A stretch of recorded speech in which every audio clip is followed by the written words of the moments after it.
There were already 10 minutes left before the end of the English language exam. Panic in the audience began to gain momentum.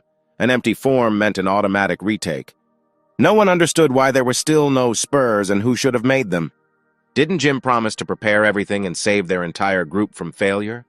The answer was not long in coming, and after looking at it, the group realized that they were doomed to failure. Let's rewind a little to the beginning. Our hero's name is Jim, and he is a student at a linguistic university. All that makes him happy is food and drink, especially the double portion of rice in the cafeteria at lunch. He has no money for other food, he can only afford the most ordinary white rice. Jim's appearance left much to be desired. The white t-shirt he wore every day, ordinary pants, all this did not make him the most chic fashionista. The day came to retake the exam. Jim knew that he had an ace up his sleeve for today. Empty eyes and drowsiness are clearly not what Jim wanted to feel in the last minutes of the exam. Mrs. Claus said with a slight smile that Jim wouldn't get anything done waiting for the time to run out. She also added that he has no influence here and that he is a poor student who will not pass her course. Jim is a burden to the entire institution. Jim looked straight into her eyes and said that she would be surprised, but the answers would be in the air any minute. At that moment, there was such a noise and whistle that the classroom windows almost jumped out. These were the long-awaited answers to the exam, but how they ended up in the air. The helicopter with answers to questions literally hovered on the third floor of the university. Mrs. Claus thought that this couldn't be true. Could the boy really be able to pass her exam? Those same answers were attached to the helicopter. The surprised students stood in a stupor looking at all this. Jim shouted joyfully that it was time for him to hurry up and finish writing the exam. The shouts of his classmates that Jim was the best lasted for several seconds. He really saved everyone. The main character said that he had to go. He was afraid to be late to the dining room because today he had delicious rice for lunch. Mrs. Claus could not find a place for herself. She screamed non-stop for everyone to stop cheating. Mrs. Claus told Jim that he automatically gets a 0 for cheating on the exam. Someone from the window shouted questioningly about the money and also that the transaction had been completed and payment was expected. Opening the window and taking out a red bag full of money, Jim threw it towards where the helicopter was located. Jim, looking at the tornado of money in the air, shouted that there was no need for change. No one had seen so much money here. The fallen bills did not take long to appear, and now every student was filling his pockets full of red pieces of paper. In the surprised and empty look of Mrs. Claus, one could read how Jim got so much money, and also what was going on here. Jim said goodbye to the teacher and said that he needed to hurry up. If he was delayed, there might not be any free seats on the bus. When the guy left the university, he immediately realized how difficult it was. Suddenly, a message appeared in front of Jim's eyes that the task of using 150,000 yuan in any way during the exam was completed. This all-in spending system appeared exactly a week ago. It was a typical Monday morning. Jim was standing in line at the bank. The main character looked at his insignificant pile of money and realized that saving was very difficult. Jim's salary was too small to meet all his needs. The only thought that crossed my mind was that even a robber would not look at this pitiful pile of money. How suddenly shots were heard and now the robber's pistol was pointed at the crowd of people. Jim looked at the robbers and could not believe that his thought out loud had become prophetic. The gang boss pointed the gun at Jim and told him not to move. The entire bank building was captured by criminals. Civilians found themselves easy hostages in their hands. The situation was gaining momentum, and Jim, looking around, was looking for ways to get out of this situation. Turning his head again, he suddenly came across the robber's pistol. The gang boss asked him what he was doing. Jim emphatically shouted back that his ass was itchy and he couldn't take it anymore. Jim had his last money in his pocket, and he couldn't say goodbye to it so easily. Suddenly, a girl's screams were heard in the middle of the hall. The resourceful guy quickly took advantage of the situation and tried to escape. But it was so slow and stupid that the robber, pointing the barrel of his gun, showed him the opposite place. In the center of the hall, another gang robber grabbed a cute girl by the hand. The boss asked in surprise how a guy could harass a girl right in the middle of a robbery. The second robber replied that this girl was too beautiful and he could not help himself. Pushing away from the robber, the girl said that she would rather die than be with such a scoundrel. At this moment, the main character still managed to find the emergency switch and open the door. As he was about to run, he heard the screams of a girl who was able to stop him. Jim asked not to touch the girl, This girl turned out to be his class teacher, Teacher Gray. The main character, with a sweet smile on his face, whispered to the robber that if he was going to rob someone, then let it be that girl. The robber was very surprised and angry when he saw that Jim managed to open the door. The main character just wanted to talk to the gang boss when suddenly a shot rang out. It was the robber's shot straight into Jim's heart. Will the main character just die like that? Jim can't just die. At least he needs to spend the last 200 yuan before dying. Jim received a new task: spend 1 million in 3 minutes. The reward is avoiding death and complete immunity. The robber turned to the main character with a question about what he was planning and doing. The guy's surprise knew no bounds. He found himself exactly 3 minutes before death. He has a few minutes left to change his future. The gang boss shouted that the boy was too suspicious. The robber warned the main character that if he looked at him again, a bullet would fly straight into his forehead. Little Jim was furious because this robber had already shot him. The main character nevertheless dared and looked the criminal in the eyes. The robber asked Jim to take his tongue out of his ass and say what he wanted. The protagonist's index finger pointed at the second criminal, after which Jim added that he dropped several bills. The robber could not understand what kind of money we were talking about. The boss of the criminal gang told Jim to show what kind of money we were talking about. When the main character was moving towards the criminal, the same Miss Gray was hiding among all the hostages. Jim winked at her. At some point, Miss Gray did not understand what her student was doing here. Jim asked the robber where the money was, which he tied to his leg. Hanging his head down, the robber was horrified to see the money that the main character was talking about. The gang boss did not expect such betrayal from what he then thought were his comrades. Jim said sarcastically that he didn't understand why he hid so much money in his pants when they were about to leave the bank with bags full of bills. The stunned robber did not understand where this money came from because it had nothing to do with him. Jim thought it would be a good idea to find the robber's bag, otherwise he wouldn't make much money in his pants. The boss's partner shouted non-stop that everything that was happening was some kind of trick. Standing proudly in front of his class teacher, the main character said that he was just a good guy. Jim's game among the robbers was just beginning, and then his second plan matured. He asked Miss Gray to play along with him since the gang boss was not so stupid. Jim, with a quick wave of his hand, took out a fresh wad of bills from behind the teacher's back. Because the money could appear in any specified place by the user of the all-in system, the amount was also determined by Jim. The main character shouted that this money was hidden specifically for the third robber and pointed his finger at him. A tense silence hung over the heads of all the criminals. The third robber couldn't believe his eyes because he didn't do anything. He just followed the boss's instructions.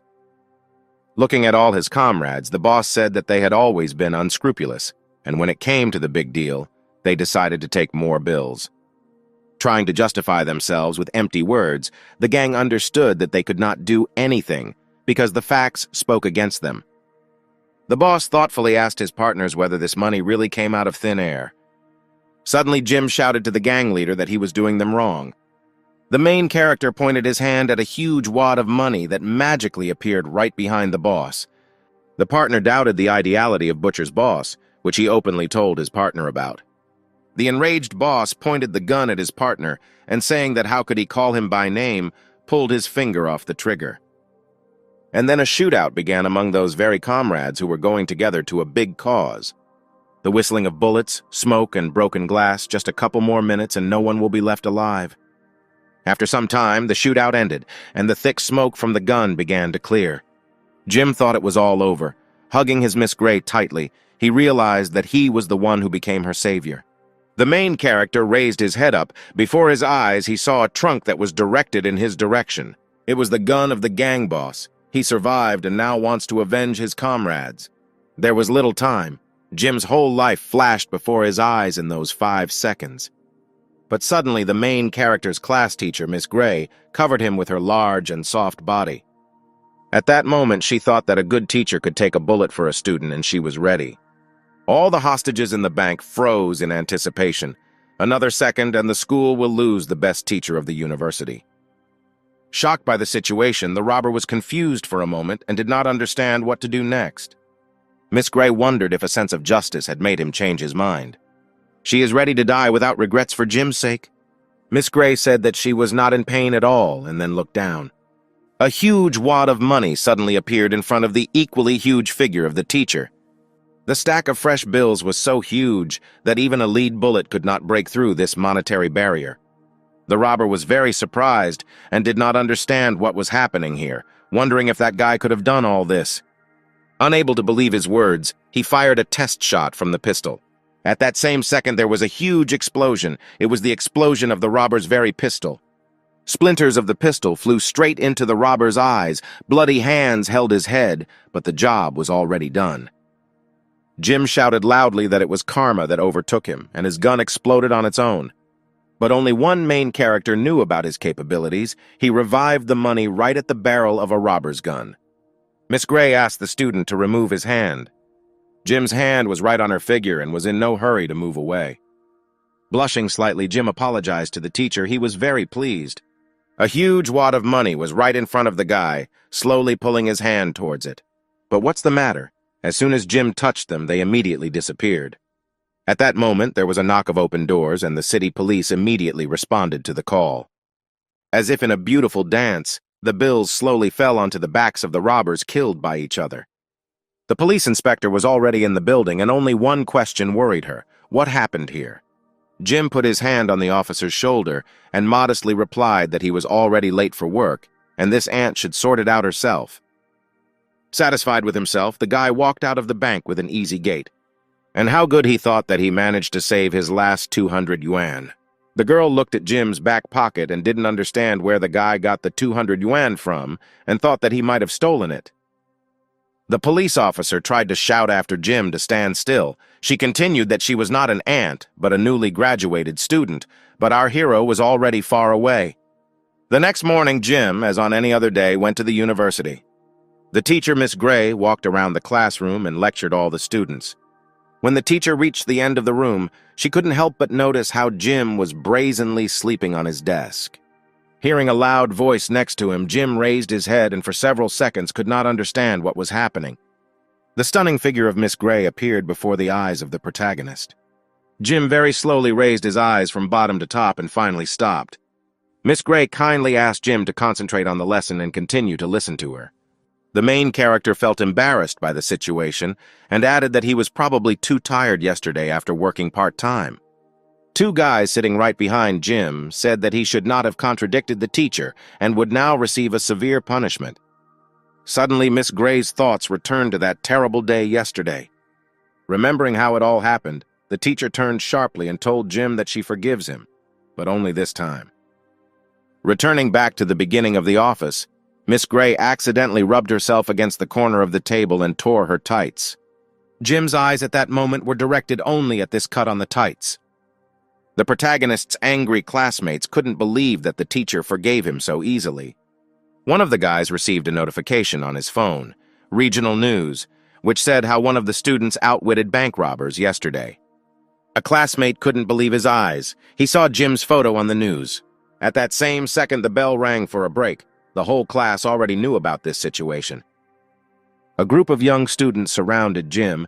They tried to find out how the main character managed to deceive the criminals and how he did it.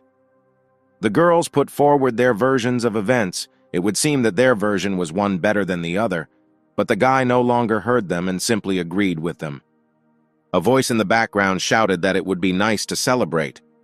An envious classmate said that Jim was now a big star and he would have to treat everyone to dinner. The second classmate added that otherwise they would not be able to secure his status as a big star. Jim's classmates also didn't mind him inviting them all to dinner. But at some point, the main character was no longer in the class.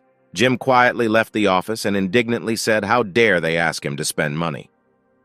One of his classmates loudly shouted after the guy that he was a beggar and without ambitions. Stars don't act like that. When suddenly I felt someone's hand on my shoulder. Turning back, the classmate saw Jim, who returned with good news. The main character, with a smile on his face, told his classmate that he was inviting everyone to dinner. Jim stood in the middle of the class and shouted loudly that he was inviting everyone to the student cafeteria for dinner. One of the guy's classmates asked in disappointment about the canteen. All the kids in the class started laughing sharply. They couldn't believe that Jim would take them there for dinner. But the main character was confident in his proposal to go there. Everyone was invited. The girls from the class were slightly shocked by this guy's choice, but did not lose hope of having a tasty meal. Jim's main envious man, Arthur, refused to have dinner with him in the dining room. The main character didn't care what they thought about him, unlike his classmate. The whole class left after the main character. Only a few students remained in the office, led by Arthur. One of the guys offered to go instead of the guy, thinking that Arthur was afraid of Jim. The young man was furious when he heard such words from his friend. Arthur told the guy to tell everyone at the university to gather near the cafeteria today because he had a plan to devour Jim. Anger and revenge could be seen in the guy's eyes. He was ready to trample the enemy. It was a bright and sunny day. All the students had already gathered near the dining room for a long time. Someone from the crowd said that he wouldn't believe how poor Jim could treat the whole group of people. One of the guys responded in astonishment that today not only the group would come to dinner, but the entire university. But few believed in Jim's success, because this was too difficult a task for a student with a reputation as a beggar. Masters of the craft, masters of the kitchen, and all of China suddenly appeared through the crowd of people. Several guys managed to highlight the name of the restaurant where the chefs came from. This restaurant belonged to Arthur's family. The guy proudly walked into the center and shouted loudly that he was in a good mood and therefore would treat everyone to dinner. It was an army of professional chefs who were ready to cope with any task under the leadership of a leader. The guy's friends delighted everyone that if someone doesn't like the dining room, they can dine directly with the chef of the five-star restaurant, Arthur. The surprised crowd could not believe the eyes and skill of the chefs. The choice of place was already obvious. One of Arthur's comrades never ceased to admire him and constantly added that he was very generous and treated you with all his heart. The guy looked sarcastically in Jin's direction and added that, unlike some fools who pretend to be generous, but are actually beggars. Jim looked towards Arthur. He saw how joyful the guy became at the opportunity to publicly humiliate him. The girls from the class were confused. They did not know what to do or what to do. One of them said that she was already dying of hunger and was ready to go to the restaurant for a snack, but then she was ready to return and support Jim. But the main character was calm and kept the situation under control. He did not understand why spend so much money these days. The phone rang. It was Jim's people who had prepared him a delicious meal and were due to arrive any minute. Arthur looked at the main character and realized that the guy had no chance against his team of chefs. Victory was close. Unexpectedly for everyone, parcels and some huge containers appeared in the sky. The crowd of people could not understand what was inside there and why the containers were parachuting out of the sky. Suddenly, a cute blonde with two chefs in her hands landed together with the containers. Who would have thought? But it was a team of chefs that Jim himself ordered for the evening dinner. The containers that came down from the sky turned out to be containers filled with completely fresh and nutritious foods. The crowd of people was inspired by the fact that Arthur took care that the students would not be full and decided to play it safe by calling for more food. One of Arthur's friends couldn't help but express his joy. He said that he shouldn't have kept silent about it and said it earlier. The guy didn't understand where these containers came from and who really ordered them. The resourceful protagonist shouted loudly to the crowd that Arthur was being registered today, and they better hurry up and line up if they want to try the best food in the world. The guy wondered for a long time. He thought that perhaps his younger brother had arranged all this, and after that it was time for him to get a promotion. Inspired by himself, Arthur shouted loudly that he just loves to make everyone happy, and money is not a problem for him. A beautiful blonde was walking towards the young man. The shy guy didn't have time to finish his welcome when suddenly, the girl walked past, responding with a strong slap in the face. Arthur couldn't believe his eyes, but these were Jim's men whom he had ordered. The main character met his people. The beautiful blonde in the center was Alice, the manager of the company. Joyful at the new meeting, Jim politely asked them to get to work.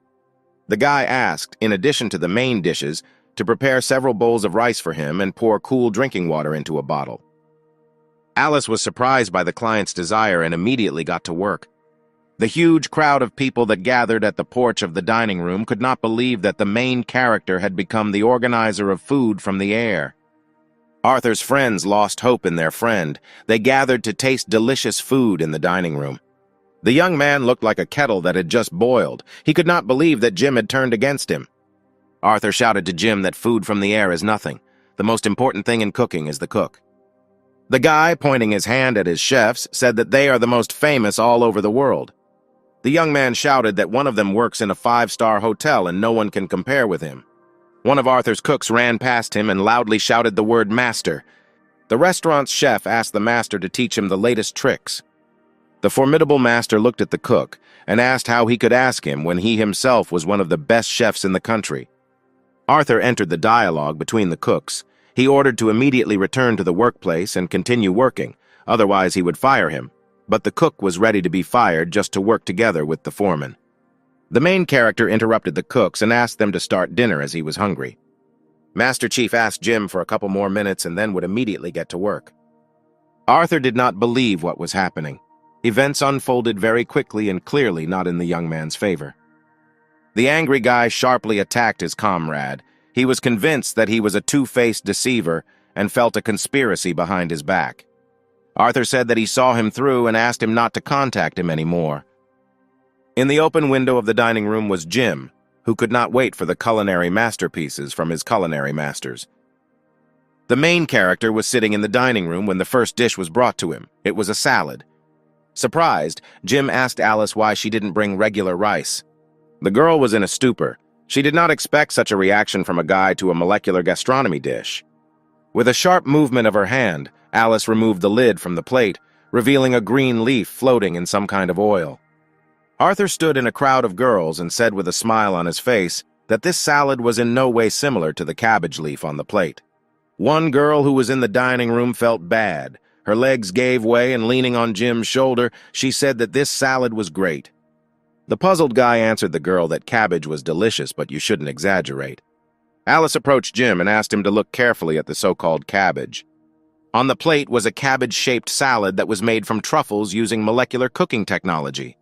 Jim picked up the chopsticks, took one bite and said that it was really tasty, a little better than in the cafeteria. The crowd of people who watched Jim enjoy fine dining couldn't figure out how to call it anything better than a dining room. Alice said, "Here are a few more dishes that cost a ton of money each bite and look like they were made in a cafeteria but have a unique taste." One by one, the cooks began to bring out dishes, free soup in the dining room without oil, prepared with boiled water and cabbage. The next dish on the plate was rare white asparagus with an endangered species of pork. At the end of the dinner, the chef brought out the signature dish, scrambled eggs with tomatoes and rice made from special tomatoes glazed with honey and spherical fish meat. Some of the guys began to praise Jim for dinner. They said that Arthur was just an illusion, and the main character was really a dark horse and the dishes were much better. Walking quietly aside, Arthur could not believe that Jim was really a millionaire and he was not ready to lose. After Jim had enjoyed his meal, Alice approached him and asked him if he was happy with the meal. Jim burped and said the water was too cold. Alice smiled and answered the guy that it was the spring water of the snowy mountain. The girl wanted to return the remaining money back to Jim. The guy slammed his hand loudly on the table and shouted in surprise. Jim did not want Alice to return the money to him. He offered her to buy cosmetics or a handbag with the money. The crowd of people watching was shocked. In their eyes, Jim became more and more beautiful. Jim was glad that he had finally completed this difficult task and was able to fit all the food into his small stomach. Suddenly, a notification from the all-in system appeared before the guy's eyes. As a reward, Jim received organ enhancements at random. The lottery arrow twitched. The game began. The main character thought that he was ready to take anything but an improvement in his appendix. The arrow made a couple of circles and stopped. Jim was immobilized. Jim couldn't believe his luck. He had X-ray vision. A bunch of girls who surrounded the guy stood in absolutely nothing but their underwear. Alice looked at the guy and couldn't understand what was happening to him. At this moment, the main character was in seventh heaven. He thought that he no longer regrets his life. The next morning, at the threshold of the university, a police inspector tried to find Jim. Although the case was closed, thoughts after the robbery did not leave her for a second. At the entrance to the university, the inspector noticed several guys moving in her direction. The girl shouted at them to stop and help her find the guy. One guy from the crowd heard the girl's request and asked what he owed to his aunt, that is, to the officer. The girl angrily replied that she did not look like an old woman and her name was May. The guys looked at each other in confusion and smiled back at her. Officer May noticed the same bags that all university students were carrying. A couple of friends happily said that Jim started this fashion, and after that the whole university began to imitate him. The police officer thought about the guy's words. She thought that perhaps this was a prank on the rich boy. Not far from May, Jim was among the crowd of girls. The girl was very surprised at how quickly she managed to find him. Jim stood among beautiful girls. The guy was worried about the all-in system. He completed his training and is now ready to move on to the next stage of choosing tasks. Persistent girls demanded attention from the boy and asked him to treat them with delicious food again. An all-in system appeared before Jim. Now, for failure to complete a task, the main character assigned himself a punishment. The higher the difficulty, the more severe it was. One of the girls told the guy that today she would be alone in the room. The officer heard the conversation. She couldn't believe how the guy got so much attention from the girls. After all, Jim did not look like a rich son. He was wearing ordinary pants, just a bag instead of a bag and a torn t-shirt. The guy carefully selected the task for the next stage of execution in the all-in system. The police officer concluded that thanks to the bank robbery, the guy became significantly rich. The girl turned to Jim and threateningly ordered him to stay where he was. Jim was so preoccupied with choosing the difficulty of the task that he did not hear the request from the police officer. The main character thought about the difficulty and decided to start with an easy level. The officer's hand touched Jim's shoulder sharply. The boy's finger jumped from the easy difficulty level to the difficult difficulty level. Jim didn't know what to do. It was as if the whole world had collapsed under him. The guy continued to hold his finger at the difficulty level, but as it turned out, it was the body of Officer May. The girl looked at Jim and ordered him to remove his paw from her. Returning to reality, the main character saw who was standing in front of him. Jim abruptly rushed in the other direction to hide from the policeman. After the guy ran, the police officer loudly shouted for Jim to immediately stand still. The all-in system showed a new task. It talked about purchasing a car worth $2 million, and in which it would be necessary to win a race. If the task was not completed, Jim lost his language skills. There wasn't much time left, and Jim decided that it was better to hurry to the car dealership. The satisfied guy headed towards the store with the thought that no one could stop him. Suddenly, Jim found himself in the air. The main character did not understand why he took off so sharply. A police officer caught up with the guy, and the fragile girl mercilessly threw him over her hip. Several combat techniques, and Officer May was able to stop the criminal. The girl said that the young man was accused of hooliganism and resisting a police officer, and now he has been arrested in accordance with the law. There was pain and confusion in Jim's eyes. He understood that time was passing and the task had not yet been completed. Upon arrival at the police station, the officer conducted an interrogation. She asked the guy to tell the truth. But Jim insisted that it was all a misunderstanding. Several hours passed, but the inspector was still unable to find out the whole truth. A phone call rang in the policeman's pocket. The man on the other line asked to let the guy go. After some time, Miss Alice appeared. She introduced herself as Jim's lawyer. She said that the guy was released on bail and was ready to answer all questions herself. The free young man ran out of the police department and headed straight to the car dealership. When Jim ran to the store, it was already late. The salon was closed. Crossing the road, Jim wondered where he could find a car for $2 million. Suddenly, there was a loud signal from a bus that stopped right in front of the guy. A man was driving the bus. He shouted to the young man that he probably didn't care about his life. The driver could hit him. As if in the sky, a light bulb suddenly lit up above Jim's head. The satisfied guy thanked the bus driver and moved on. The man was surprised by the guy's answer, closed the door and drove forward. A powerful engine, a huge amount of horsepower, leather seats and air conditioning. Why not $2 million? Jim asked himself. The main character decided that it was definitely worth the money spent. Jim thought to himself that his language skills were now safe.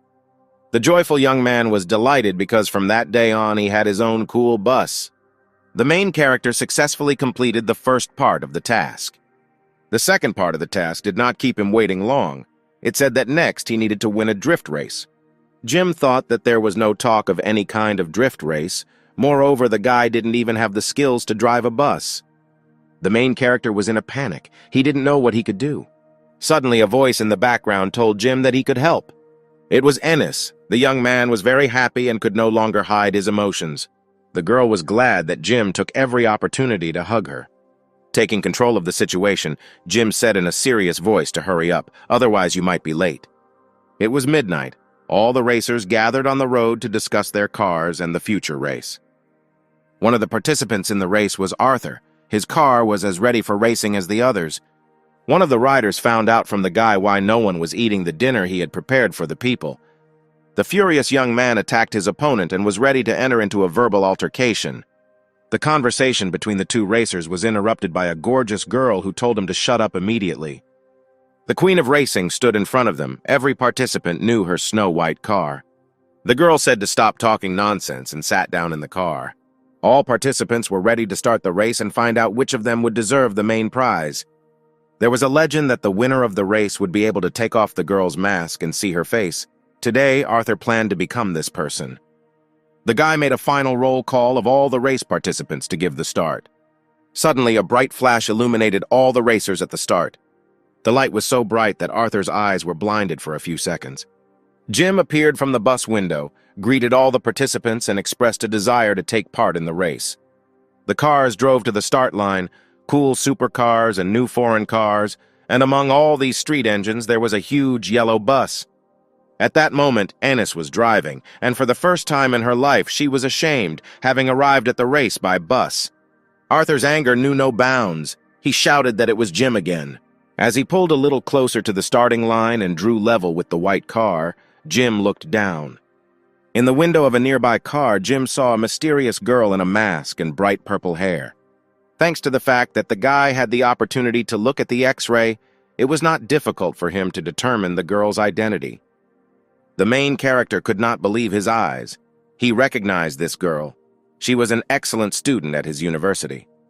In front of him was the universal goddess of all the guys at the university, Mia. She had a gorgeous figure, family, and beautiful appearance. Mia prepared well for her tests and always passed her exams with flying colors. The girl loved to play various sports games, especially tennis. Her famous and sweet smile was able to melt the ice in the heart of the most insensitive guy. Jim was stuck for several minutes and could not believe that she was participating in the race.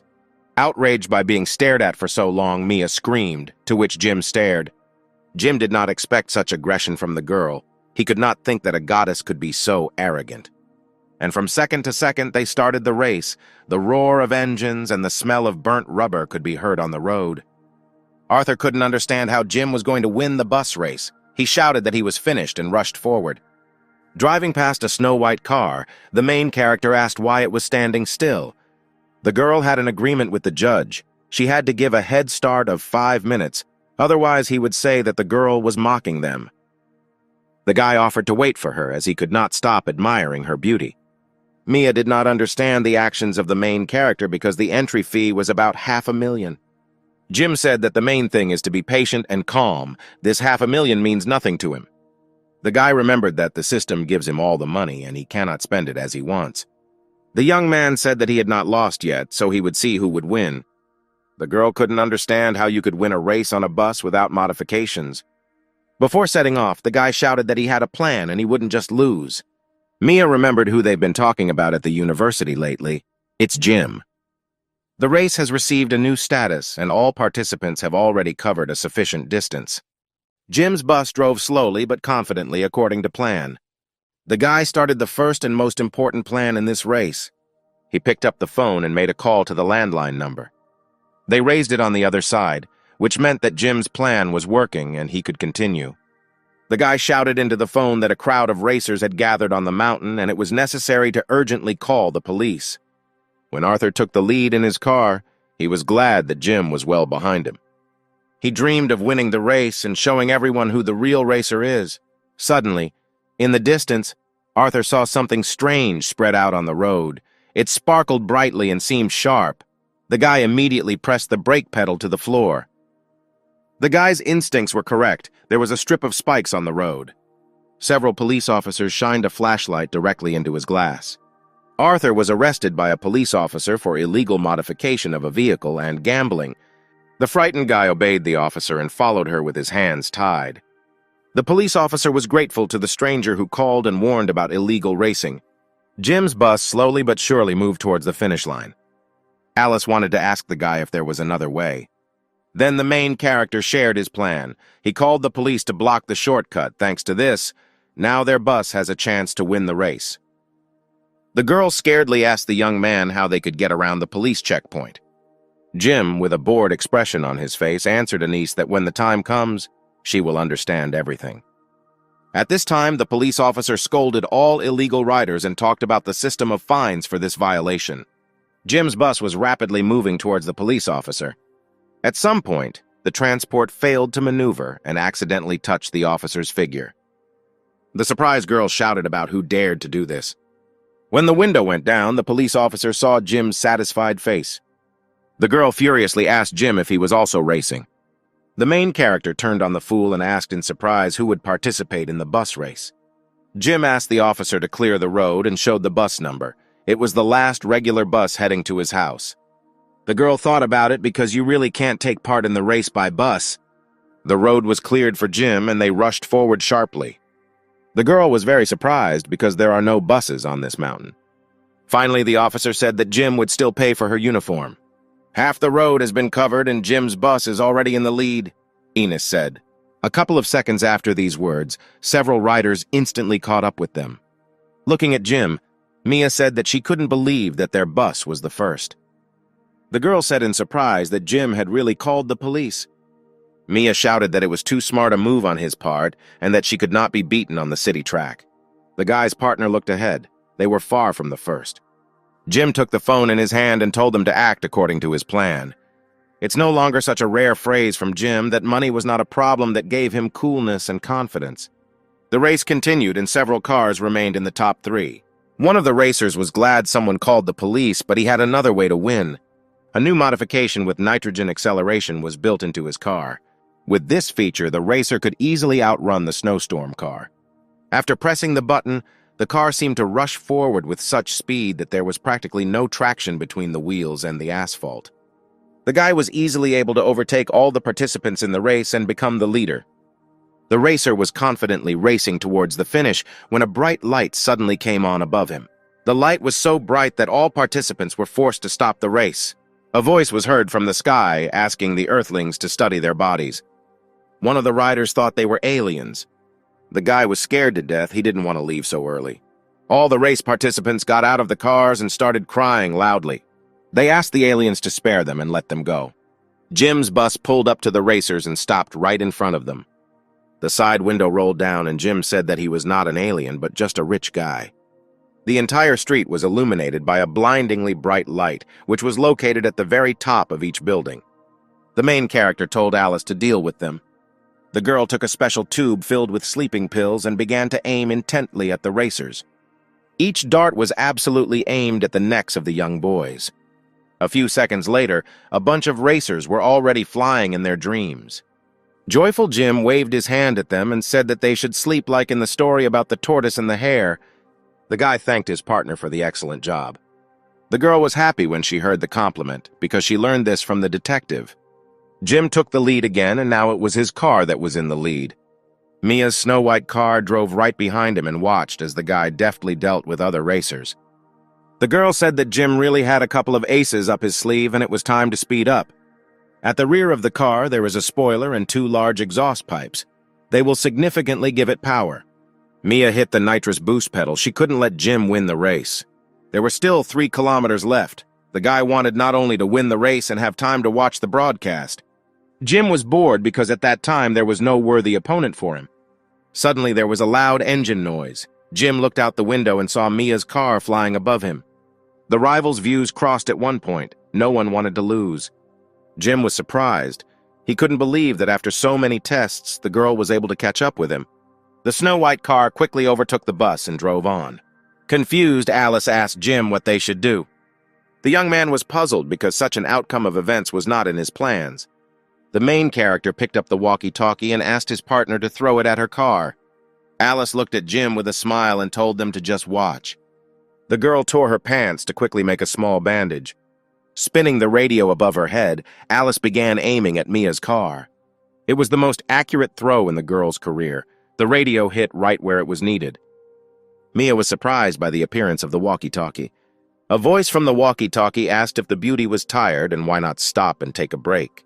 The girl reacted menacingly to Jim's words and said not to play games with her because he is a loser and only deserves to lick his feet. The guy replied that he would still have time to do it, but not before he won the race. Surprised by the answer, the girl called Jim a pervert and added that he could not win. The main character called his rival the queen of the race and asked if she was confident in her victory. Or, correctly speaking, Mia, having revealed all his cards, Jim put an end to the dialogue. Despite the fact that the girl was wearing a mask, she could not believe how the guy found out who she really was. The main character not only knew who was under the mask, but also what color of underwear the girl was currently wearing. Jim said it was great to keep his secrets, but he wouldn't mind a gesture of goodwill. After these words, Mia suddenly braked just a few meters before the finish line. This was the first race in which a bus driver took first place. Splashes of champagne flowed like a river. Handsome Jim stood right on the pedestal. Among the crowd of roaring fans was Mia. If the guy tells anyone about this, he's dead. Amid the noise of celebrations, the main character quietly disappeared to watch the long-awaited broadcast.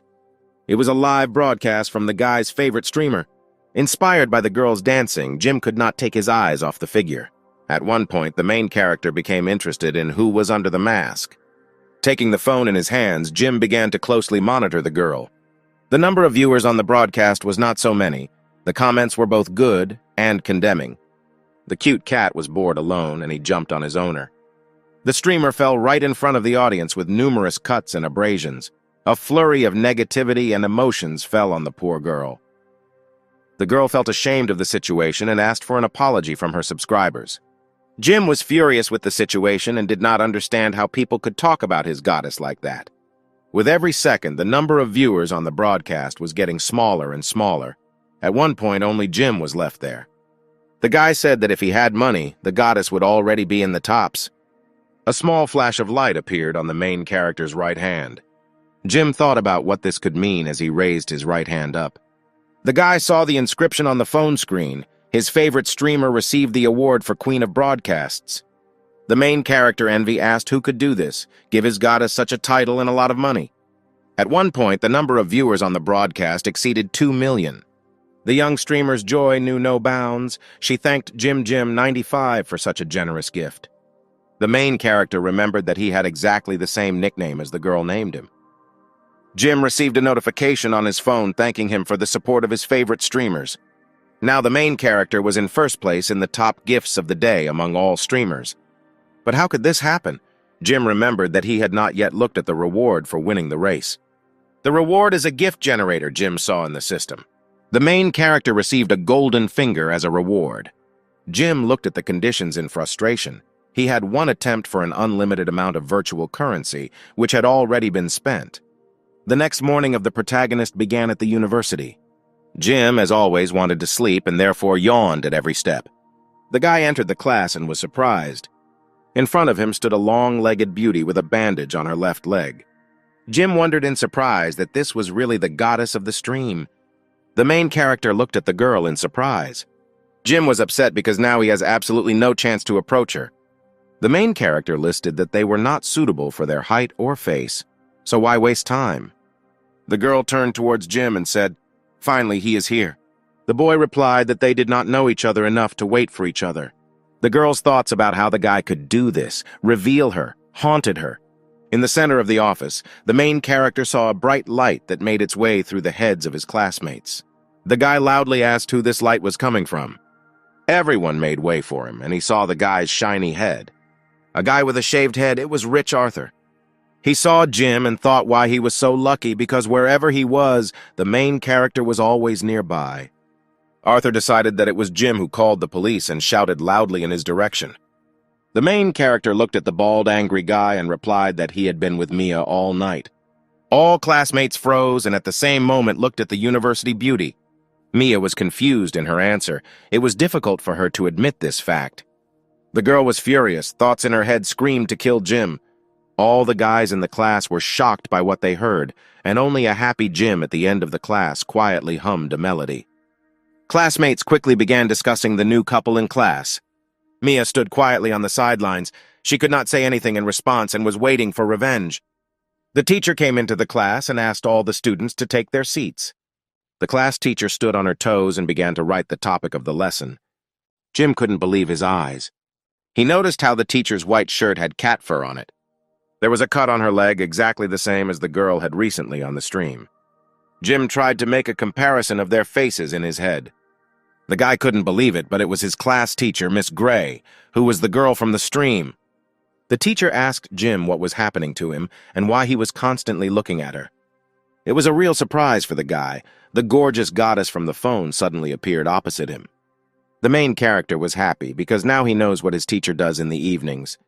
Suddenly, Jim heard a sound. It was the sound of an incoming notification from the system. The main character received a new task. This time, the difficulty mode was hellish. The task asked the guy to collect 3 streamers on the internet within 1 week.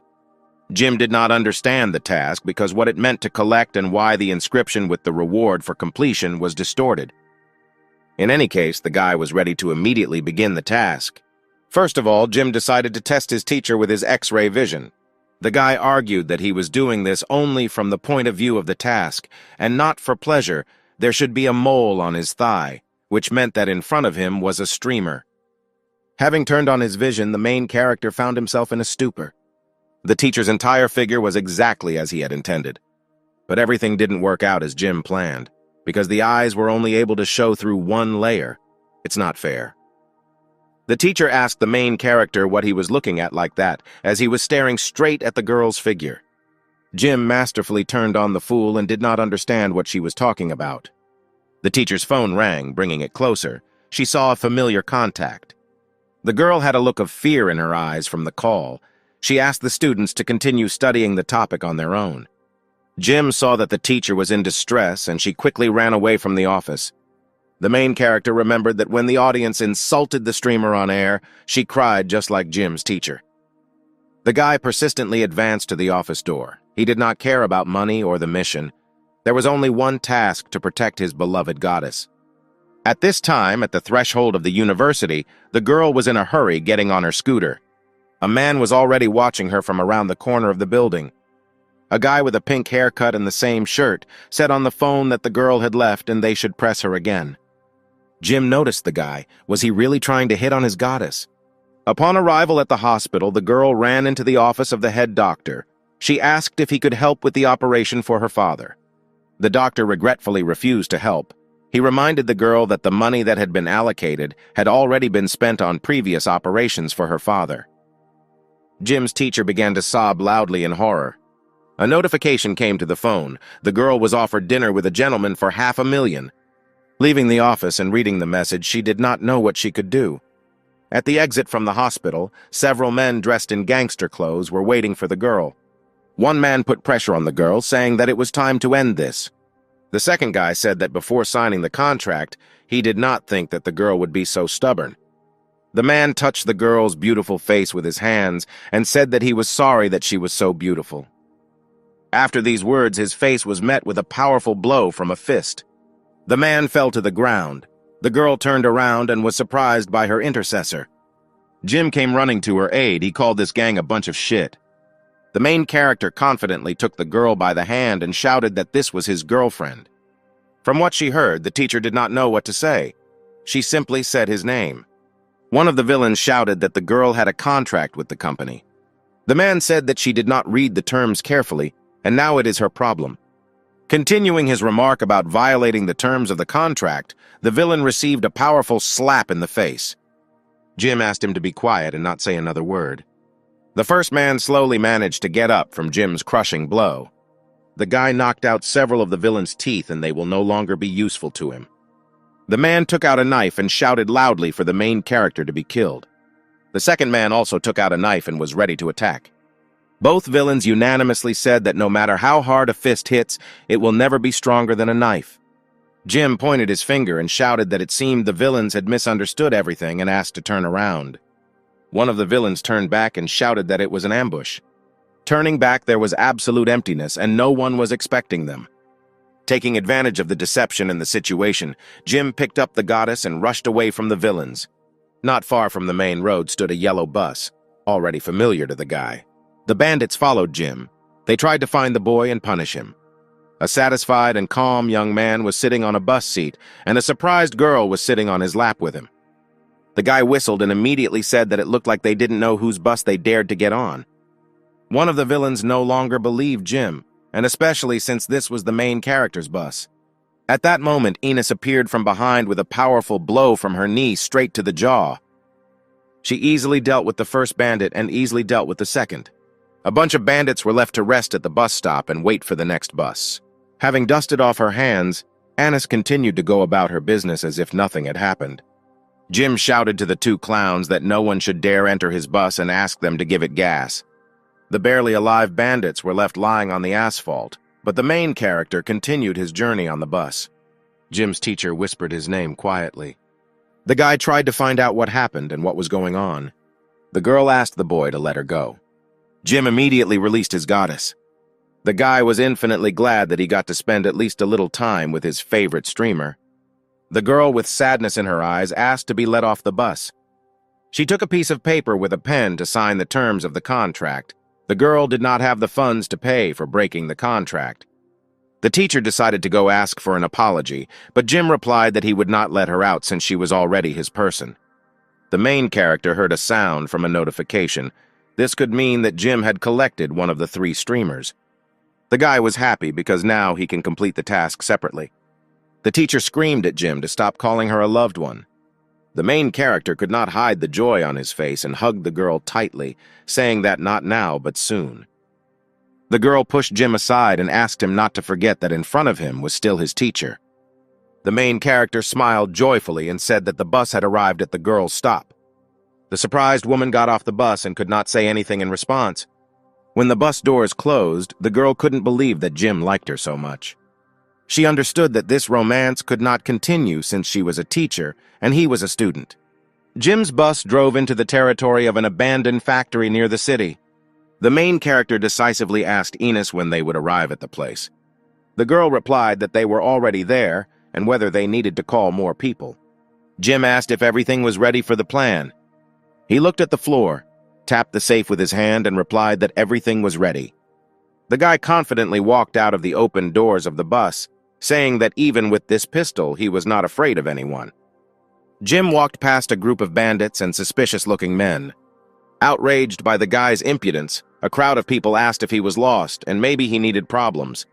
Jim silently walked past the men and entered the hangar building. In a huge and empty building at the end, there was a large chair. The main character shouted loudly that he did not have much time and was in a hurry to watch the broadcast. The gang boss, surprised by the brat's impudence, turned and asked if it was he who kidnapped the broadcast goddess. The man added that kidnapping is a crime and that Jim now has big problems. The main character replied that everything was correct and he agreed with his statement. The gang boss angrily shouted back that how could Jim not kidnap the girl? The main character stood in confusion. The man asked the guy again in surprise if he really admitted this and that all this did not go according to his script. Jim put his hand into his jacket and was about to take something out of the inside pocket. All the bandits in the building shouted that the kid had a gun and they needed to be careful. The main character took out a funny pink key with Peppa Pig's face on the end. The bandits did not expect such an outcome of events and therefore simply stood still. The guy carefully inserted the key into the safe and turned the key sharply. One of the bandits shouted that this time he definitely had a gun. Suddenly, Ennis came running to Jim's aid and scattered all the bandits in all directions. The guy rushed to the main boss and asked if he wanted to know the price, since he so wanted to get Jim's girl. The main character aimed his gun at the head of the gang leader. With the words, "Take the shot," the guy began to pull the trigger of the pistol. All the gang members stood nearby and understood that nothing could be done, and there was no way to change anything. The gang leader looked into the eyes of the main character and wondered why this guy was more reckless than him. The guy was unshakable and finished the job he started and pulled the trigger of the gun. The satisfied boss rejoiced and screamed like a little child and repeated over and over again that there really is money everywhere in heaven. In fact, Jim had a special pistol with unlimited clips of money. The main character opened his arms to his sides and shouted towards the boss to stop dreaming because the main god was standing in front of him. Jim told his boss that each bullet was payment for the streamer's contract, and from now on it no longer belonged to them. The man did not agree with the protagonist's proposal and tried to interrupt Jim. The guy threw the gun aside and said that his sentence was over. When Jim reached into the safe, the gang leader shouted that this money was not enough for him. The guy, outraged by these words, pointed the second pistol towards the gang leader and said that he should take two. The banknotes from two pistols almost broke the leader's head. The shots were so powerful that the boss barely remained on his feet. Jim asked the man in surprise that this was still not enough. Jim took a third pistol from the safe and pointed another additional clip of money directly towards the bandits. These were the happiest moments. The bad guys couldn't believe the young man's generosity, and it was like they were swimming in a pool of money. Jim still managed to get the long-awaited contract of his stream goddess. Leaving the hangar full of money, the guy shouted for them to remember once and for all who this girl's boyfriend is. On the way back on the bus, a dialogue began between Jim and Anise. "Is it really worth spending so much money on a teacher?" the girl asked, and immediately added that it was none of her business. The guy replied that this contract was definitely worth the money donated. Jim added that he had no reason to give so much money to people who bullied his teacher. Meanwhile, in the gangster hangar, there was anger and shouting. A smart young man left a whole gang of dangerous criminals in the cold. It turns out that Jim did not use a money clip with real bills at all. They were ordinary fakes. One of the bandits shouted that he had found several real banknotes. Pleased with his find, he proudly told his boss that he had as many as 250 in his hand. The boss was angry with the situation and hit his partner with such force that the poor fellow flew into the wall. He could not take this garbage. Someone put a gun to the back of the boss's head, and they told him that this time the gun was real. Turning back, the boss realized who was standing behind him. He immediately fell at the feet of the mistress. The man wanted to apologize to her, but the girl's long leg quickly covered his mouth before he even had time to finish. In front of him was a tall girl with gorgeous hair. She smiled sweetly and offered to choose a bullet in the forehead instead of an apology. The next day, someone sent a whole box with a secret package to the teacher's office. Miss Gray enthusiastically said that she had not ordered anything recently, and perhaps there was some kind of mistake. Opening the box in the center, she saw many small and torn pieces of paper. The girl was confused and couldn't believe her eyes. Her breathing froze for a second, her heartbeat quickened. It was a contract with an agency that was completely torn into small pieces. Under all the papers, Miss Gray saw a letter. It was a talent search contract for the Jim agency. Not far from the university, Jim's partner was closely watching the girl. Jim sat under a tree and calmly waited for Enos to finish observing and talk about what he saw. The guy asked the girl how things were going there and whether Miss Gray had signed his contract. Anise jumped from the tree and approached Jim and replied that the girl could not refuse such a generous offer. Her father needed money for an operation. The popularity of the goddess of the ethers began to rapidly gain momentum after the last gift from the guy, and attention to this personality began to grow steadily. Jim remembered that the system would not provide gifts for all three streamers, but for the top 2 stars, perhaps something should work out. The main character opened a website with streamers, and in the first place he found the name of the most popular star in recent times. The guy opened the broadcast, which was watched by just over 14 million people. It was Little Chris. Jim went straight to his yellow bus. Now he should find a way to negotiate, and for what amount she will sign his contract. Arriving at the streamer's office, she didn't have to wait long for an answer. Little Chris quickly agreed to Jim's proposal. The guy was shocked. The girl had absolutely no intention of bargaining with him and was ready to accept the first offer. Little Chris was not so simple. She smiled sweetly at Jim, and at the same time said that when she saw the cute guy, she thought that he was a good person and would not lie. The main character was flattered by the little girl's words and thought that this beauty would have a great future. Jim thought that everything had turned out easy. Victory was just around the corner. Little Chris thought angrily to herself that little Jim had brought the wolf into the house, because very soon he would be in her hands. The girl raised a glass of the rich and sweet drink and asked him to drink it for Jim. At that moment, the main character did not suspect anything and gladly accepted the offer from the girl, saying, "Let's drink." The guy drank the drink to the bottom. Little Chris glanced at the servant who was standing right behind her.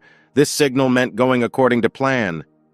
The elderly man slowly walked towards Jim's bus. Anise was not far from the transport and felt something not good. The man entered the doors of the bus, climbed into the passenger compartment. He looked around intently and was ready to take something out of his pocket. A thin needle with sleeping pills flew straight into the elderly man's neck. It was a dart aimed from Ennis's tube. She saw right through him and shouted that first he needed to go through her. The man was not frightened by this outcome. He slowly removed the needle from his neck and turned to the girl. Anis was surprised why sleeping pills did not work on humans. The man began to unbutton his shirt. He replied that this remedy did not affect him, and his body had developed immunity. Having completely taken off his shirt, he shouted that now she had met Old Man Morty, and now Enos was learning the unique martial arts of China. The girl tried to be the first to start the battle, but the result was not long in coming. The man had too flexible a body and great dodging skills. After several series of deflected blows, Morty showed what he was capable of and demonstrated a square dance. The blow was so strong and accurate that Anis lost consciousness for a second. Technique after technique, blow after blow, the girl tried to crush all her strength to defeat the old man. But the man's martial arts were so dynamic and dexterous that Anis could not keep up with his rhythm.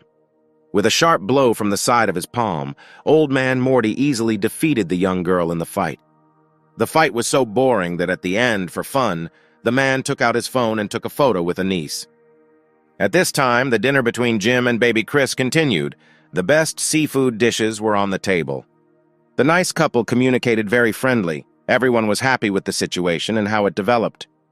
Under the little girl's skirt there was a special powder that would make anyone who tried it immediately fall asleep.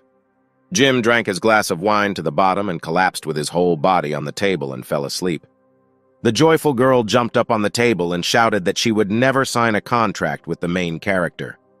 Little Chris finished her red wine. She wanted to throw Jim back on the bus and plant evidence. The girl laughed loudly and with a joyful smile on her face told the sleepy guy that now he could only drink with his cellmates. Suddenly someone muttered that he didn't like to drink and had never drunk alcohol. Turning her gaze in the other direction, the little girl saw Jim, who was sitting at the table and looking at the girl's further actions. The young guy was very embarrassed to tell how he managed to avoid the girl's insidious plan and avoid this. Jim told how he used X-ray vision as soon as he entered the room and reproached the girl for the fact that the powder could have been hidden better. The main character really liked this wonderful sight, and most likely now he will have to get used to looking at beautiful girls. Indignant Chris shouted that nothing would work out, and sooner or later Jim would end up in her hands. The main character stood in his signature stance and said that the girl should think about who drank the powder in the end. Little Chris sat down at a chic pink chair and continued to look at Jim in surprise. Next to her stood an empty glass of drunk wine. All that the girl had time to say was that Jim was a disgusting and bad person. After this phrase, the little girl no longer understood much. The guy said that he forgot to do something and headed towards Chris. The girl replied that all Jim's actions were illegal and he would not be able to do this. Jim asked the girl what violations of the law she was talking about because there was nothing illegal in his actions. The guy took out a small transparent bag and began to collect seafood from the table. Having tied up the bag full of food, Jim finally answered Chris that the girl had no idea how to invite someone to dinner. Little Chris was shocked by Jim's actions. She is a great beauty who is impossible to resist, just like a guy can think about leftover food. The main character turned around and asked the girl what was the matter and why she considered herself more important than food. Little Chris was furious when she heard Jim's words. With sharp swings of her arms and legs, the girl threw several plates of food onto the floor. Jim was furious at such negligence on Chris's part. The guy walked up to her and looked at her angrily. The main character could not forgive the girl's behavior. He took her hand and placed it on his lap. The guy suddenly raised his hand and gave several slaps with all his might. The girl screamed that the guy was disgusting, but Jim did not stop because handling food and breaking dishes this way was unacceptable in his family. With tears in her eyes, little Chris said that even her father did not allow him to lay a hand on her. After Jim spanked Chris, he walked happily towards the bus with bags full of food and drinks. Before leaving the building, at the exit, the guy met Old Man Morty, who was returning back from the bus. Coming closer to his mistress, the old man asked what happened and why she could not stand on her feet.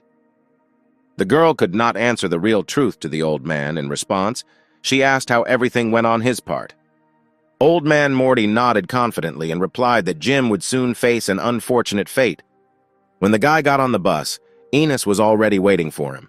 The main character was surprised how good she looked and why he hadn't paid attention to it before. Any minute now, the bus was about to start moving when a loud sound of flashing lights and cars blocked the road. One of the policemen shouted loudly that Jim, based on a report from interested people, was suspected of hiding a bunch of stolen money. Jim opened the bus doors and asked the officer in surprise what kind of stolen money he was talking about. At that same second, Annis pulled the guy by the hand and put a gun in him right in front of the policeman. The police officer shouted loudly that the suspect had a gun and needed to be detained immediately. Voices from the megaphone shouted for them to start shooting at the guy now. Jim didn't understand what was happening. He had never held a real gun in his hands before. The smug police officer shouted for his officers to immediately open fire on Jim. One of the policemen was unable to shoot, and the enraged officer did not understand why they did not listen to his order. Suddenly, Officer May appeared in front of Jim, blocking the path with her body. The girl asked the officer to look carefully at the guy because he had a water pistol in his hands. Jim raised the gun and pulled the trigger. A small stream of water flew out of the barrel of the gun. The policeman shouted back that Jim was resisting the police and that he should be detained. The girl asked the officer to look around. The main character could not escape, since cars blocked all directions of the road. The police officer asked May why she was helping the guy, because when she was investigating the guy, she had a grudge against him. The girl persistently answered the officer that she had no personal enmity and relied only on justice. May believed that bad guys should not be allowed to get away, but good guys should be caught. Suddenly, Jim hugged Officer May from behind and said that he was incredibly touched because the girl called him a good guy. The girl answered the main character not to touch her because he was still a suspect in the case, and the police did not need to shoot him. The police chief pushed the girl aside and walked straight towards Jim. The main character was furious. He asked the officer why he allowed the girl to be treated this way. The man looked at Jim and asked if he was still thinking about help, if someone else would support him. The main character asked the officer not to talk too much. He looked into the alley of a dark building and loudly shouted to get out. Opposite the police chief, a powerful drone jumped out with an action camera below. The man was furious. Because all this time he was being filmed by the camera, he mercilessly grabbed the drone with his hand. The chief of police threw the drone straight to the ground with such force that the equipment scattered to the sides into small pieces. The main character told the boss that he knew that the top two streamers were actresses under his banner. The man stood in anger. He destroyed the camera and was glad that now no one would see him. Jim, confused, answered the boss. Did he really not know about such a thing as broadcasting and live broadcasting? The man pointed the gun towards Jim and answered him that he really thought he could do whatever he wanted with the money. Unexpectedly for the boss, someone started touching his gun. These were fans of streamers who gathered to see their idols live. A crowd of women and men surrounded the policeman. They saw all the actions live and could not believe that all this was happening for real, and everything looked so realistic. The main character again emerged victorious from the situation, because with money you can do whatever you want. In the building where little Chris was, the effects of the medicine finally wore off, and she came to her senses again. The girl asked Old Man Morty if everything was ready because Jim shouldn't laugh at the moment. The old man reassured the girl by saying that with him on the team, she would not have any problems. The girl wanted to call Jim and warn him that he was in big trouble after he contacted her. Little Chris was terrified because she couldn't find her phone in her pocket. The girl's screams could be heard far outside the house because the guy swapped the phone for the streamer's phone. At that moment, all three streamers' phones were broadcasting live from the scene where the police were trying to detain Jim. Jim stood among a crowd of screaming people and realized that their strength was truly great. Now the main character can confidently sign a contract with Little Chris. Jim completed one more system task, and now there is only one last streamer left. Jim excitedly asked the crowd how they enjoyed the outdoor live stream. The main character took advantage of the moment and was able to advertise his stream with Little Chris. He asked to follow his broadcast because tomorrow there will be a big prize draw. The audience was delighted with Jim's speech, but there were still not enough subscribers to the broadcast. Suddenly, the sounds of pistol shots were heard. The entire crowd was terrified and screamed for help. The police chief turned to Jim and said that he was not going to shoot him, but would now search his bus. The main character was pleased with this turn of events because it was an excellent opportunity to act. Jim turned to the boss in fear. He asked not to search his bus because so many people were watching the broadcast. The man looked in Jim's direction and warned him that he would be in trouble if the guy insulted Chris's Highness. The boss threw away the phone and ordered all police officers to search Jim's bus. The main character thanked the officer and obediently awaited developments. The police chief was alarmed by the guy's sudden change in facial expression. The man said that it was too late and did he want to say something to justify it. Jim told the police chief that the broken phone that was broadcasting from it would only make people more aware of what was happening here. All the people who were behind the main character were part of his live broadcast. The man did not believe in Jim's success because he knew that he was about to be caught. One of the police officers looked out of the bus window and showed a black, suspicious suitcase that had been reported missing. Joyful at this discovery, the man ordered the suitcase to be opened immediately. The chief of police understood that Jim could no longer avoid the story of the suitcase planted by his people. One police officer, on the orders of the chief, opened the suitcase and saw a bright light. All the police officers, like the chief himself, were waiting before handing Jim evidence of a stolen suitcase full of money. The satisfied police chief turned to Jim and asked him what he could do about it now that the evidence was indisputable. The main character repented to the police and said that he should not have loved studying so much. The man was confused. He did not understand why Jim was saying to study and what he should study. The suitcase, which was opened by the police, contained books and textbooks from the university where Jim studied. The police chief was furious and did not understand where all the stolen money went. The main character looked towards the police chief and asked what kind of stolen money they were talking about, because he didn't know anything. The man pointed at the bus and told Jim that he hid all the loot because his employee had just found the money. The main character answered the police chief that apparently he forced the employee to throw money on the bus for him. The man pointed a gun at Jim and warned him that if he wanted to discredit the police, it was a crime. The main character took the gun in his hand and ordered to lower it, because otherwise the chief of police would not get off with just prison. The police chief could not expect such impudence from the guy, and he told him that no one could stop him. The boy smiled back at the police officer and added that before no one could stand up for him, but now he is here. The police chief could not believe his eyes because in front of him stood a man to whom he could not do anything. The man asked the police chief if he could stop him. It was the director of the police department from the disciplinary bureau. The man contacted the police chief and told him that they had received an internal report, which found that he had committed numerous disciplinary violations that entailed a lot of responsibility. The bureau director's staff moved forward. Now they will investigate and judge the police chief according to the law. They cannot tolerate crime in the department. Surprised by the situation, the police chief turned to his colleagues and said that he really didn't know where all the stolen money had gone because it had just been in a suitcase. The man looked towards Jim, who was basking in the joy of the fans, and asked if he had asked to appear at the district attorney's office. Next to the man in a formal suit stood the young officer May, who asked to help her with this. The man told the girl that this situation doesn't look right, but if Jim is a guy who has a heart of gold and a good head, then he is ready to help. The girl blushed at the man's words. Jim was not her boyfriend because he was only her suspect. The man turned to the girl again.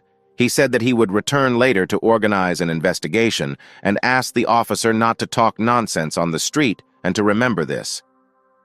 Officer May turned back. This man of few words was her dad. Jim stood aside. The system can really make money appear or disappear anywhere.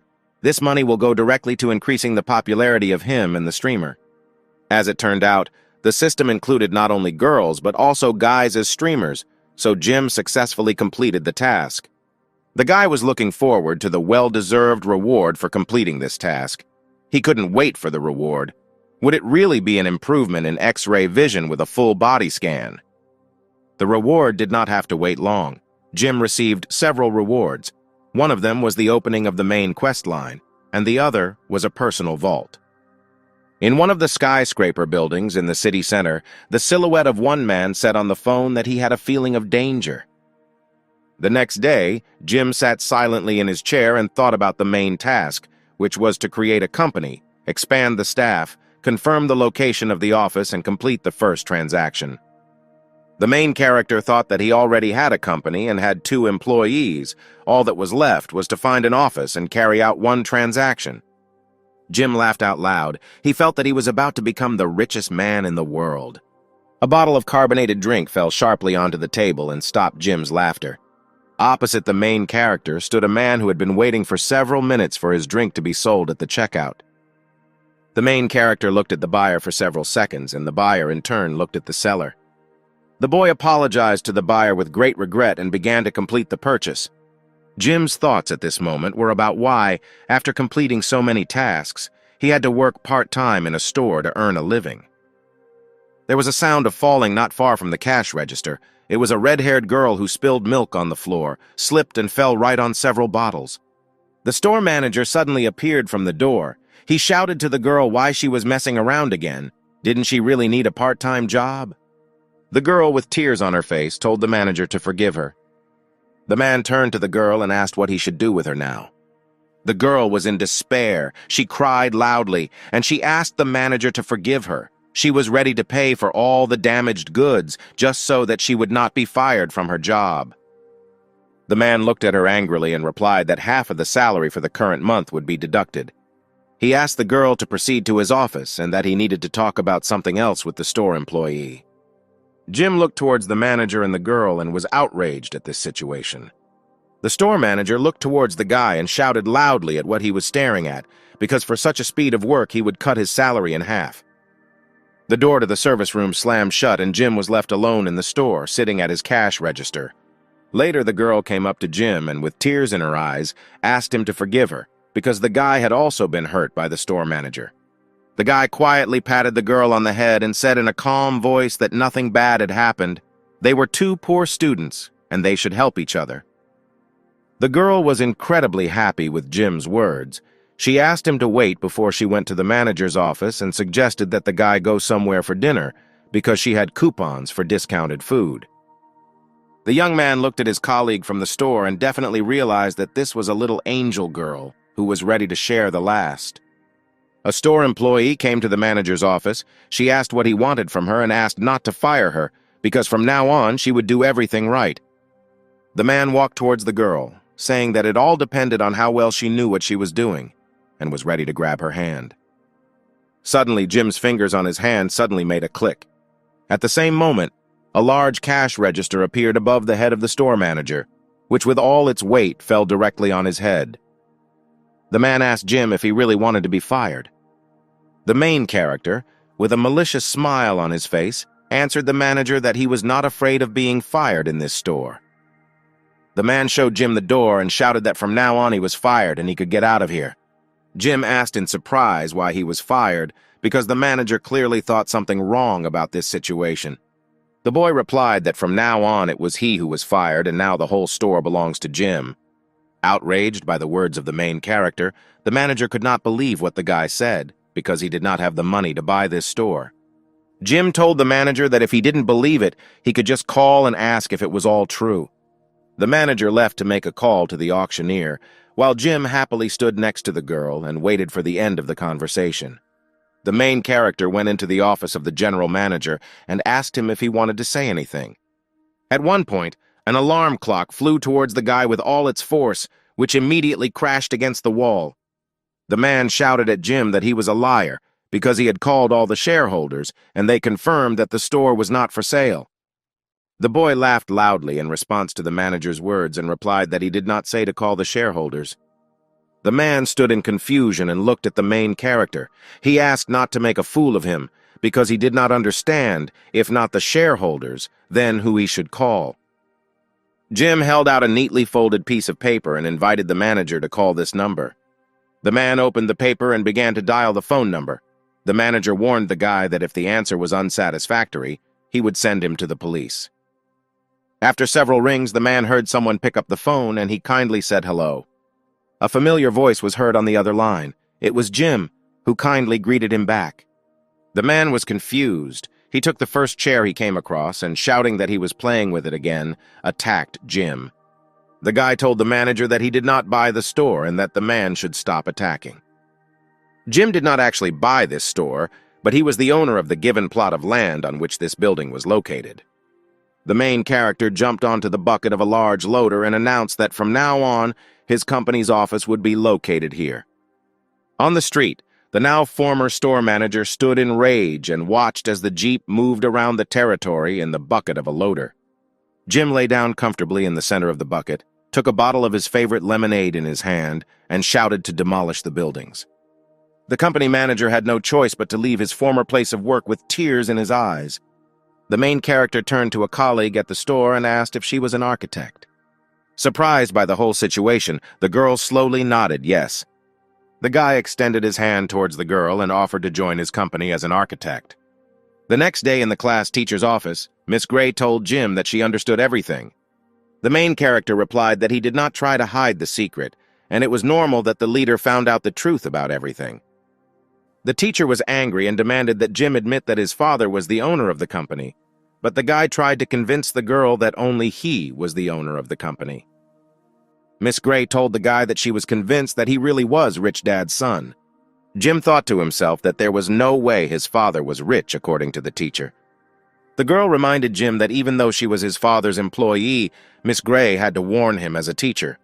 The guy's class teacher took out a test for social practice, where the score was almost 0, and told the guy that she couldn't go on like this. She understood that a rich son doesn't need to worry about food. Jim remembered how last month he couldn't even afford to buy enough food, let alone worry about it. The teacher continued that the boy also did not need to worry about the clothes and appearance in which he appears at school. The main character remembered how he once washed his white underpants along with his jeans, and now they have blue stripes.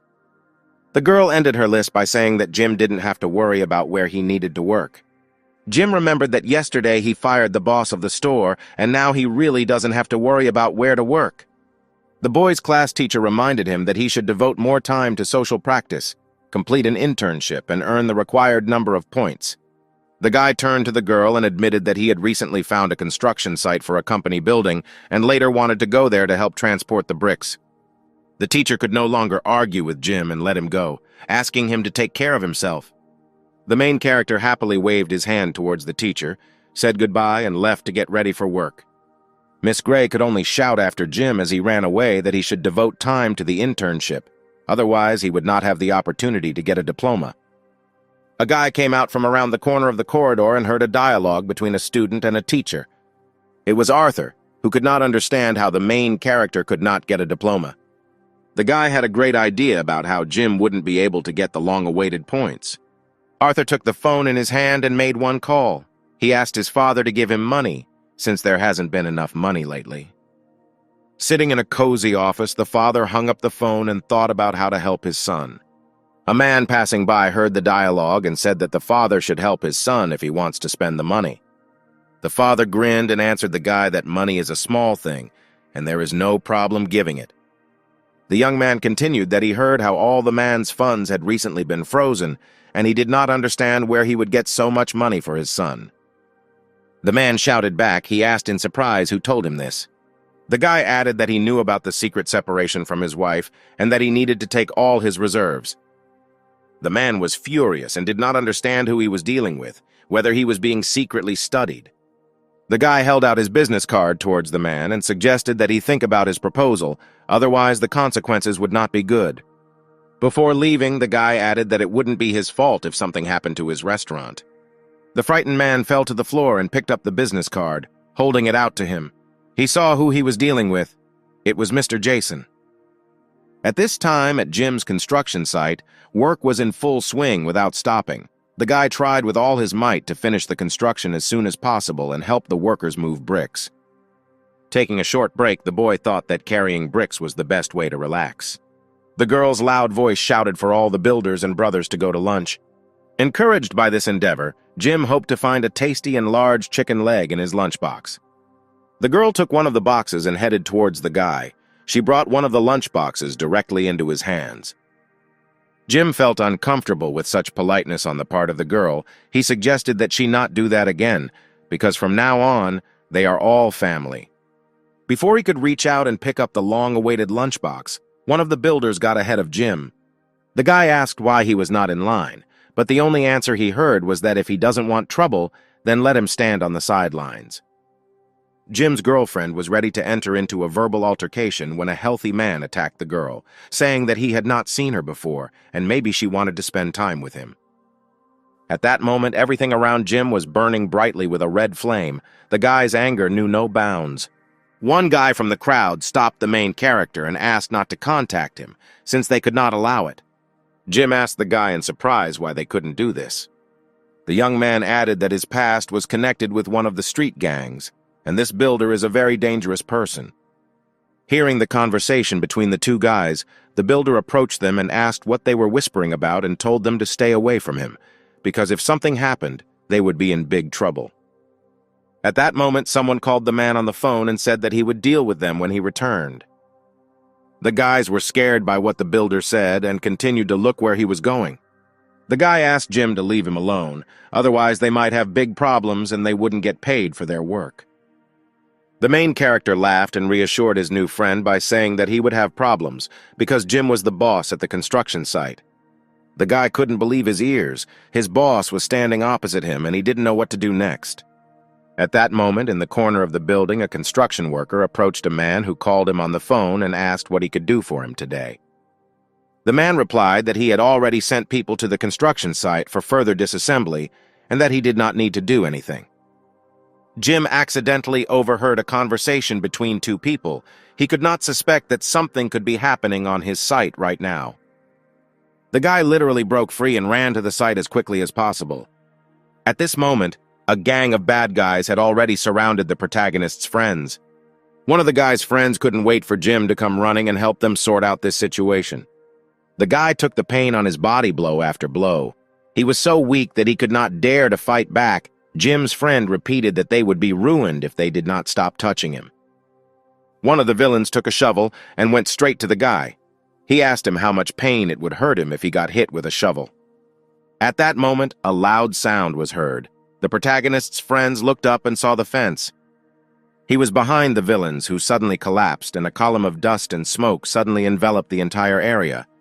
It was Jim's bus, which rushed to save his friends from an evil gang. The bus window rolled down, and Jim asked one of the gang leaders how much it would hurt him if he were hit by a bus. The main character's bus rolled right under the feet of one of the gang's villains and knocked him down. Jim got off the bus and asked the bandit if he was causing problems. The bandit could not expect such impudence from the main character and replied that Jim really doesn't know who their boss is. The guy said that he didn't care who their boss was and slowly picked up a shovel. Someone's steps were heard not far from the bus. It was one of the bandits who told the builder not to do anything and wait. The two guys looked at each other and remembered that they had already encountered each other just recently. Jim shouted towards the old offender that he really wanted to scare the main character. When the bandit realized who he had to meet again, his arms and legs began to tremble sharply. The main character reminded the criminal who he was dealing with, and if he did not leave the site, Jim would no longer be able to hold the shovel. One of the builders shouted to the guy that how dare he behave like that and who the guy thinks he is. Jim laughed loudly in response and asked if he was hanging out with this guy too. The builder replied that there was no one in the area who was not afraid of their gang. After the man said this phrase, a strong blow came to his helmet sharply from behind. Surprised by such impudence, the bandit turned around to look his opponent in the eyes and find out who dared to hit him. Turning back, the man saw a little old woman who could barely stand on her feet and was holding on to her wooden cane with all her might. The builder clearly did not expect such a development of events. He said that his mother was doing here. The old woman loudly and in front of everyone scolded her son, saying that he was a little asshole, and how could he say that someone was tired of living? The guy, unable to withstand the pressure from the old woman, began to cry and asked for an apology from his mother. The woman approached Jim and happily thanked him for being able to pick her up. Otherwise, her son would have made a big mistake. Hearing words of gratitude, the main character admitted that helping people is his passion. After mother and son left the construction site, the main character turned to the main offender. One of the bandits did not expect such a development of events. He replied that he would leave immediately and would not appear here again. Jim asked the bandit not to leave so quickly and to do him a favor. The guy wanted to find out everything about the employer for whom the man works. The young man answered Jim that he could not tell, since there were certain rules and he could not do that. Unexpectedly for the bandit, the main character handed over a whole bunch of money neatly folded in a bag. The young man continued to say that this was not good, and that it was still wrong to do this. Then Jim took out a second bag of money, and already 2 bags of money were looking directly at the bandit. Intoxicated by such a sum of money, the bandit still told the guy the name of the boss of his gang, Mr. Smith, and warned that challenging him was complete madness. Jim had no doubt that, depending on the amount of money, the main character would be able to get an answer to any question posed. After all, the mafia is a service industry. The guy continued that it happened that way and that he was going to do something very big for his boss.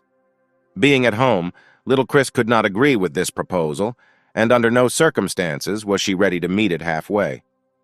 Jim sat opposite the popular streamer and didn't understand how a girl could refuse the boss's words. The girl did not understand how the main character could force her to do this. The guy smiled and continued that the guests just want to play with her and he only asks to accept them. Little Chris shouted to Jim that she never thought he would be such a person. As the guy was about to leave the room, he turned around to remind the girl about the breach of contract. According to the contract that little Chris signed, failure to fulfill her boss's obligations could cost her dearly. The girl had never met a master of such blackmail. She took off her slipper and was ready to throw it right at Jim. After the main character left her house, little Chris called Old Man Morty for a serious conversation. The girl told the old man to ask her friend for help. The man was horrified to hear the little girl's request. The girl continued by saying that the only one who can help them is Mr. Jason. He is the only one in the world who will not be dependent on money. Old Man Morty fell to his knees right in front of Chris's feet and once again asked him to think twice, because his brother's help would put them in debt. The girl didn't understand since when the old man dared to talk to her like that. Little Chris left the room saying that the old man only had an hour to find and bring him here. After exactly an hour in a cozy Starbucks coffee shop, little Chris and Mr. Jason were finally able to get to know each other. Sitting at a cozy table, the girl said that his name, like thunder, sounds very intimidating, but the guy replied that it's just people who give him such a reputation. The girl, in desperation, began to name the reason why she asked Jason to come here. The guy interrupted Chris slightly and suggested that she stop talking and give him a chance to look through everything. Jason's eyes lit up bright red, and the desire to look at the deepest secret in the girl's heart became even greater. The guy saw a car accident at an early age of the girl. He saw screams and children crying next to the broken car. A crowd of people pointed their fingers at the little girl, did not understand where she had come from and what to do with her. The guy saw a crowd of bandits who stood and looked menacingly at the little girl. The young man quickly learned about the secret of little Chris, that the girl at a young age lost both parents and lived on the streets and ruled the local hooligans. Her secret turned out to be very interesting. After Jason revealed the girl's entire past, she fearfully asked how he knew all this. The guy smiled back and replied that she was now in his debt. The girl did not understand what he was talking about, and perhaps now he means that he is ready to completely help her. The guy laughed and replied that of course he understood everything, and now he needed to deal with Jim. Jason remembered that recently many of those around him had begged to help him with this. The guy was happy about this, because it had been a long time since he had met such an opponent, and was already looking forward to looking at his 3 heads and 6 arms. One evening, little Chris was sitting alone in her house and expected to receive guests. At that moment, it seemed disgusting to her. The girl remembered that she asked Mr. Jason for help, and understood that Jim would definitely not be able to resist him. According to the operation they planned, the baby gave the command to Mr. Jason that she was ready to begin. Outside the house, already waiting for the command, Jason and Arthur stood together. The guy asked Arthur to hold Jim for a few minutes. When the guy turned away and left to follow the boss's command, Jason decided to take a closer look at the boy's secret. At this time, Jim was approaching a European restaurant, quietly humming the tune of a song. Upon entering the building, Jim ran shoulder to shoulder with Arthur, which greatly surprised him. The guy did not immediately recognize his opponent. He asked the student with a shiny bald head how he could help. Arthur menacingly answered him that how could he not recognize him up close, and why had he come to dine in this particular restaurant. The main character did not reveal all the secrets, and kindly waved his hand and headed straight to the restaurant. Remembering his task, Arthur cried out loudly that this restaurant belonged to his family, and he could tell the cooks to prepare the best table. Jim did not appreciate the courtesy and kindness from his classmate and refused the offer, adding that Arthur made sure that his cooks billed him after dinner. The boy had no choice but to simply shout to the entire restaurant that Jim had broken the law. Surprised by this statement, the main character asked the guy where he had broken the law. Then the guy replied that it was in that room that Jim wanted the streamers from his company to receive guests, and this was illegal human trafficking. The main character did not quite understand Arthur's claims and asked to speak with evidence because his business is completely honest. The boy could not believe Jim's words and moved straight to the central hall to prove that he was right. Approaching the door and opening the main hall, Arthur was in shock. He could not believe that these were really the streamer's guests. Having opened the doors, he saw a large number of small children attacking the young streamer and asking her to play different games with them. Approaching the large hall, Jim put his hand on Arthur's shoulder and asked him if he was now convinced of the honesty of the protagonist. The guy couldn't believe his eyes.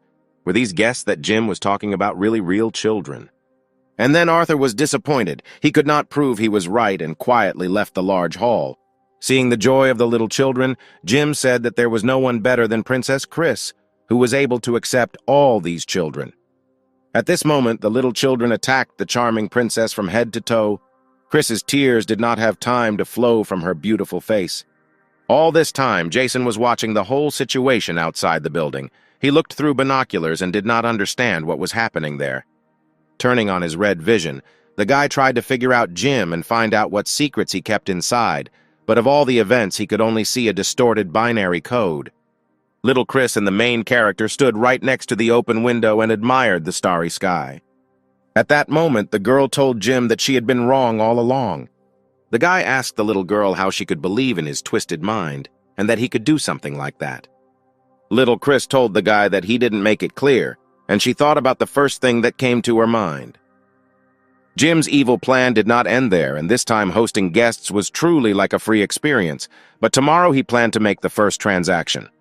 Jim recalled that the most difficult part of the main task was creating a company and hiring employees. As soon as the main character thought about this, suddenly someone drove into his shoulder. The young man immediately apologized to Jim and asked if everything was okay.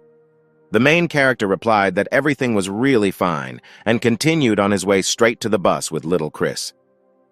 From such a close distance, Jason could only see one number, 11,637. But the guy could not understand what this number could mean. These figures intrigued the young man very much, and he looked after Jim thoughtfully. At this point, Arthur approached Jason and asked what they could do with him. The guy was no less insidious and suggested engaging in battle not directly with Jim, but first starting with the people who were around him. In one of the university classrooms, Miss Gray was checking her students' test papers when her phone suddenly rang. Picking up the phone, she heard the voice of the doctor who was treating her father. She asked how he was doing and how much better he felt. The girl couldn't believe what she heard and simply remained silent, holding the phone to her ear. Jim's former work colleague was sitting right by the window and finishing reading her favorite story when suddenly her phone rang. It was her landlord, to whom she was willing to pay rent directly for that month. But at the other end of the line, other information awaited her, from which her eyes filled with fear and excitement. Sitting in her room, little Chris, deliciously eating her sweets, picked up the phone. Hearing the request from the phone, she was upset, lowered her head and replied that she understood everything.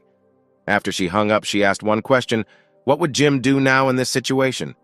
At that moment, no one answered Jim's call, and he did not understand why this was happening. The whole point was that all his employees silently quit without saying a word to Jim. He didn't know what to do next because the percentage of completion of the main task was now much lower. Unexpectedly, the main character received an incoming call on his phone. Answering it, Jim was told about the races that would take place that evening. At that moment, Jim heard someone knock on his door. The main character asked who was there and immediately opened the door. There was a tall guy standing outside the door, smiling sweetly. He came to have an interview at Jim's company. A few weeks ago, the main character posted a job advertisement, and today the first person came to him for an interview. After the man entered Jim's room, he saw that the figure that was before had decreased significantly and was now 3.194. The guy who came for the interview was Mr. Jason. He thought that in any case, danger awaited Jim in the final of the car race. On the day of the race, all participants in the race arrived at the start line and were ready to compete for the main prize. This race was different in that, unlike the previous ones, it was considered the longest during the entire competition. If you look at the map, you can see how participants need to go from the city center to the eastern part to get a tag, and then go west to the end of the city in one go. The main character at that moment was not worried about anything. He had already heard about this racing format, and in any case does not lose anything, and if he wins, he will earn. One of the main judges of this race came to the starting line and shouted to all participants that this final was the same as last year, without restrictions on the route and methods. The winner would receive membership in the Club of Divine Heroes. The man continued that in case of defeat, the participants must give up the most valuable thing they have. Jim was surprised by this outcome of events because no one had warned him or told him about this before. The chief judge came to the start line with a large black and white checkered flag and shouted whether all participants were ready to start. The main character turned to his partner and said that he was counting on him, because his company was not yet in great demand, and he still couldn't just give it away. Jason told his boss that everything would be fine with a small smile on his face. The guy couldn't wait to see what Jim's face would look like after he lost his company. And so the judge waved the flag and the race began. The first powerful sports cars rushed straight ahead one by one. This race took place live. All the people of the city watched as the reigning champion Queen of the Night took the lead. At that moment, a correspondent from the First National Channel was broadcasting live directly from the helicopter. She said that this year, because of the Queen of the Night, a lot of people came trying to interrupt her streak of victories. The girl added that it turns out she recently found out how the Queen of the Night lost to a mysterious dark horse in the previous preliminary race. The journalist moved the camera a little to the side and said that this car was modified by God, a ghost bus. It was driving slowly and steadily. Inspired by the race, the girl asked if this was really a strategy of the tortoise and the hare. Inside the passenger bus, Jim sat and did not strain, but his partner asked how they were going to win because his car was too slow. The main character took out his phone and reassured the driver. He asked him not to worry, because Jim had everything planned for a long time. Jim put the phone to his ear, dialed the police number, and began shouting hello loudly into the phone several times. At that moment, the bus was moving in an area where there was no network and Jim could not dial the police number. Jason looked at the main character and saw that Jim had nothing planned, because he had thoroughly prepared for the race and was aware that today there would be no network in the entire city. The guy thought for a second and thought that if nothing appeared, he would have to use Plan B, super acceleration. Jim showed his partner where to go next. Jason asked his boss if he was sure of what he was doing because this road leads to the south of the city. The guy looked at him and replied that everything was correct, because only with the help of a workaround they could speed up. At this time, other participants in the race rushed forward so quickly and swiftly that they had already reached the main control point of the city. Arthur, sitting in the car, shouted contentedly that Jim's bus was so slow that nothing could correct his situation. Having reached the checkpoint, the guy drove up to the judge, who left a stamp with a marker that he could continue the race. The guy stuck his hand out into the light to see the seal made with a marker and was surprised that it suddenly began to snow. Arthur couldn't understand how it could snow in the summer. Looking up, several huge planes were flying high in the sky, throwing snow directly onto the city road. At that moment, Jim's bus seemed to be racing down a hill on a sled straight down the road using special modified skis for transport. The main character opened the window and, with a snowball in his hand, shouted that accelerating in the snow and rolling on it was as easy as shelling pears. Jim looked at Arthur's car, which could barely cope with control, and happily watched what would happen next. The guy's car drove into a pole, then he ran out of the car and with tears in his eyes shouted why he was doing all this, why it suddenly started snowing. He raised his head up, and indeed, it was several planes filled with a pile of snow that threw him off on the city street. Jim sat calmly on the bus, because this was his secret plan for true acceleration. It was all about artificial snowfall. Jim's partner clearly did not expect such a development of events. He thought that detouring through the southern part of the city just to get to the control point did not give him a clear advantage. A few moments earlier, Jim had arrived at the military base and ordered some snow to be delivered to him by planes, missiles, artillery, whatever they had. He added that money was not an issue. The main character asked to give him a couple more caterpillars, then they waited for his signal and only then started snowing. Jim's plan really worked, and it was like he was racing on the tracks of a yellow bus at a snowy resort, and only Jason didn't understand how he could manage so much money. Was his company really worth such an investment? The guy turned to his boss and warned that the snow reserves on the plains were completely exhausted, so there would be no more snow. Jim's partner didn't understand why they couldn't just go to the office and bribe the judge with money. The guy added that in this case, people would catch him in the act, and he would lose all his reputation and money. At this moment, Jim sharply indicated to Jason to change direction and listen only to him, and now head north. The guy could not understand why he wanted to go straight to the city center. The main character asked to trust him and just believe, and only in this case they will be able to win the race. Jim asked his employee to hurry up, because today was his first day at work and he needed to fulfill all his requests. All the race judges were already at the finish line. Correspondents and cameras were waiting for the winners. There were only a few miles left to the finish line and the race would soon end. Several cars raced to the finish line. This was the first group, but in this group there was no sign of the Queen of the Night. No one understood what happened to her, because she was always in front. The girl drove the car tensely. She was driving behind several cars and didn't understand why they didn't fall into any traps. At that moment, the girl decided to press the nitro button and speed up, overtaking all her rivals right before the finish line. An enthusiastic journalist, seeing how the Queen of the Night was accelerating, shouted that apparently she was saving her strength and the champion would definitely win this race. Unexpectedly for all the race participants, journalists, and spectators, a loud train sound was heard. The Queen of the Night shouted that it was a trap and suddenly braked. She managed to react and press the brake pedal right in front of the high-speed railway. She did not understand why the train appeared here at this time. The girl said if this was all part of Jim's insidious plan and added that before this train appeared, she was still ahead. Unexpectedly for the Queen, Jim's yellow bus appeared at night after several carriages. While passing his rival, the main character said that, as the old proverb says, behind every successful man there is always a woman who silently supports him, and it looks like this woman is you. Jim opened the window and shouted contentedly that if her car was called Night Snow, then it was called Day Ice. Right before the finish line, the main character shouted Daytime Ice, transformation, as if he were the owner not of a bus, but of one of the Transformers. The special skis that were put on the wheels of the bus suddenly came unhooked, and Jim, with his hand raised up, shouted full speed ahead. The girl sat silently behind the wheel of the car and watched as Jim rushed to the finish line on a yellow bus, and although the rules did not prohibit this, it was too much to slow down cars by train. The Queen of the Night laughed and added that it was a great plan to turn a car into a train and one of Jim's best tricks. Suddenly, the girl opened a special toggle switch on the steering wheel. The guy didn't know, but she also had an ace up her sleeve. This button was intended only for emergencies. The girl loudly shouted the Night Snow transformation, and the car suddenly flew into the air and began to transform into something new and super fast.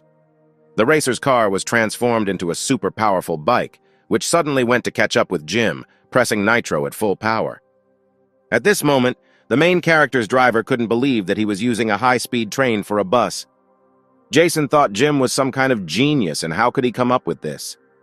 The main character did not have time to think how bored he was, that there were no rivals around, when suddenly in the rearview mirror he saw the Queen of the Night quickly catching up with him on a cool and powerful bike.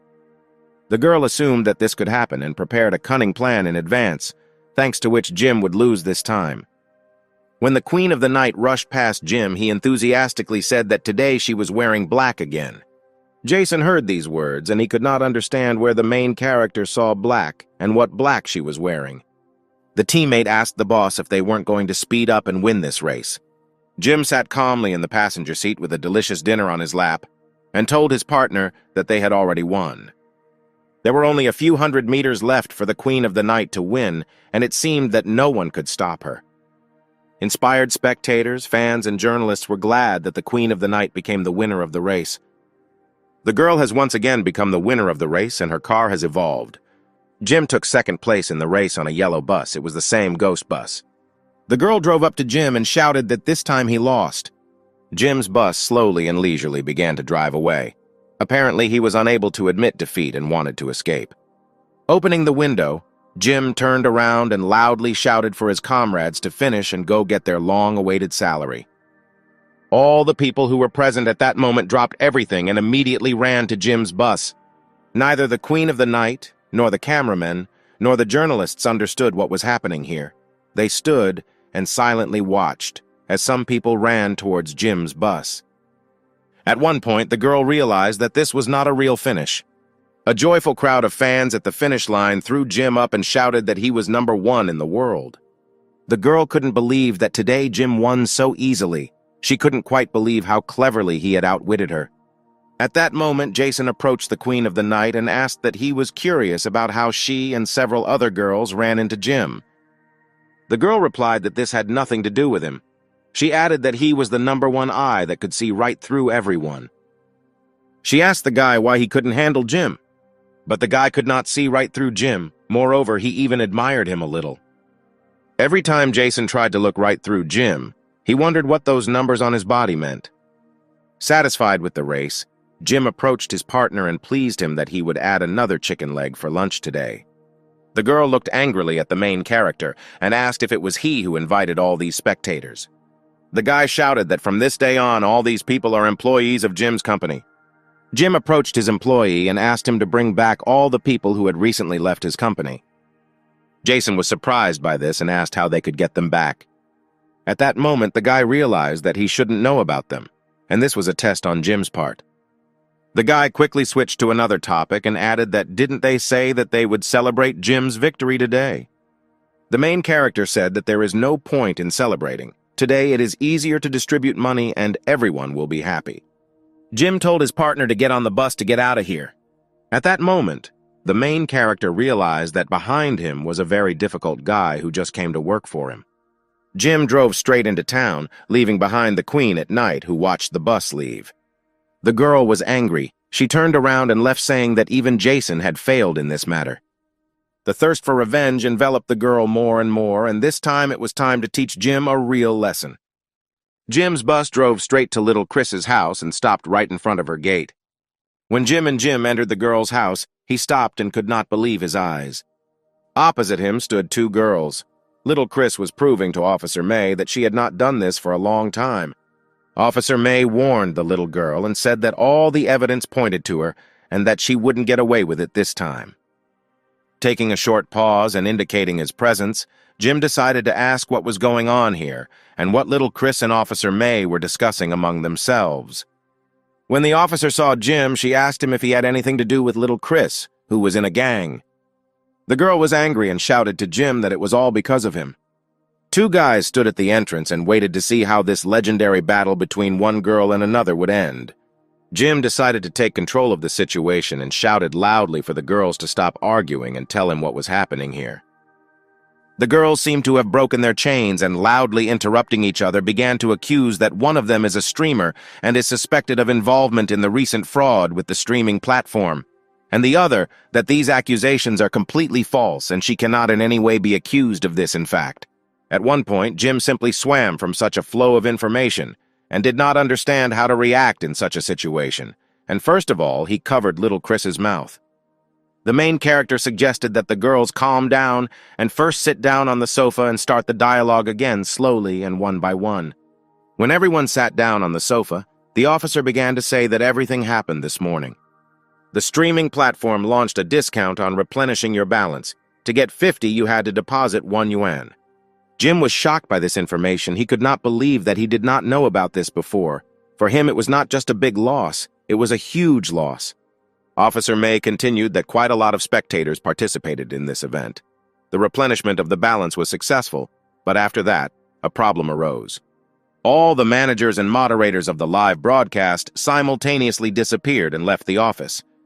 The police officer added that all the criminals disappeared along with the money, and the only person who could now be found was little Chris. She was one of the main persons. The girl did not agree with the accusations that were directed at her, and argued that she could not possibly be involved in this case. Jim hugged little Chris and reassured her. He said that he believed her and everything would be fine. Jin stood up for his employee, saying that he trusts everyone unconditionally and that they should not be accused without taking into account the facts of the crime.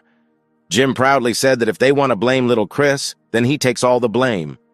The police officer quietly got up from the couch and told Jim that he had helped the police several times, and therefore this time she would just give him a warning. The girl said that a special investigation team was created for this case, and the guys have only 2 days to correct the situation. The main character was ready for such an outcome of events, and 2 days was more than enough for him. When the police officer left the house, the girl thanked the main character, saying thank you for being able to stand up for her because she had recently quit, and Jim still continues to help her. The guy took the girl and added that she was still one of the most beautiful employees of his company. From hearing the words, little Chris melted and fell into the arms of the main character. They looked at each other for a long time, and it seemed that a spark had slipped between them. Suddenly, someone interrupted the young people with a loud cough, and the silhouette of a tall and slender woman appeared not far from them. It was Jim's partner, Alice. The girl's appearance had changed a lot. She said that his prediction had come true and they could start. The main character was surprised that Alice was with him again. Apparently something happened as he expected. Little Chris approached the girl and asked for forgiveness for hypnotizing him earlier. The girl replied that the hypnosis had long since passed, and at the moment she had quit her main job and was working exclusively as Jim's personal assistant. The main character was really glad to see his partner. He patted her on the shoulder and offered to take care of the fugitives. As everyone walked out the door and headed to Jim's bus, little Chris asked if he predicted that something would happen at the cockfight broadcast. The main character replied that he just had a vague feeling that something might happen soon, so he sent people to train stations, airports, and highways.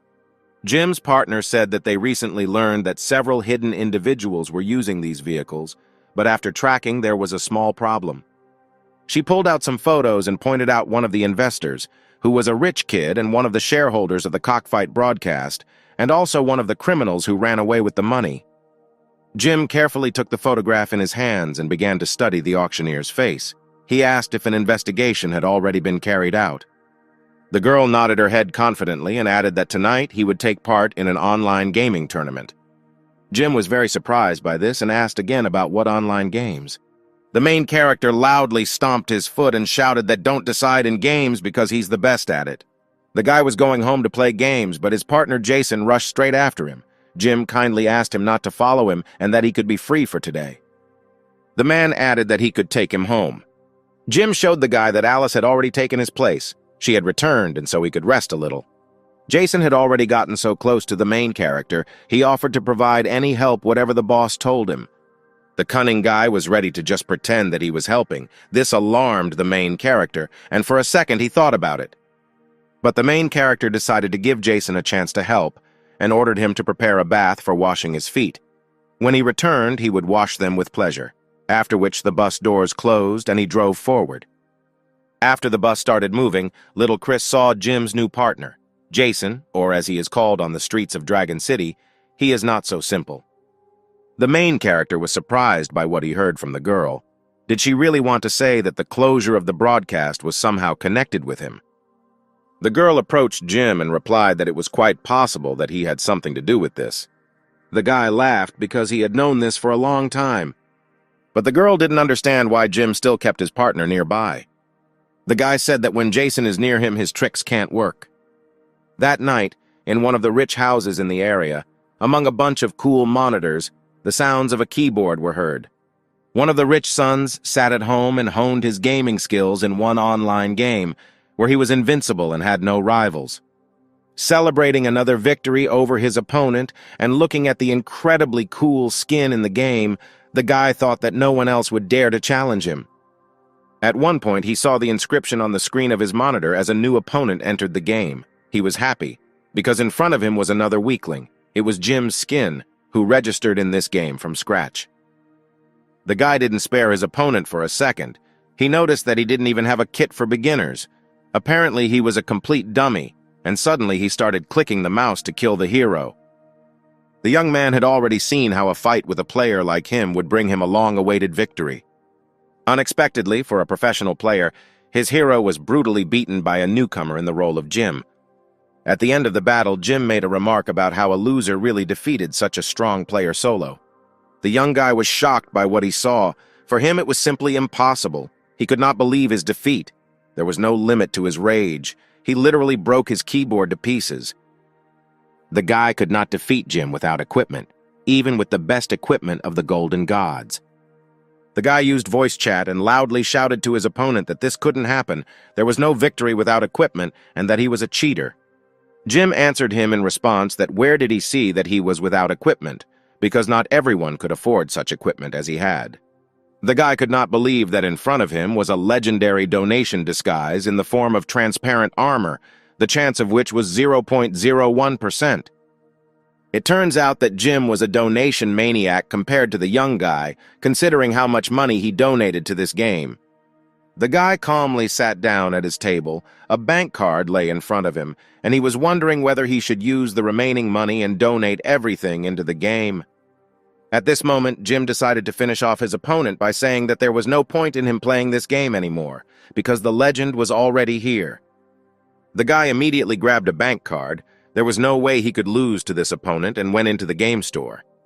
The guy went to the equipment lottery section, where he was required to confirm a payment of 64,000 yuan, after which he received 100 times 10 spins in a row.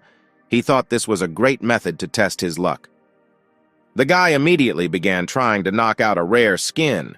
One by one, pressing the keyboard, he tried to find the long-awaited armor, but the number of spins was so huge that the man got confused in them and did not understand where to press next. At one point, a message came in the guy's personal messages where someone wrote, it was a message from Jim. He offered the guy to sell the legendary donated transparent armor if he was willing to agree. The guy couldn't believe this message. Apparently, Jim wanted to make big money from it. The man shouted loudly that he was a great player, and even if he died like a vegetable or jumped off a building, he would never want to get the superior transparent armor. But the offer was so tempting that in just a few seconds, the guy was ready to make a deal with Jim. After some time, this happened, and the number one character appeared again in this online game, and it was the skin of a rich son. Jim was incredibly happy about this outcome of events because he got what he wanted. Little Chris turned to Jim. She was grateful that he did this for her, and that he was ready to sacrifice even such rare equipment.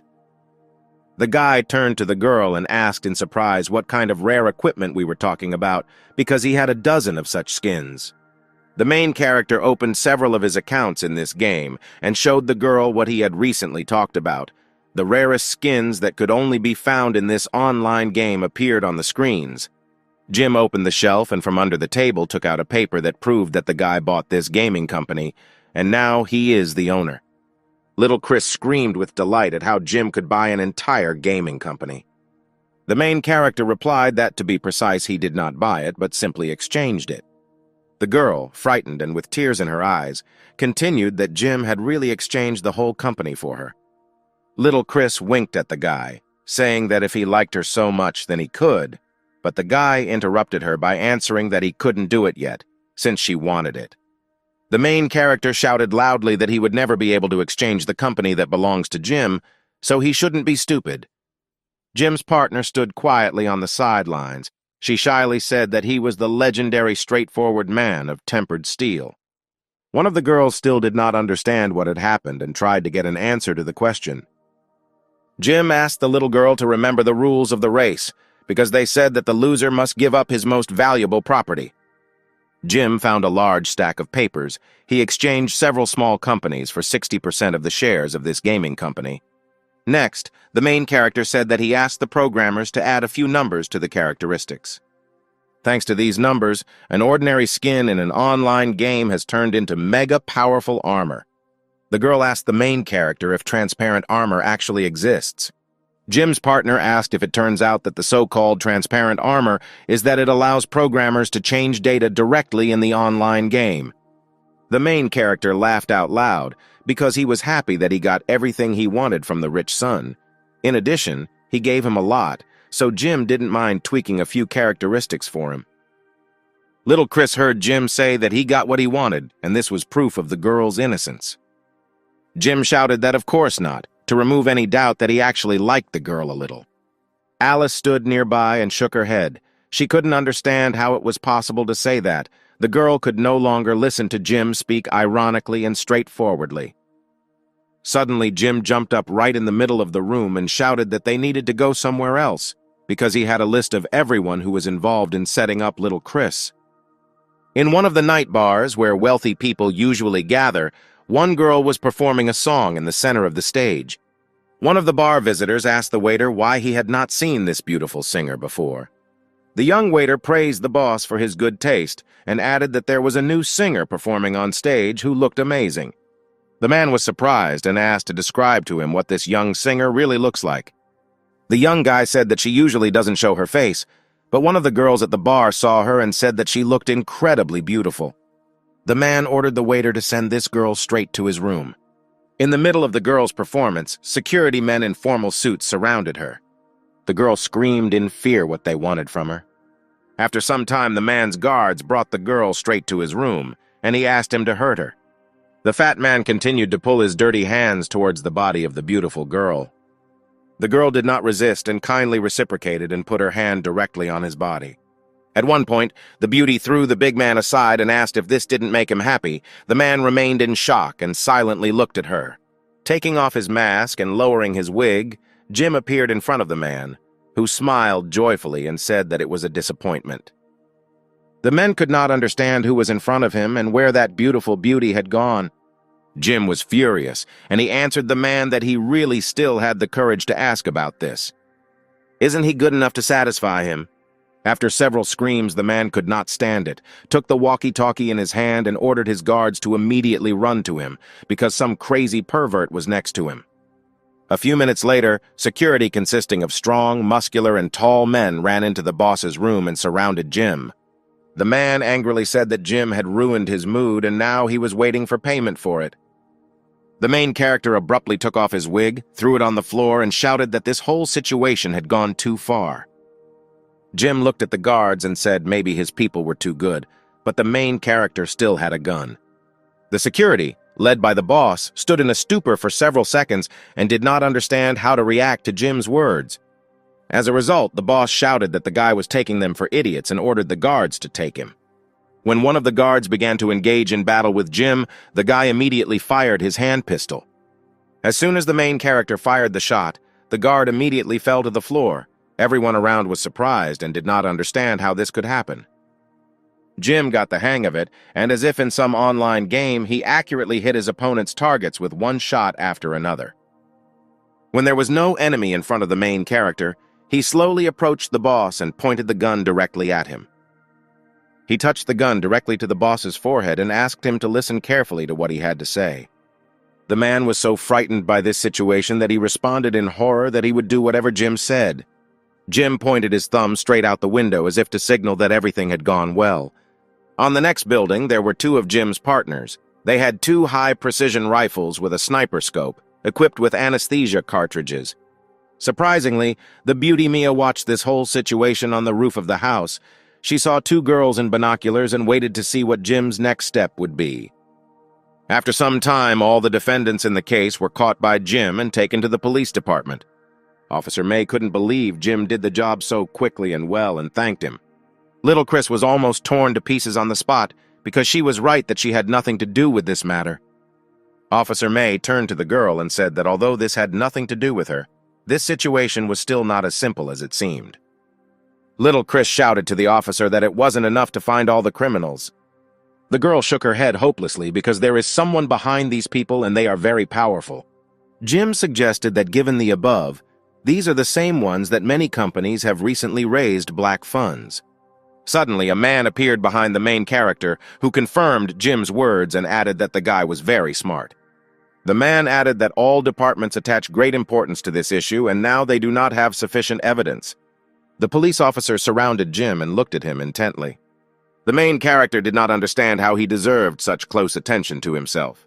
Officer May approached her father and explained that he wanted to let Jim do the investigation as a freelancer. The main character was surprised and asked again if he was now a secret agent.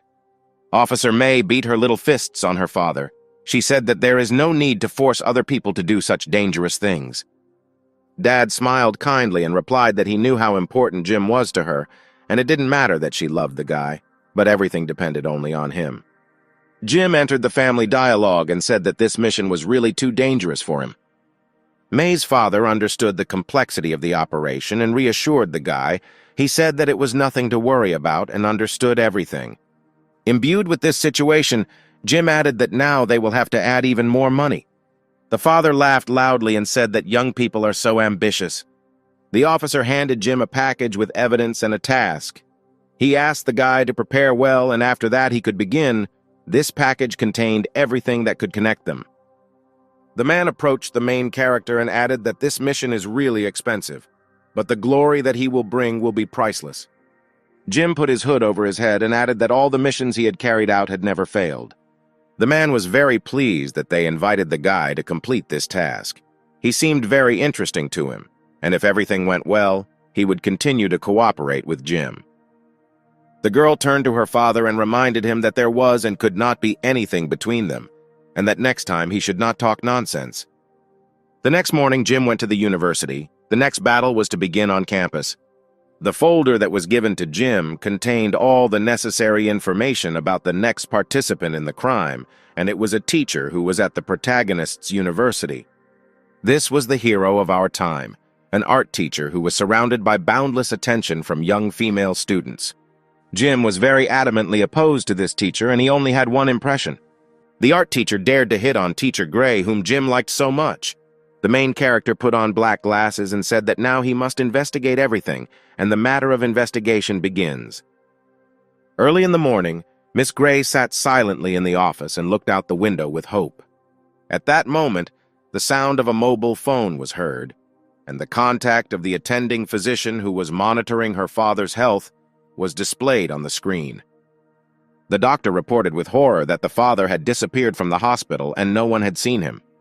Miss Gray did not understand how this could even happen, how her father could disappear, because he could not move during the recovery period. The doctor suggested that perhaps someone could take him away. After some time, the teacher ran to the hospital where her father had disappeared from. She saw complete chaos in his room. She asked the policeman if there was any evidence. Mr. Policeman shook his head that he didn't know, but was aware that it was a group of people in black who ran into the ward at night and kidnapped the teacher's father. He asked if they had enemies and what about their intentions. The girl admitted that in fact she had conflicts, but this was not a reason to kidnap her father. At one point, an SMS came to the teacher's phone saying that her father was with them and that she should not contact the police. The policeman suspected something was wrong and asked if everything was okay. Miss Gray carefully told the man that nothing had happened and everything was fine. She referred to the fact that one of her students was having problems at the university and she needed to escape. When the girl returned to her office, she thought that perhaps these kidnappers were enemies of Jim's family business. She took the student's card and thought that she should warn him, but it was so dangerous because her father was still in the hands of bandits. Suddenly, a hand appeared right in front of the girl, reaching straight towards her. The teacher was surprised because right in front of her stood Teacher Jack, who asked the girl if she had thought well, because earlier he had invited her on a date. Miss Gray asked to forget about it because she already has a boyfriend. The teacher was furious because she thought so much about his proposal and eventually refused. He could not stand the refusal and looked at her angrily. The teacher apologized to her colleague, but in response she only heard that she should not be so shameless because the man knows that she conducts private broadcasts. The girl stood in horror. She didn't know what to answer, and the man continued to mock her because it seemed to him that she just liked it when men looked at her. Teacher Jack quickly began to approach the teacher. She screamed in horror what he wanted to do to her and took a few steps back. The man wanted to get a real internet celebrity who was the hottest streamer. He wanted her to belong only to him. The girl began to scream in horror because they began to paw her from behind. But it was not the teacher because he stood in the same place and his hands were far from Teacher Gray. Unnoticed, Jim crept up to the girl and asked how this could be regarded. The boy smiled and added that this was a normal concern on the part of the boss. Teacher Gray could not have expected that her student would immediately be nearby at the right moment. Teacher Jack asked how Jim was able to climb here through the window because they are on the 7th floor. The young man carefully took the teacher by the hands, and together they went out the window straight to the crane that was waiting for them outside. The young man hugged the teacher tightly and wondered if it was impossible to get to the 7th floor simply by purchasing a crane. Teacher Miss Gray approached Jim and asked him to stop causing problems in front of other teachers. The guy asked, "It turns out that if there is no one, the boy will be able to do whatever he wants." At that moment, a bright beam like a laser flew next to Jim's head. The main character turned to the side and saw fire burning from the teacher's finger. The man threatened the boy to get out of here because Miss Gray is his woman and he likes him very much. But the guy was in no hurry to run away. On the contrary, he turned to the teacher and said that Teacher Gray was his girlfriend. Jim continued to say that the light on the teacher's hand was the same as his brother Mr. Jason's. The teacher asked the student if he really wanted to give away all the secrets of his family. Mr. Jack gave the teacher one last chance and threatened that if she did not go with him, he would not be able to guarantee the safety and integrity of her father. Miss Gray couldn't believe his words. Was he really one of the kidnappers who stole her father from the hospital? Right at that second, someone took the teacher's hand and squeezed it tightly. She raised her head and saw Jim, who asked not to worry because he was here and ready to help her. The girl asked Jim how he could help her, because even the police could not find the kidnappers. Jim interrupted the teacher and was glad that he had already found her father. When Teacher Jack heard Jim's words, he could not believe it, because the influence of his family extends to all high-ranking bodies of this city. Jim wondered at this. Are they really strong because the powerful, but even the simplest people are better than them? Enraged, Jack asked what Jim might know about this and threw a piece of metal at him. This cartridge whistled past the couple and hit the crane where the young people were. The shot was so powerful that the crane shattered in a second, leaving Jim by surprise with no hope of what to do next. Suddenly, for everyone, the main character simply froze in the air in his arms with the teacher, when a multi-ton crane collapsed under him and fell down. This was impossible. Jack looked in amazement as Jim was hanging on the street in front of him like Superman. The main character asked the teacher if he had ever seen this trick being filmed in a movie. Using a cable is much cheaper than buying a crane. Jim waved contentedly across from Teacher Jack and, together with Miss Gray, headed straight to the roof of the building. After some time, the man climbed to the roof of the building where Jim and Miss Gray had gone. He carefully opened the door. He saw that at that moment the girl, together with the main character, was hugging her father, who miraculously found himself on the roof of the building in a wheelchair. The boy smiled and said that he had not lied when he promised to find his father-in-law. All this time, Teacher Jack stood on the roof of the building and watched all this. He could not understand how Jim managed to find and deliver the teacher's father directly into her hands. The man continued to watch the happy family and was amazed how this could all happen. At that moment, someone's hand suddenly fell on the man's shoulder, and he warily turned to the side. Next to him stood Jim, who was sobbing loudly with tears right in front of the teacher. Jack asked the main character why he was whining. The boy slowly wiped away a couple of tears from his face and replied, "That isn't it the most touching scene when a father and his daughter are reunited together?" Then the teacher loudly answered the main character that he was really still laughing at him, and he still wanted to know how Jim was able to save his father. The guy replied that money is all he has, and doesn't he really know how he managed to pull it all off? The teacher was very surprised at Jim's words. Could he really bribe everyone for money? To which Jim replied that he knew nothing and why Teacher Jack was asking him about it. Then the man took out his phone and quickly began dialing the number of one of his subordinates, who was supposed to keep an eye on his father. The phone was answered immediately, and a frightened voice on the phone asked if there would be any further instructions. The boss was furious. He asked what instructions he was talking about, because as it turned out, his employees were following the instructions of competitors. But the guy replied that it was all a lie and they always only listened to his instructions and never worked for competitors. The phone that Teacher Jack was calling was literally shaking and bursting with his screams. He was trying to get the truth and find out why they took the money from Jim and let the old man go. When his employee turned his head, he saw that the father of Teacher Gray was lying on the bed in pajamas and under a blanket. and next to him stood guards who had been sent to watch so that he would not run away anywhere. The man replied that everything was fine, and the old man they needed to keep an eye on was right here. It seemed that a little more and Jack would burst with anger. When he heard what they told him on the phone, he asked why they were still denying it. At one point, the teacher realized that this whole scheme with the old man was a trap.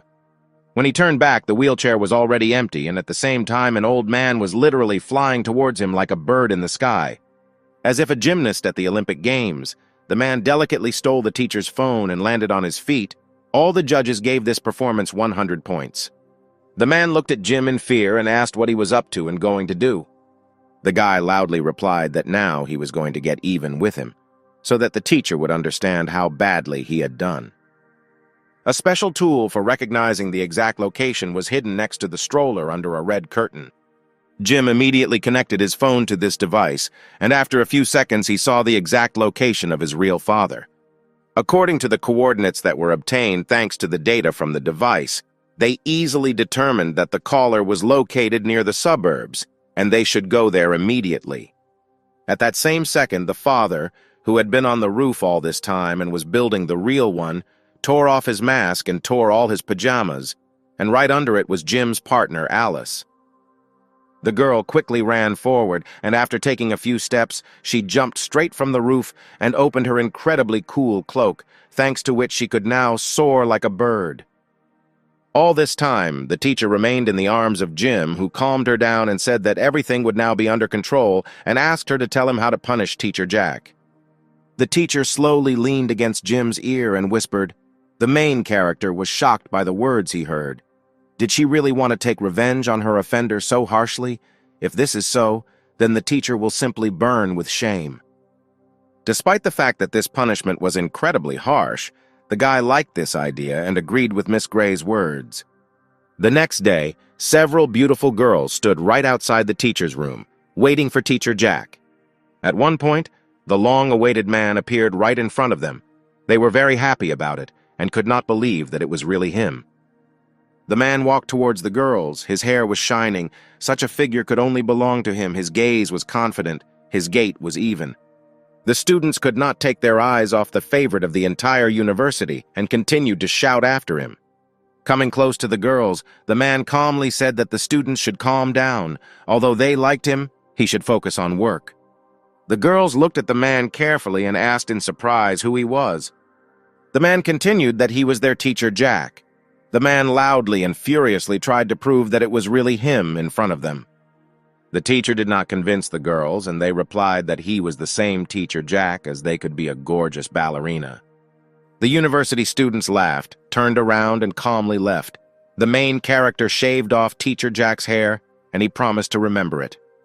Not far from the university, all of Jim's employees were standing on the street near one of the culinary shops. Seeing this, Alice asked the main character what they were doing there. Jim replied that when the company had a lot of money again, it would allow him to start a new business plan, but so far his percentage of completion of his main task was only about 72.5%. The girl was surprised and asked what plan we were talking about and why the main character called it new. Jim confidently replied that he had already thought of everything and would soon be ready to talk about his first clients. Jim took out a list of names and handed them over to Alice. He asked her to find these people for him. The girl carefully studied every name, every number on Jim's client list. She asked in surprise whether they really needed to be found. This list included people such as a police officer, a former owner of a convenience store, and Jim's classmate Arthur. The girl was surprised because she had recently brought them all. One of the former convenience store owners was not worthy of Jim looking for him. The police officer who let Jim get away last time was demoted 3 ranks long ago. Well, poor Arthur, who lost the last 2 races and dinner to Jim, didn't understand what he was up to again. The main character smiled broadly and said, "Don't they still realize what unites them all?" The young people looked at each other and said questioningly that perhaps he had deceived them all. But everything turned out to be much simpler, and Jim replied that all they had in common was that they were bald. At that moment, Jim took out a huge briefcase and proudly announced that in front of them was his new business plan, which was to sell artificial hair. The young people all shouted loudly with one voice that the main character had gone crazy and wasn't artificial hair sold everywhere. But the guy answered them that if all these wigs affect a person in such a way that other people show unlimited sympathy for them. One of the guys shouted that all his advertising was complete nonsense, but Jim asked people to turn around and look at the live example that was standing right behind them. When the men turned around, they saw Alice holding a purple wig in her hand. She looked at them in surprise, but Jim added that the changes in the girl's body were caused by the wig. The bald men found it hard to believe that wearing a wig would make people fall in love with them, and asked Jim who he was lying to. But the main character continued to stick to his line and asked to look at Alice again and think carefully about whether she was like this before. Arthur began to remember what the girl was like. He remembered that before she was much gentler and better looking and was much charming. Everything was absolutely accurate, and Jim pulled out a beautiful and long wig with silky hair. He offered to tell the guys another secret why Teacher Jack is so popular. Arthur asked controversially, that isn't it because he's talented and handsome. The guy quickly took out his phone and went to a top-secret folder with personal photos of the teacher. He said that he discovered this when he was studying it. In the past, Teacher Jack complained that no one liked him, and no one paid attention to him. But later he came across me and bought one of the wigs, and after that, everyone started loving him. But today Jim took the man's wig, and everything became the same for him as before. When Arthur took Jim's phone and looked at the photo, he couldn't believe that in front of him in the photos was really Teacher Jack. Jim happily added that it was actually very difficult to recognize the teacher without his wig. The guy took his bald head and asked the question whether his baldness was the reason for his unpopularity. Jim insidiously replied that he should think about it, because the teacher had no hair and no one liked him, but with hair everything appeared at once. But Arthur still doubted Jim's words. He believed that the guy was lying and Teacher Jack could not buy a wig from him. The main character confidently said that he had all the evidence, especially since Arthur had already begun to doubt that the teacher was wearing a wig. Gene took out his phone and was going to show a video where today he went to collect money for a wig from Teacher Jack, and he wanted to take a promissory note from him that Jim would not sell wigs to anyone else, but the guy refused. The guy still felt some kind of trick on Jim's part. Did the teacher really buy a wig? The main character continued to insist and convince Arthur. He offered to touch the quality and feel the wonderful aroma of the new wig. The young guy couldn't resist sniffing how good the wig smelled. This smell brought tears of happiness and joy to Arthur's face. Jim was pleased because his sales plan worked successfully, and the guy asked how much he could sell this wig for. The main character shook his head and asked how he could take money from him because he is a student. Where did he get it from? Arthur was furious. He shouted that who told him this because he has everything. He asked Jim to stop looking down on people since he has so much money. The guy picked up all the bank cards and threw them towards Jim, saying that the money was nonsense and he could take as much as he wanted. Alice slowly approached the main character and whispered that he was not in a too excited state. Jim said that this wig contains a special Chinese medicine potion. The girl said that the young guy had already been cheated out of a lot of money. Wasn't that enough? At this moment, Jim shouted sharply what kind of car Alice wanted. Not far from the company stood an expensive and sports car, which was in Arthur's possession. The guy was in such deep despair that he didn't think for a second that he was giving the car keys directly into Jim's hands. Satisfied, Jim and Alice stood next to the car. The girl asked that the guy had deceived him so many times. Wasn't that too much? But the main character answered in surprise that it wasn't too much. Shouldn't he thank him for that? And now, having been transformed beyond recognition, the young people put shiny wigs on their heads and loudly thanked Jim for the given opportunity.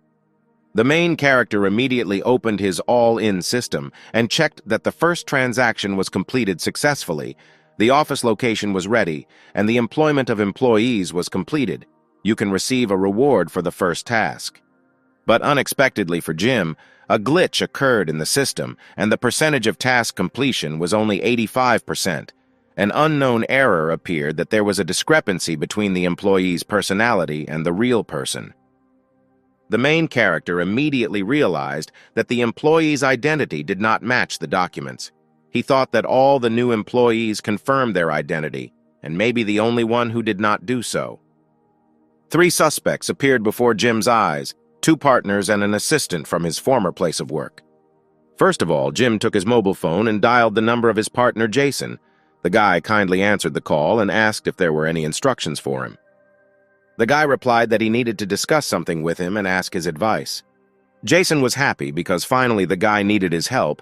He agreed without any problems, adding that no matter what task, he would definitely help him. The main character appreciated the devotion of his partner. Jason's eyes said that no matter what it was, he would still punish Jim once and for all. Jim happily said that Jason had been fired and was no longer working with him and quickly hung up. The guy was so furious that his hand squeezed the phone so hard that it turned into several pieces of metal. Jason couldn't believe that he was being bullied so easily. After the main character hung up, he turned to Alice and asked how she thought nothing bad would happen if he did this to him. Alice replied that this was just a violation of the employment contract, but Jim was ready to pay him a year's salary because this money was small change for him. Suddenly, Jim grabbed the girl by the waist and pressed her tightly to him. He still had one more thing to do, which concerned exclusively Alice. Moving closer, Jim told the girl in her ear that from that moment on, she was also fired. The partner did not expect to hear this. She looked in shock and asked how the girl could be fired. Jim replied that he had recently learned that she was not Alice. Despite the fact that she followed all his orders, she expressed doubts about his methods, while the real Alice did not act like that. Jim added that the girl never liked it when he touched her, but today she just tolerated it silently. Jim's facts put everything into perspective, and the girl could no longer hide it any longer. Her movement and fighting abilities were indeed better than the real Alice. The main character scratched his head in surprise, and was surprised that it turned out that his fighting abilities were better. How could this be? The girl was slightly upset, because the guy didn't even notice it. The main character added that her nose was 2 centimeters smaller than the real Alice's. Apparently, the girl had no malicious intent. So where is Jim's real partner? The girl replied that he should not know the whereabouts of her sister. She offered to continue enjoying the life of a stupid rich man and slowly dissipated in space.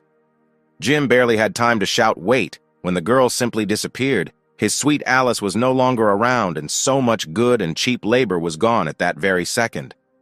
The guy was glad that 2 of the 3 had disappeared, and now he could safely receive the coveted reward. As soon as Jim opened his system, the unknown error remained. He could not believe his eyes, because his former colleague in the store was also the wrong one. The main character began to remember that Anna never had problems in her studies. She never had any difficulties when playing sports. The girl had a very good appetite and ate a lot in the dining room. There was nothing suspicious at home either. It seems that she has no problems identifying her identity. Is there really an error in the system? The guy was a little upset, but in the end he decided to first go to the company where he was the boss and invite everyone to make a proposal. When the main character approached the company headquarters, someone always shouted for the alliance. Did something happen again this time? When the doors of the building opened in front of Jim, young beauties lined up exactly in a line and greeted President Jim in a friendly manner. The main character was in 7th heaven, because when he saw these girls, his X-ray vision examined every underwear on the girl. Jim thought that it would be nice to have such company, and even better to have such vision. Suddenly, Jim shouted sharply that he had seen one of the sets of underwear a large number of times, namely with a bear cub. Among the crowd of girls was Anna, who was the most responsible among them. She had been expecting Jim since the morning. The guy was very confused by this. He thought that something was wrong here, because he had been watching her all day and she could not come so early. The main character approached Anya and praised her for how great she showed herself in the swimming lesson. The girl was amused by this, and she replied that she did not have swimming lessons in the morning. Perhaps he was mistaken. Jim replied that he most likely made a mistake. The guy thought that the girl was pretending and that he should continue to ask. The guy remembered that in the morning he invited her to have lunch with spicy tofu with coriander and suggested that she go. The girl laughed loudly and asked her boss to stop joking because he was inviting her to pumpkin cookies. Anna happily told Jim the news that there were several more contracts for the sale of wigs that needed his signature and needed to be signed as soon as possible. The main character thanked the girl for the work done and asked her to continue in the same spirit and not stop there. At that moment, Jim realized that there were 2 Anna girls in this world. Sitting in his office, he told Miss Gray that there were 2 girls, but she could not understand what it all meant. Jim suggested finding a way for these girls to tell him everything themselves. The girl could not believe this truth, but the guy was so persistent and confident that he knew that the trap would soon slam shut. Sitting at a table in a cafe, Anna's 2 girls began to suspect that Jim knew everything. One of the girls asked why they shouldn't confess, but the other had the last trump card up her sleeve. The main character was lying in bed and sweetly dreaming when suddenly someone knocked on the door. When the guy got out of bed, he couldn't understand who was knocking on the door. When he looked through the peephole, he found no one. He found this very strange. As soon as he took a few steps towards the bed, there was a loud knock on the door again. Then the guy shouted who was doing this. Coming out of the apartment, there was no one around again. Jim was alone in the huge corridor. Suddenly, the silhouette of a girl with long hair and eyes that burned like a bright light appeared in front of the main character. It moved so quickly in the girl's body that a voice that Jim had made a mistake whispered quietly behind him. When the main character turned sharply, he saw no one. The voice that whispered to him suddenly disappeared. The guy went out into the corridor again and didn't see anyone there. Maybe it was a hallucination and went on to sleep. Early in the morning, Jim sat at his desk and listened attentively to the lecture. The night was so strange that he desperately wanted to sleep. Suddenly, a woman's hand tapped him on the shoulder. When the main character turned around, Anna was sitting next to him, who asked if everything was okay and if he had gotten enough sleep today. Jim didn't know how to describe the situation that happened to him at night. Anna found out that at night the main character encountered a ghost. She said that the main symptom of people who stumble upon ghosts is a misconception of time. They tend to see strange things. For example, they do not recognize people. Jim immediately interrupted the girl and added that you can see 2 identical ones. Anna assumed that Jim really encountered a ghost. She hoped that the main character would simply say that this meeting with a ghost and he would get away with it, because it was her proven one. But the guy simply shook his head and asked what kind of relationship Anna had with her sister. The girl pretended that she didn't understand what Jim was talking about and looked at him in surprise. Then the guy admitted that yesterday he saw them dressing up as ghosts, but they were in underwear with a picture of a cat. Anna screamed loudly, how could he say such a thing, and abruptly covered her body with her hands. Then the guy added that their ghost clothes were torn and their wigs had slipped to the side. He saw all this. Anna couldn't believe Jim's words, because everything that night was done perfectly. The guy saw through their masquerade a long time ago. He knew that she had doubts about him and asked her to trust. Then the girl told the main character that he better not interfere in this, otherwise sooner or later all his close people will die. The guy couldn't believe Anna's words. He looked at her in surprise and didn't know what to answer. The next day, Jim was in a chair inside the company office and thought about Anna's words, about the secret from which he could die. 2 girls stood in front of him, thanked him for helping, but it was time for them to go. When the sisters were about to leave, Jim, sitting in his chair, shouted after them about the James family. The girls were shocked by what they heard and stood in place. Then one of the sisters asked how the guy knew about the James family. The main character suggested that the girls take their time and first of all try cola from 1982 and then talk. After the girls agreed to sit down at the table, he said that the James family was a vassal of the Smith family. The Smith family was one of the 4 legendary families of China. Although the family was only ranked 3rd among them all, it was still the strongest culturally. Today, all masters in the arts of music, chess, calligraphy, and painting are associated with this family.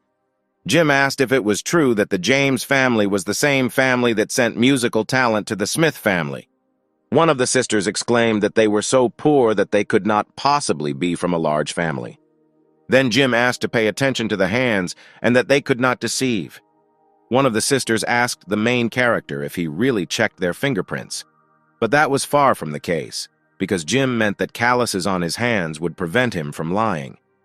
Then the guy took the hands of both girls and said that there were calluses on their hands in characteristic places. Only one type of person, musicians, could have such calluses.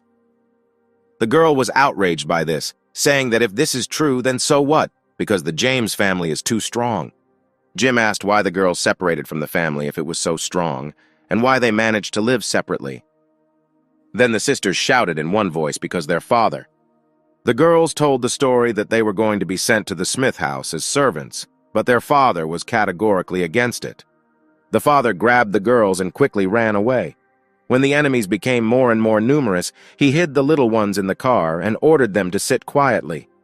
The man was so courageous and brave that he shouted to his enemies to come to him, and he would fight 10 at once.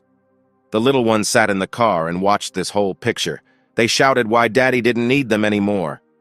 When the girls grew up, they learned the truth that their father died while saving them. The main character was so imbued with this sensual story that he could no longer hold back the tears in his eyes, and they flowed down his cheek like a stream on a warm spring day. The girls added that they cannot let their father down. They need to live well and stay away from the Smith family.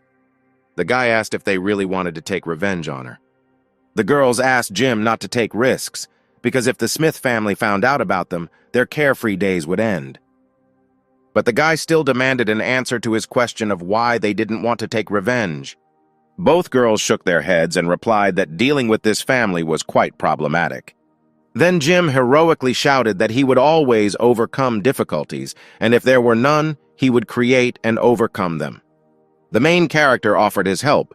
Was the main character really ready to fight alone? Jim replied that he would not fight alone. He would simply give the order. One day at the Smith Music School, a man in a formal suit ran up to the director and asked what happened. A girl in a beautiful dress and with gorgeous hair was sitting in the room. She invited the teacher to drink tea. The man shouted that some unknown person was putting on a show. The girl asked the teacher not to panic. As soon as she finished her tea, she would come right away.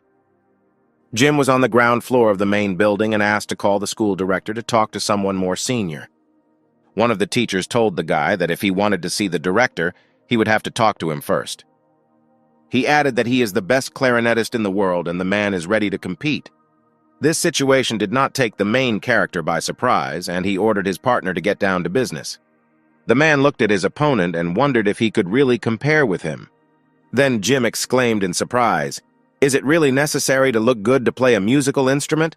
Otherwise, why doesn't he tell him that the main character is musically gifted?" The man confidently replied that he didn't care and had nothing to talk about, and simply began playing a delightful melody.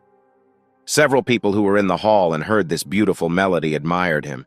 He was a real master of the matter. His melody brought people to tears. The main character emphasized that the master really plays well. His emotional performance is especially rich. After completing the melody, the musician added that the clarinet has a wide range of almost 4 octaves, and is a champion of the class of wind instruments. No one can play better than him. The main character smiled and asked if this is not the same as just playing on feelings and ordered his partner to start a melody.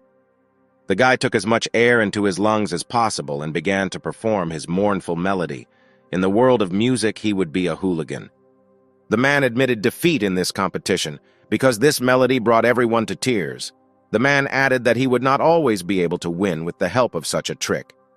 The teacher turned away and left. Then the main character shouted that he wanted to play with 10 and who would be next. Suddenly, the eldest granddaughter of the Smith family, Principal Jess, appeared in front of him. The girl kindly asked the guy if it was he who so bravely challenged the entire Smith family. The main character became incredibly interested as he saw an excellent body in front of him and tried to turn on X-ray vision. At one point, the girl's eyes turned red and she offered to read only a poem. When the girl began to read the first sentence, red scarlet blood poured out of Jim's nose with a strong pressure. After the girl finished reading the sentence, the main character was already on the floor, and a large puddle of blood had spread under him. When Jim opened his eyes, his head was directly on Jess's lap, and his whole body still remained motionless and lay on the floor. After the guy felt better, the girl asked how he was feeling. The guy jumped up sharply and said that he never thought that he would fall for this and wiped the blood from his nose with his fist. The main character turned to his partner and said that the only way to deal with her was to get a secret weapon. The guy put on sunglasses and said the secret phrase, "Camp, feed, fast, beam." The partner immediately understood what was going on and went. Jim turned to the director, Jess, and said that he saw that she was a person with a big heart and would not demand an explanation for his mistake. The girl smiled modestly and replied that of course she wouldn't, and asked to say what the next competition would be. The main character replied that the wind instrument competition was over and the next stage was strings and percussion. The girl did not want to compete with this type of instrument, otherwise Jim would win the competition. Suddenly, Jess suggested that Jim play something else, just her and him. Jim shouted loudly why she thought he was one of these. The main character asked what the rules of the game were, to which Jess smiled sweetly and replied that she liked his approach more and more. The girl smiled sweetly and stroked the guy on the cheek. She said that the preparation would take only one day, and they would both play the instrument. This was a fair and honest decision. At the end of the conditions, the girl added that the loser will do whatever the winner wants. Jim accepted the conditions, and at that very second, the girl passionately kissed him right on the lips. The guy was surprised by such a bold move from the girl because it was her promised kiss. The main character thought, why don't they kiss for a few more minutes, because these moments were wonderful. The girl smiled sweetly in response and said that she was looking forward to the performance against Jim. One of Jim's drummers approached him and warned him that she was a real witch who could take away human souls. And besides, no one saw exactly what she played. The main character decided to involve the James sisters in this case. Otherwise, it would not be revenge. When the drummers heard this, they were very surprised because the sisters also don't know how to play. The next day, a huge crowd of people gathered in the central square. Jim's bus and the Smith family's car were in the center of the square. The girl got out of the car in a chic red dress. Her hair flowed in the wind, and the smell of victory wafted from her. Opposite her, not far from the bus, stood Jim in an ordinary t-shirt and sweater. He still had plugs in his nose to prevent bleeding. Finally, this day has come.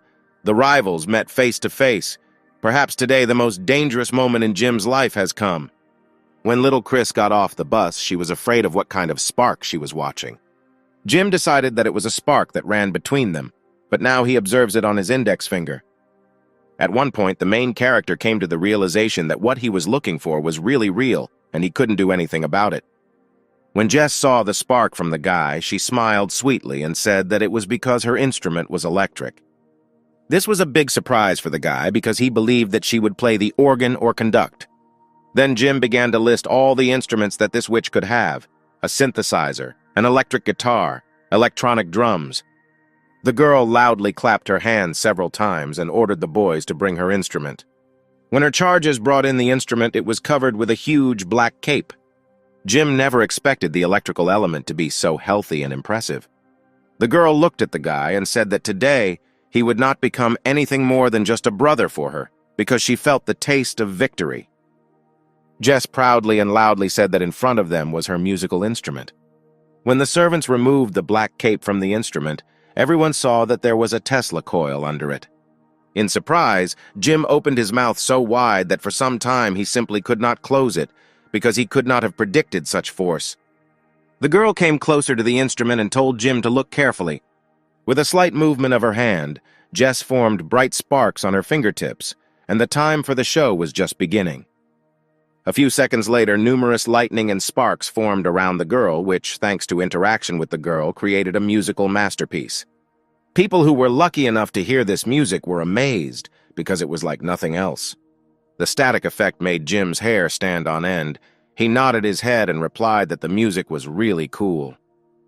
The girl was pleased that the guy was able to appreciate her music, because it seemed to her that he didn't care.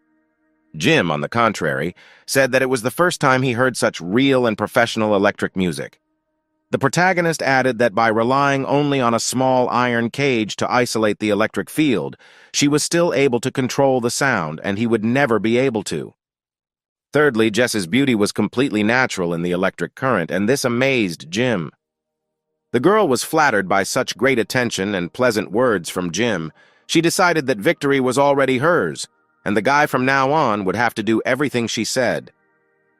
But the main character was not ready to give up so quickly and early. He stood up abruptly and replied that he would not admit defeat because the competition had just begun. After these words, the crowd of people began to be loudly indignant. They did not believe that there was music that could be more powerful than this, and if there was such a thing, then let the guy show it. At one point, Jim began to climb the ladder straight to the top of the Tesla coil. He picked up the phone, called someone, and told them to start. When the guy got to the top, He addressed the crowd saying that this performance had just convinced him even more of what music is. Jim turned sharply to the girl and said that this vibration, and he would use one way of the James family to pay respect to their family. Jess asked in surprise if music was vibration. Unexpectedly for all the people in Jim's team, something strong and powerful began. The girl's security surrounded her and asked her to leave this place. It seemed to them that a small earthquake had started here. Jim stood proudly and confidently on top of the Tesla coil and shouted that it was not an earthquake. In fact, everything that was happening around now was the music of the main character. With one movement of his hand, Jim pointed to a building that was located not far from the square. With the second, he confidently pointed to the stadium, which was very close. The girl noticed this, and she couldn't believe her eyes. It seemed unreal to her. Jim's musicianship was not very good. He had little understanding of rhythm and had never learned music theory. But all Jim had was money, and all these buildings were his tools. After the incredible performance, Jim began to walk down the stairs and asked the James sisters to come out to him. He hugged them and told them that thanks to the girls who study architecture, he calculated the vibration speed of each building and the sound they can make. After this, he used modern vibrators to turn the frequency to vibrate the sound. He further added that people performing music control instruments, but he allowed instruments to control people. Jim took the girls by the hands and joyfully exclaimed that no one in the world would be able to repeat this listening to music between instruments. The main character turned to Jess and asked what she now thinks about this. The girl began to cry and replied that she was experiencing severe sweating and incredibly pleasant sensations, but at the same time the feeling of sadness did not go away. Jim asked why the girl was so sad. Was it really because of her loss? Jess replied that of course she lost, but how after she heard Jim's music she couldn't listen to anything else. The girl abruptly rushed into Jim's arms and said that from now on he must take full responsibility. Little Chris watched this picture and began to boil a little, because it was unpleasant for her to watch this. Jim asked the girl to do him a favor. The guy asked to return the girls to the family so that they could regain their identity and honor. The girl looked into Jim's eyes and replied that she promised him, but would like to ask him for a favor too. After these words, something seemed to paralyze Jim throughout his whole body. Some kind of electric charge passed from head to toe, which left the guy unconscious. The girl ordered the guards to take him to the family mansion in order to sign an agreement with him. When Jim woke up and opened his eyes, he was half naked and lying in bed. When he stood up, someone's hand touched his shoulder and a woman's voice said that yesterday Jim called her sweetie. Turning his head back in bed, he saw Jess, who was looking at him with loving eyes and asked if everything was not by mutual consent. Jim looked sharply under the blanket and immediately understood everything. He could not believe that this had happened to him. In the morning, the guy's girlfriends noticed that he had not been seen since yesterday, and they were worried that something might have happened to him. The sisters replied that most likely everything was fine with him because he still didn't have what Jess needed. But little Chris exclaimed that they could play different role-playing games with him. One of the sisters laughed and said what was she thinking, even though Jim is handsome, he's not that handsome. The second sister shouted that they had better think about how to get rid of their problems. At that moment, Jess came up to them and said that they had misunderstood everything, and she didn't want to create problems for them. Little Chris screamed for the girl to let her go because she wanted to go to Jim. Suddenly, the main character appeared in front of her, who was morally broken and looked at the girl without emotion. The little girl asked what was wrong with him. Did they really torture him, or worse, torture him?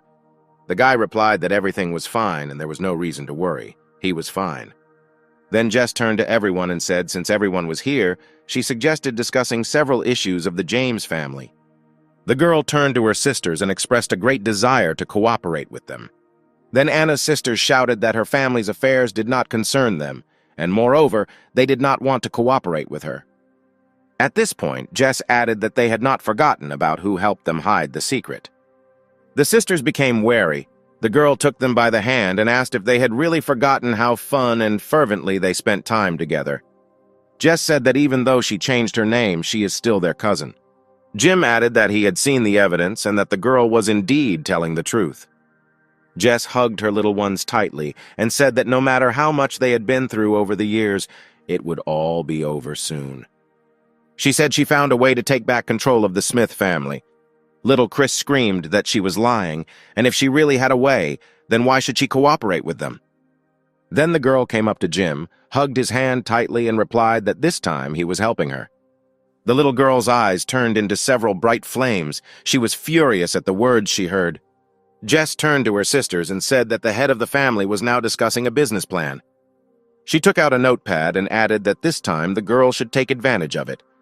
The girls couldn't believe what they saw. They looked at Jess in surprise and didn't know what to answer. The girl opened a special notebook with a pedigree and showed that their names were written in the book, and from that moment they returned to the family.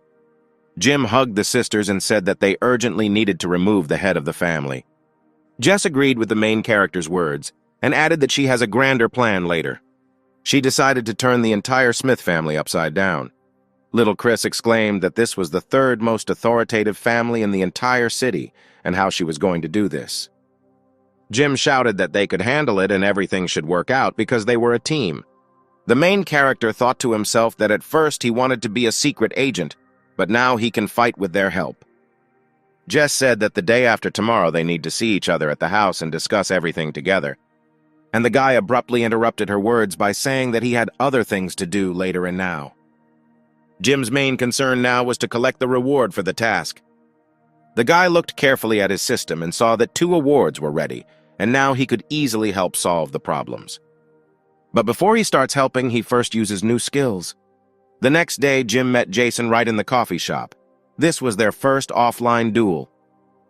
The guy turned to his opponent and offered to immediately solve all the problems that existed between them. Jason was amused and said that Jim surprised him, but he would never beat a man who came straight out of hell. Suddenly, the guy's hands turned into a bright fire. He decided to immediately demonstrate his technique to Jim and was not going to hide all his skills. The guy shouted for the main character to come up to him, and now he would introduce him to the most ancient, striking technique of his family. Jim was happy about this because now he can view all the properties that his opponent has. The main character carefully studied each property, and now he begins his insidious plan to change them. At one point, it seemed to Jason that a hidden attack was taking place, and someone threw a mug of cappuccino at him, and it immediately broke on the floor right under his feet. But no attack followed because it was an ordinary waiter who accidentally knocked over a cup of coffee from a tray. The guy again shouted angrily at whose hands this was. His fist turned into 2 large, red-hot balls of flame. Then Jason went to Jim and somehow accidentally stepped on that cup of spilled cappuccino and fell right at the feet of the main character. The guy was very amused by this because he screwed up Jason's luck. Jim's rival was the most powerful warrior of the underworld, who was called the Dragon. When the guy was a child, his father constantly took him everywhere on business. Together with their father, they defeated almost all the families in the city. Between them, they could beat 10.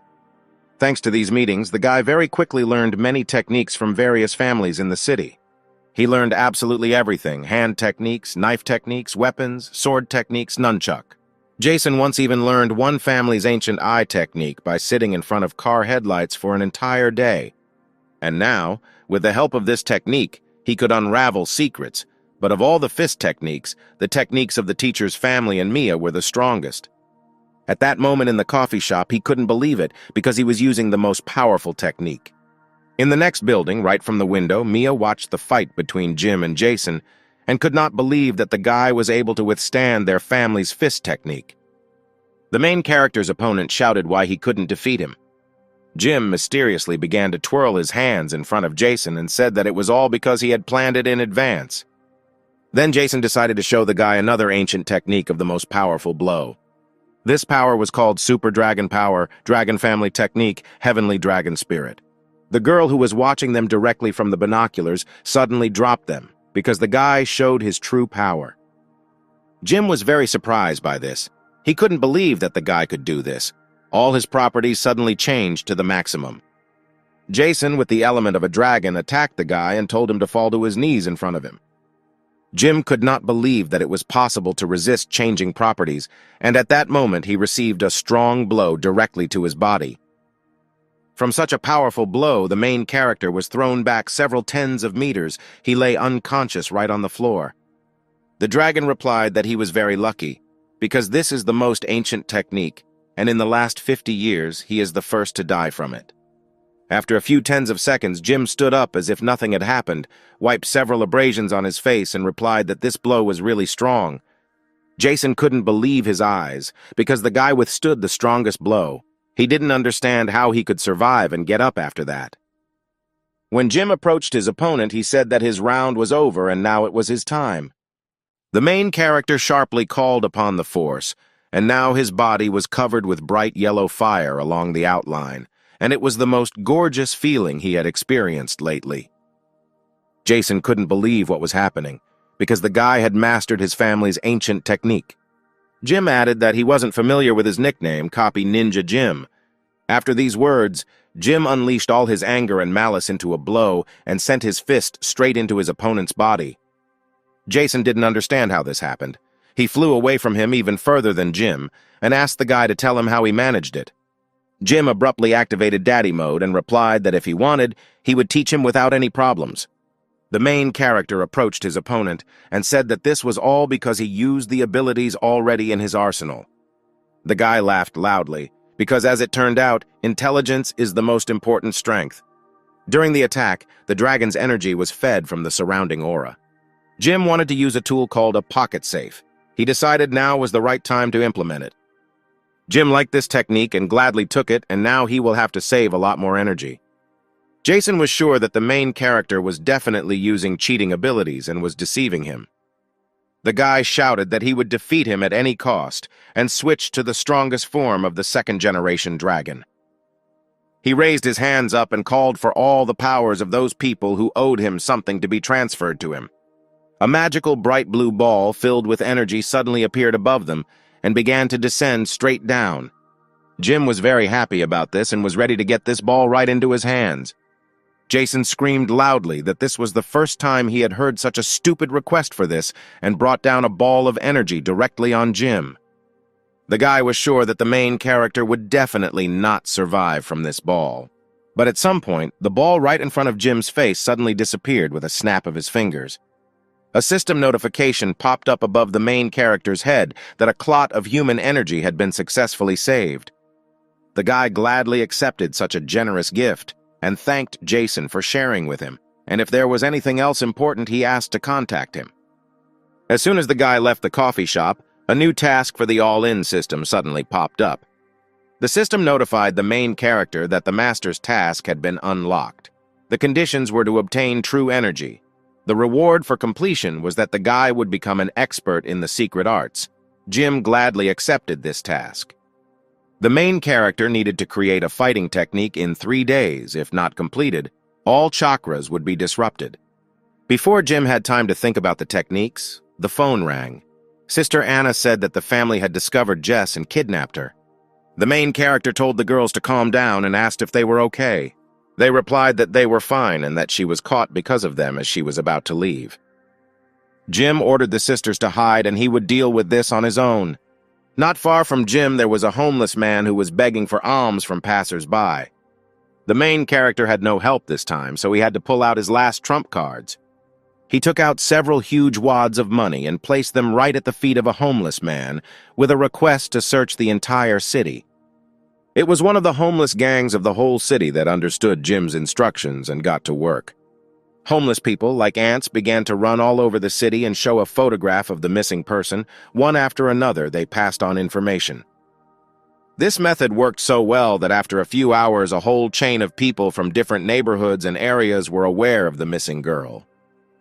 At this time, in the port of the city, 2 men brought Jess with her eyes closed to the owner. One of the homeless men recognized the girl from the photo and guessed that the whole city was looking for her. While Jim sat waiting for any information, one of the men kindly treated him to a chicken leg that had just been removed from the spit on the fire. The guys sat together and enjoyed the insane taste of fried chicken. The guy said that he made everything according to an ancient family recipe. Suddenly the phone rang, the man quickly picked up and asked what he needed.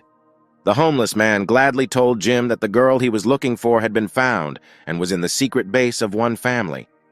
The main character was very happy about this news and ordered to act according to the plan. Jim, finishing the delicious chicken, said that they should show them how cool they are. They are really cool and will show who they are. Midnight came. The port where the girl was very well guarded from unauthorized persons. Suddenly, a homeless man appeared and turned to the guard saying that he missed him very much and would they like to share a bottle of beer together. One of the guards exclaimed that this sick drunk came up to them and ordered him to get lost. But the man refused to leave and on the contrary came closer to the guards. At that moment, the homeless man unleashed all his superhero strength and everything that was in his stomach suddenly appeared on the face of the guard. The man began to run away in horror and flew straight into the container, while another guard pointed a gun directly at the homeless man.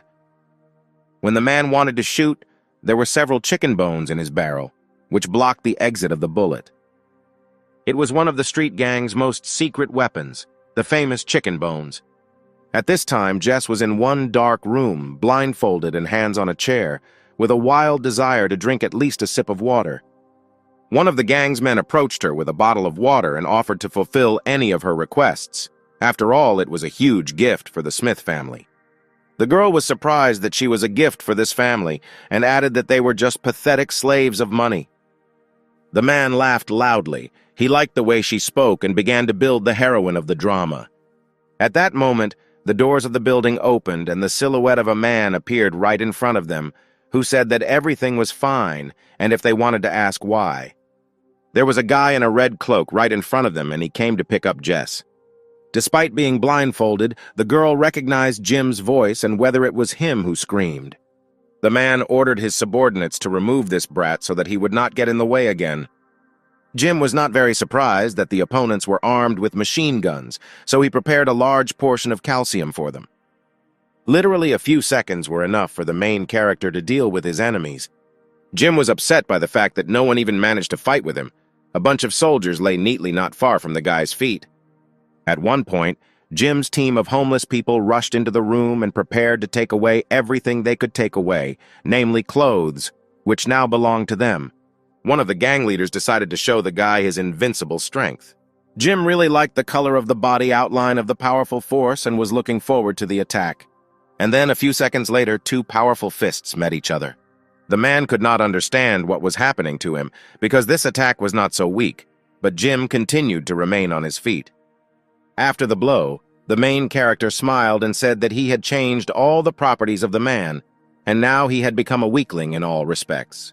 Suddenly, a silhouette of a man appeared from behind, returned with a report, and began to defend the boss. Jim wanted to stop the man, and to do this, he decided to view and change the properties of the new opponent. The main character was surprised because the system could not deceive him, but for some reason he could not influence the characteristics in any way. Usually a guy could always recognize the properties of any person, but is it really not a person in front of him, but someone else? Jim couldn't believe his eyes when a man ran past him. A thin blonde woman's hair fell into his hand. Hidden behind this masquerade in a dark cloak and hat was Alice's former partner. The girl quickly tore off her mask and screamed that from now on she was no longer human. When the main character opened the system menu, he still could not believe that the system could make mistakes. The guy carefully began to study all the characteristics and saw that the third rule of properties is that the overall score of properties cannot be changed. The next property rule stated that property settings do not change during inactivity. And the last law said the following: it is possible to view the properties of any person. Jim was initially confused about what happened to the twins and their story, but now he can no longer use his partner Alice. The guy reasoned that the girl is now not a person, and all this looks like one strange plot from any movie. Suddenly, one of the homeless men approached the main character and asked how to deal with him. The young guy looked to the side, where the naked and tied men were sitting quietly and shaking.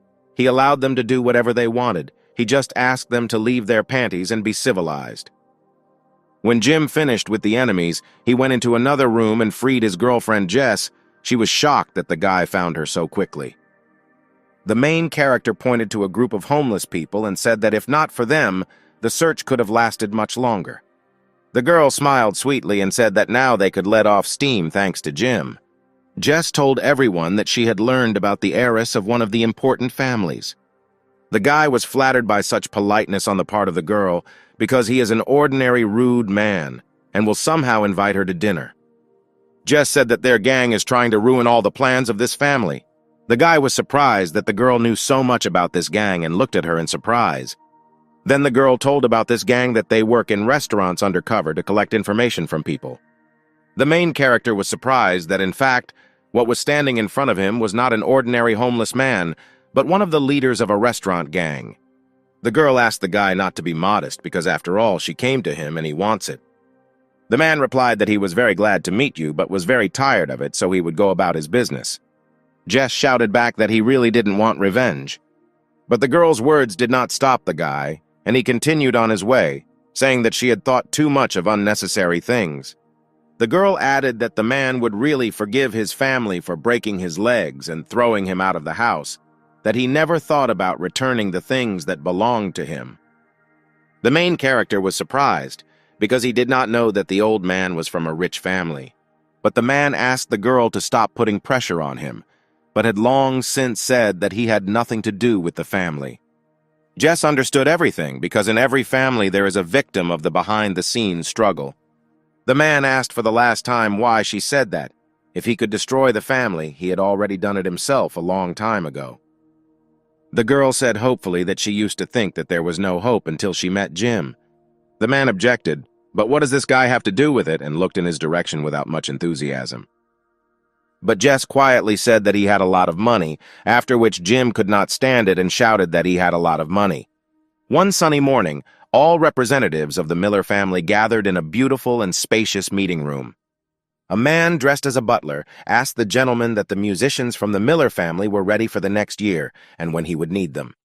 A very young guy sat in a chair, dressed in expensive clothes with a stylish hairstyle, and he absolutely didn't care who was going where. The man asked again. Maybe he would decide better. After all, the Smith family is authoritative in this matter. But the guy was so busy playing with his mobile phone that he simply didn't notice him and asked him not to make noise nearby. One of the men, who was the third headman of the Miller family, listened to everything carefully and decided to leave the hall. But the man ordered him to stay where he was because they had not yet finished speaking. But the man in the suit objected, because the Miller family still does not have the right to vote, and there is no difference. The man was surprised how he could talk like that because his master was nearby. At that moment, the young gentleman was indeed next to them, but he was of little interest in this dialogue and continued to go about his business. Seeing all this, the man grinned and said that they didn't care about them at all, and that in his hands the Miller family would be instantly destroyed. But then the man objected, saying that he really wanted to betray him as well as other family members. For such words, the man received a juicy slap in the face with such force that a handprint remained right on his cheek. Suddenly, the guy jumped out of his chair and asked not to make a fuss, because he almost won the game, but in the end he ran into 3 players. The young man turned to the old man and ordered him to identify these 3 people. The old man, with a juicy slap on his face, tried to remind them that they were now discussing the important matter of families. But the young guy was persistent and ordered these 3 people to be brought to him again. His father would pay for them whatever he asked. As soon as the conversation turned to money, the old man became very happy and forgot why they were gathering here and simply asked to remember their names. One is called Why He Wears His Clothes, the second is called his brother, and the last is called Jim. The old man was surprised by the last name because it seemed very familiar to him, and he ordered to quickly find it. It seemed to the man that he was from some rich family. The guy was very unhappy that they dared to bypass him, and he was looking forward to being found. But at that moment, someone's voices were heard. Someone opened the doors and shouted that there was no need to look for them. Standing right in front of them were the very people the young guy needed right now. Why are you wearing his clothes? It was Jess. Jim, as always, was wearing his favorite dark glasses and introduced himself to everyone. And the last one was the man who was called his brother because his father is actually the homeless man's younger brother. Jim quickly approached the guy and threatened him that he would kill him if he decided to interfere with him, because he had an excellent team. And while Jim walks the street and enjoys life, he may not even hope for success. The old man was furious and furious. He loudly slammed his hand on the table and shouted that this was impudence, because Jim and Jess wanted to steal the company. The main character suddenly turned his innocent eyes and replied that he was forced to. Jess joined the dialogue and asked her brother how he dared talk to his sister's husband like that. The old man was furious at this situation. At that moment, The man received a second slap in the face from the young guy. He asked him how he dared to talk to members of his family. The boy added that he should forget about all the money for the next year. Then the man knelt down and began to beg the master not to do this, because without his support, his family would not survive. Then his sister suddenly wondered if their family could not survive without being humiliated in front of the Smith family. The man looked at the couple and said that they were very impudent and ordered Jess to be arrested. Jim added that if the Smith family does not give money, then other people will give the money. The boy from this family grinned and wondered if he could really find as much money as his family could give. Then the main character opened his jacket and showed a huge clip of money and added that he already had it. The man was surprised by the amount of money the guy had and asked if he really wanted to buy the Miller Family Company. Jim immediately said that he was not going to buy the company because the Miller family had always tried to raise sophisticated classical musicians. But people don't like this anymore, so the family feeds only by flattery towards the audience. After that, the guy looked at Jess and said that she thinks differently. Then Jim threw his hands up and loudly shouted that this is a completely different era, the era of idols. The guy shared his plan. They are a music company that wants to bring back idols, so they need to hire people who can do everything, versatile artists. They will make money with a very large mass of people. The popularity of this will be much higher. Everyone who heard the main character was perplexed and understood little about what the main character was trying to convey to them. But one of the men who was sitting in the hall loudly clapped his hands for this plan and said that this was a good idea. This would be the vector of development of the Miller family. The members of the meeting began to talk sharply among themselves. They thought that the plan was really good, and they could reconfigure the equipment to the required level. But the man was categorically against it, because this bunch of poor people didn't know how to make money. Then Jim asked with contempt whether he really wanted the Miller family to earn money only from the Smith family. When the guy heard this, he was indignant. Is his money really not needed anymore? The man tried to explain that this was not true and that was not what he wanted to say. Then Jess suggested holding a council right away and settling everything once and for all. The young guy exclaimed, "Does everyone really want to turn their backs on his family?" Then Jim came up to him and patted him on the shoulder, saying that they didn't want to. They had already turned their backs on the family. At that same second, Jim's team quickly escorted the young gentleman out of the hall. The man did not understand what to do at this moment, and he simply shouted after the gentleman. Later, his sister came up to him and said that now Smith would not disturb them. Jim was delighted with everything that was happening around him, and with a smile on his face, shouted that work needed to begin. When everyone sat down at the negotiating table again, the man turned to the main character and said that he had really decided to start something of his own with this insignificant plan. The man saw some kind of plan in this, saying that everyone now wants to become idols. But they have certain resources, and wouldn't it be better to do business with the support of the Smith family? He expected such a move from the old man, and invited him to organize a competition to see whose idol would be more successful. Then the man asked his colleague to bring him a list of the selected programs for this month. Together with Jim, they chose one of the programs, and whose idol will be in the spotlight will take over the leadership of the company. The program that the men chose was called Idol Savior 110. Jin agreed with this and said that tomorrow the qualifying stage will begin where they will find a male idol. When the couple left the meeting room, the man immediately asked to inform the Smith family about this. He suggested that they choose the most popular artist. The old man immediately began listing which teachers should be trained and in which disciplines, primarily a music teacher, a dance teacher, a rap teacher, and a basketball coach. One of the subordinates was surprised whether the ability to play basketball is really so important. After these words, the man kicked the assistant and ordered him to do as he said. At this time, a couple in love was traveling on a bus around the city and wondering what they should do because they did not have any male artists. Then Jim came up with a brilliant idea. He had one such participant in mind that would suit him.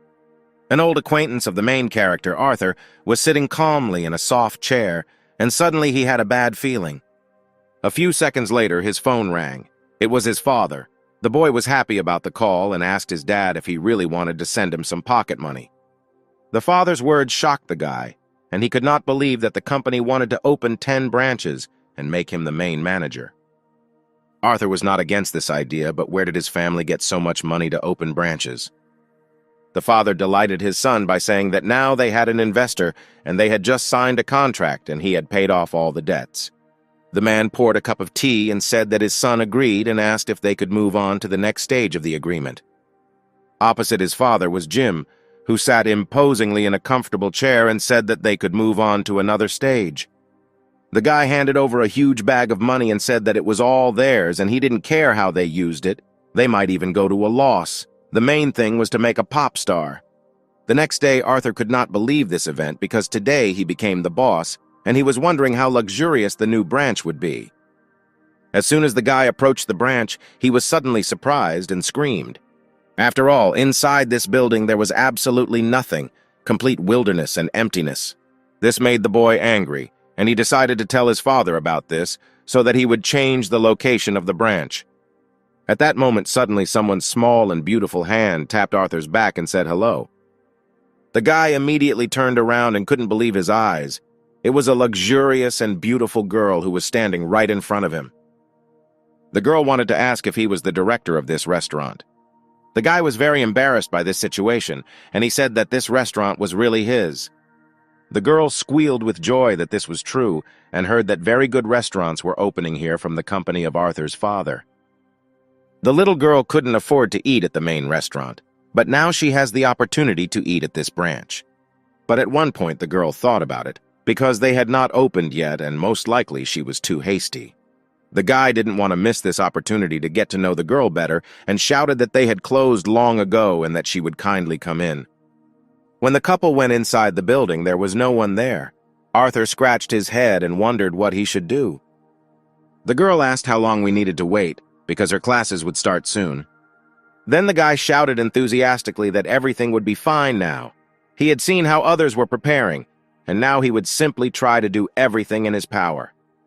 But at that moment, someone came into the kitchen room and the guy stood in surprise, holding a frying pan in his hands, and looked in this direction. The little girl was surrounded by a gang of tall and muscular men who did not want to let her go anywhere. The guy noticed these men and thought that they were very scary and evil people and decided to turn away and quietly go back. A little girl noticed this and shouted that the director had really come to save her. The guy tried to act like a gentleman and said that with him she shouldn't be afraid of anything. At one point, the pumped-up men began to attack the guy. They were ready to kick him in the ass. Arthur squealed in fear and shouted that he didn't know who was to blame and let them ask him that. He didn't understand why they needed him. Suddenly, the girl screamed sharply that she had never seen such a strong blow from a guy. When the guy raised his head, he saw a bunch of bandits lying neatly next to each other and was surprised that he could really deal with them. A few seconds later, reporters with a camera burst into the branch building. They had not filmed covertly for a long time and did not think that the young hero could surprise them so much. The little girl was infinitely happy that her Arthur became her idol. He is fair, handsome, and he is also a great cook, and he should become her idol. The guy was hooked by the girl's words. He smiled and said that he was far from all this. On one of the local newspapers, Jim read how his partner did a good deed and material about how a modest restaurant boss heroically saved a girl and destroyed a group of bandits. Jess asked the guy why he decided to make him an idol, because in all respects he lags behind the true participant. But he replied that this is his ace in the hole, because now it's not just any artists who are gaining real popularity, but people like Arthur. The guy already had a picture in his head about how everything would work out if he raised just such a scumbag as Arthur. One day, a young guy decided to try his luck and came to the venue of the Idol Savior event. When the crowd of people saw who had joined them, they abruptly began to talk among themselves about whether this was the young hero who saved the girl. One of the girls shouted that it was definitely him, because he had such a stupid but very cute look and he would make a great idol. The man from the Miller family stood indignantly and was surprised that this particular guy was chosen by Jim.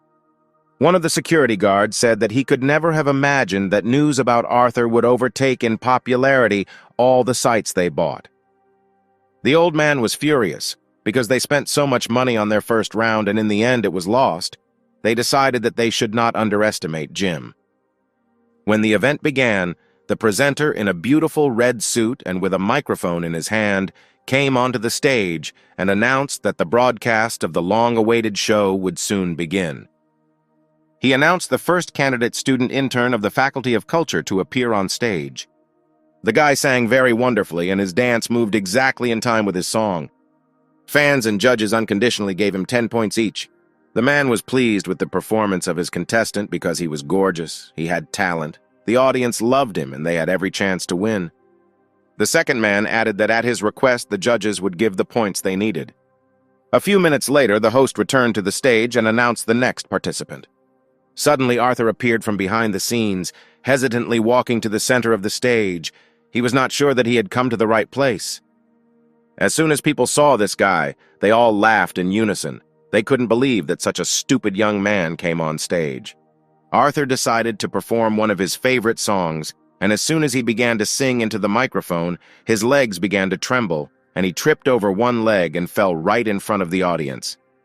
Seeing all this, the men were sure that he would definitely be kicked out in disgrace. After such a performance, one of the judges decided to speak out, and the host of the show could not refuse such an offer. Jim stood up from the judges' table and shouted that he couldn't watch this anymore. When Arthur saw his classmate at the judges' table, he was surprised. The men couldn't believe what Jim was doing there, because they didn't expect this before the competition stage. They checked. This guy was really difficult because he had a joker up his sleeve. But the man seemed not against this outcome, and on the contrary, was even a little happy.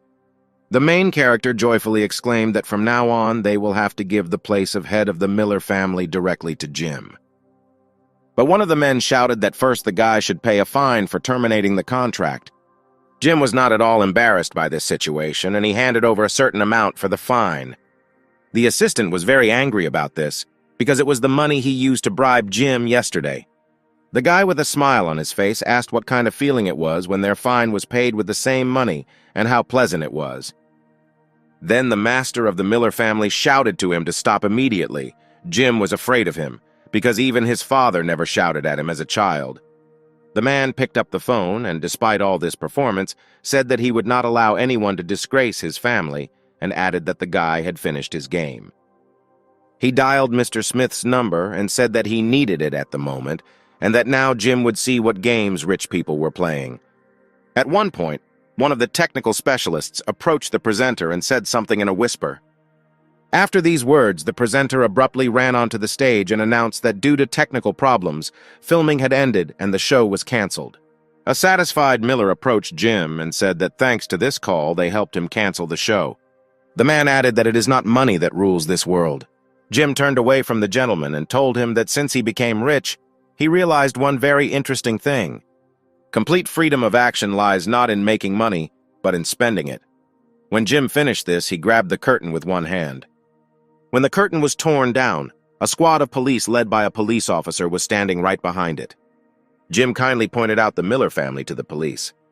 Police Captain May shouted that they violated the law on trade and bribery of judges, and they also interfered with the process of the show, and they also found connections with illegal groups.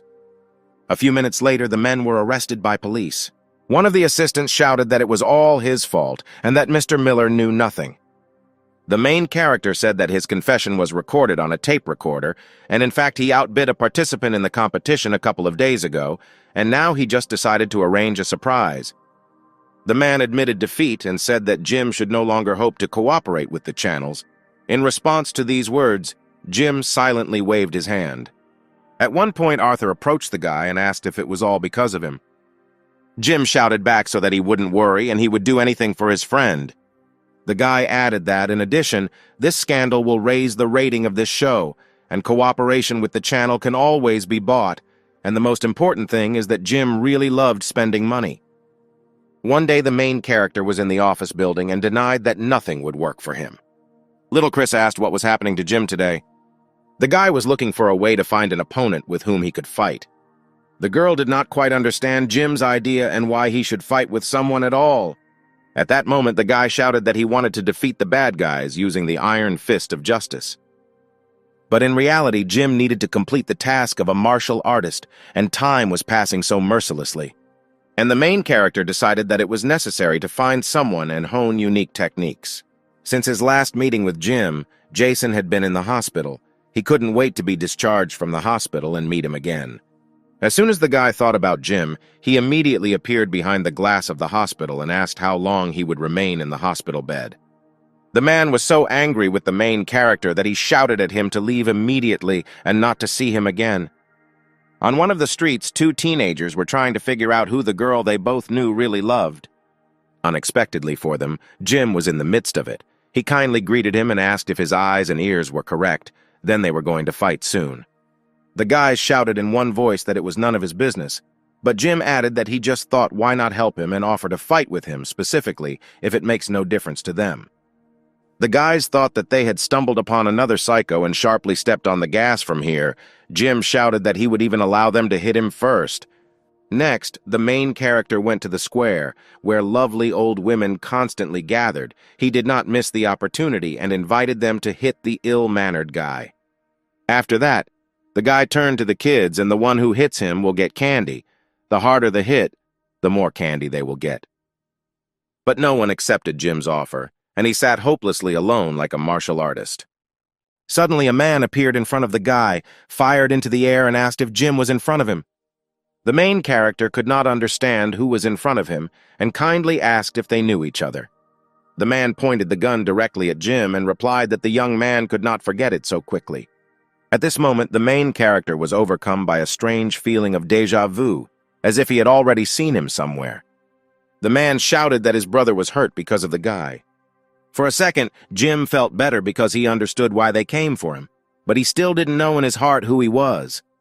Then the man reminded the main character that his brother tried to rob a bank. He saw the news, and that because of Jim it didn't work out for him, and now he is forced to be in prison. The main character remembered the robber's eyes and added that he was wearing a mask, and therefore does not know what his brother looks like. The man pointed the gun at Jim and shot at him, saying that words were meaningless here and he just wanted him dead. He laughed because that was the end of the brat and the price for heroism in the bank. But Jim, on the contrary, was happy about this situation because he was just looking for such a bad guy, and it looks like he just won a ticket to the world of pain and suffering. The main character easily caught a bullet with his hands, which was fired from a pistol from a distance of 1 meter. The man calmed down a little and asked what happened to the guy grabbing bullets with his bare hands. This situation further aroused the man's interest, and he knew that his brother could not lose to a weakling.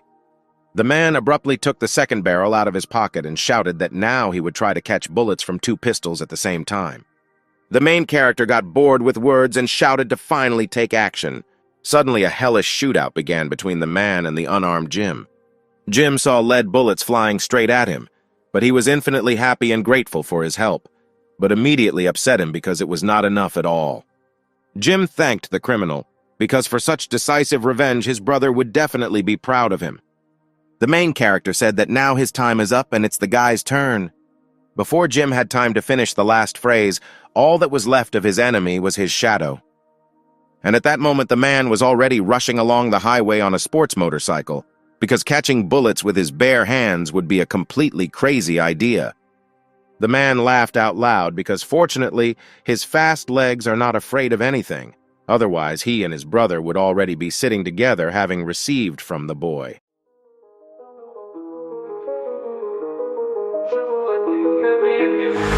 Я иду вперед, напрягая цели, знак как светлый взгляд. Достигаю высот, без границ. Каждый день это новый бит, словно гром, разрываю тишину. Каждое мгновение ценю. В моем сердце огонь не угас, ведь я знаю, что весь мир для нас. All in one, я в игре, словно звезда на экране.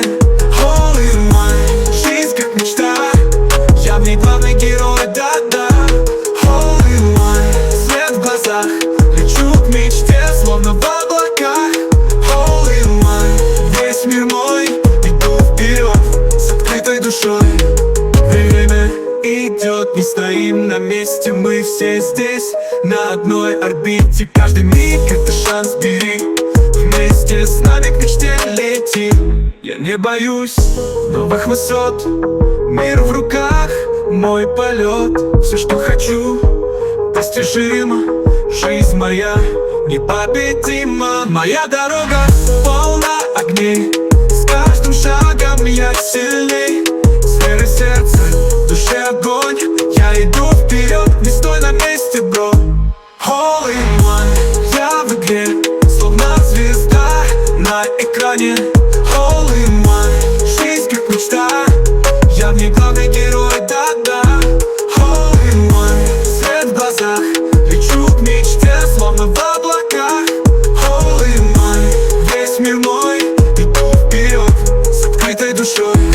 All in one, моя жизнь, каждый день новый приз.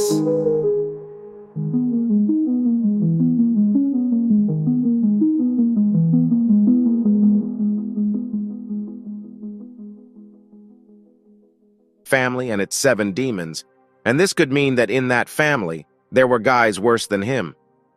The next day, Jim and little Chris went to the 7 demons of the Wilson family. Their notoriety always preceded them. The main character was happy because today they will go undercover to their residence and deal with everyone at once. Little Chris was very interested in this proposal because she had not been in the underground world for a long time, and these thoughts even gave her goosebumps. At the entrance to the residence, they were immediately met by several leaders. They asked where the couple was going and if they had a ticket to enter a closed club. Jim was outraged by this. He could not understand what kind of tickets we were talking about and why he had to slow down here.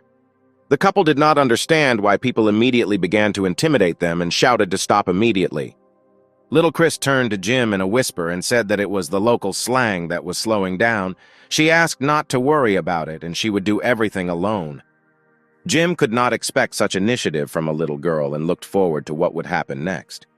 The girl screamed that from now on they should listen only to her, and if they are going to put each other above them, then it is better to immediately call their parents so that the adults can talk in private. The guys were surprised at such an impudent treatment and accepted her. One of the men said that the Heavenly King wanted to overtake the mountain tiger, which meant that she was so brave and not afraid of the wrath of her ancestors. The girl replied that the river demon could not enter the city pagoda. This slang meant that these ancestors must already be standing on the edge of the cliff to jump into the stormy river before she found them. Then the man added that she chirped too beautifully for such a gray chick, which meant a good bluff and that they almost believed her. Then the girl showed her ID and replied that the roots grow into the ground. The deeper the root, the older the tree. These words meant that she was a daughter from a branch of one main clan. All this time, Jim stood on the sidelines and watched as little Chris confidently hung noodles on the ears of these men. Then the man asked how long she had been caring for the tree, which in translation meant what generation of students she was from. Chris answered that to complete a house you need a foundation, and then lay out all the bricks from the first row to the end, which meant that she could not say this until she got to the main hall. Then the man replied that someone had already laid the foundation for her, which meant that she was from the first generation. When little Chris told the man that his insight would always find light in the darkness, which translated was, if he understood who she was, let him accept this gift and let them pass. Suddenly, a handsome boy appeared from behind and asked why he was making so much noise on such a beautiful day. The guy came closer to them and introduced himself that his name was Oliver, but they could just call him Ollie. The young people reciprocated and met this young man, saying who they were and where they were from. Ollie asked how the weather was for them here, which in his language meant who sent them here. Jim did not realize that it was a secret code and replied that the weather was really beautiful. There was a light breeze and the sun was not shining. Little Chris warned the guy in a whisper that it was all slang, and that next time he should be more careful. The girl took control of the situation and said that the second master of the Wilson family was kind to them, and therefore invited them to visit his house. At that moment, Jim showed a suitcase full of bills and added that they were really invited as good guests, and they did not come empty-handed.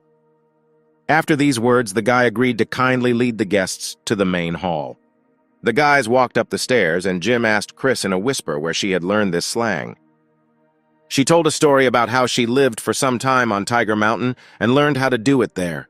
Well, something was fishy here, and the guy Oliver already suspected something. When the guys went up to the main hall, they immediately got down to business and expressed a desire to join their family. The young man was absolutely not against it and happily agreed to such a request. Jim was very surprised by this, because how could he talk about such an important matter with such a relaxed expression on his face? But Oliver added that with the amount of money donated, he saw no reason to worry about anything. This answer upset the main character, because he planned that he would be sent, and then he would have fought with every person on this mountain. This made the guy laugh very much, and he suggested going forward like another belligerent fool. Little Chris could not stand such rudeness and shouted that how dare he laugh at them right in the face, because they came to the mountain gates not just for an excursion, but to fight the demons of the Wilson family. Oliver replied that he condemns senseless fights and even more so murders, especially if they are also on the territory of his family's estates. He prefers to solve everything in a civilized manner, walking among the trees in the fresh air.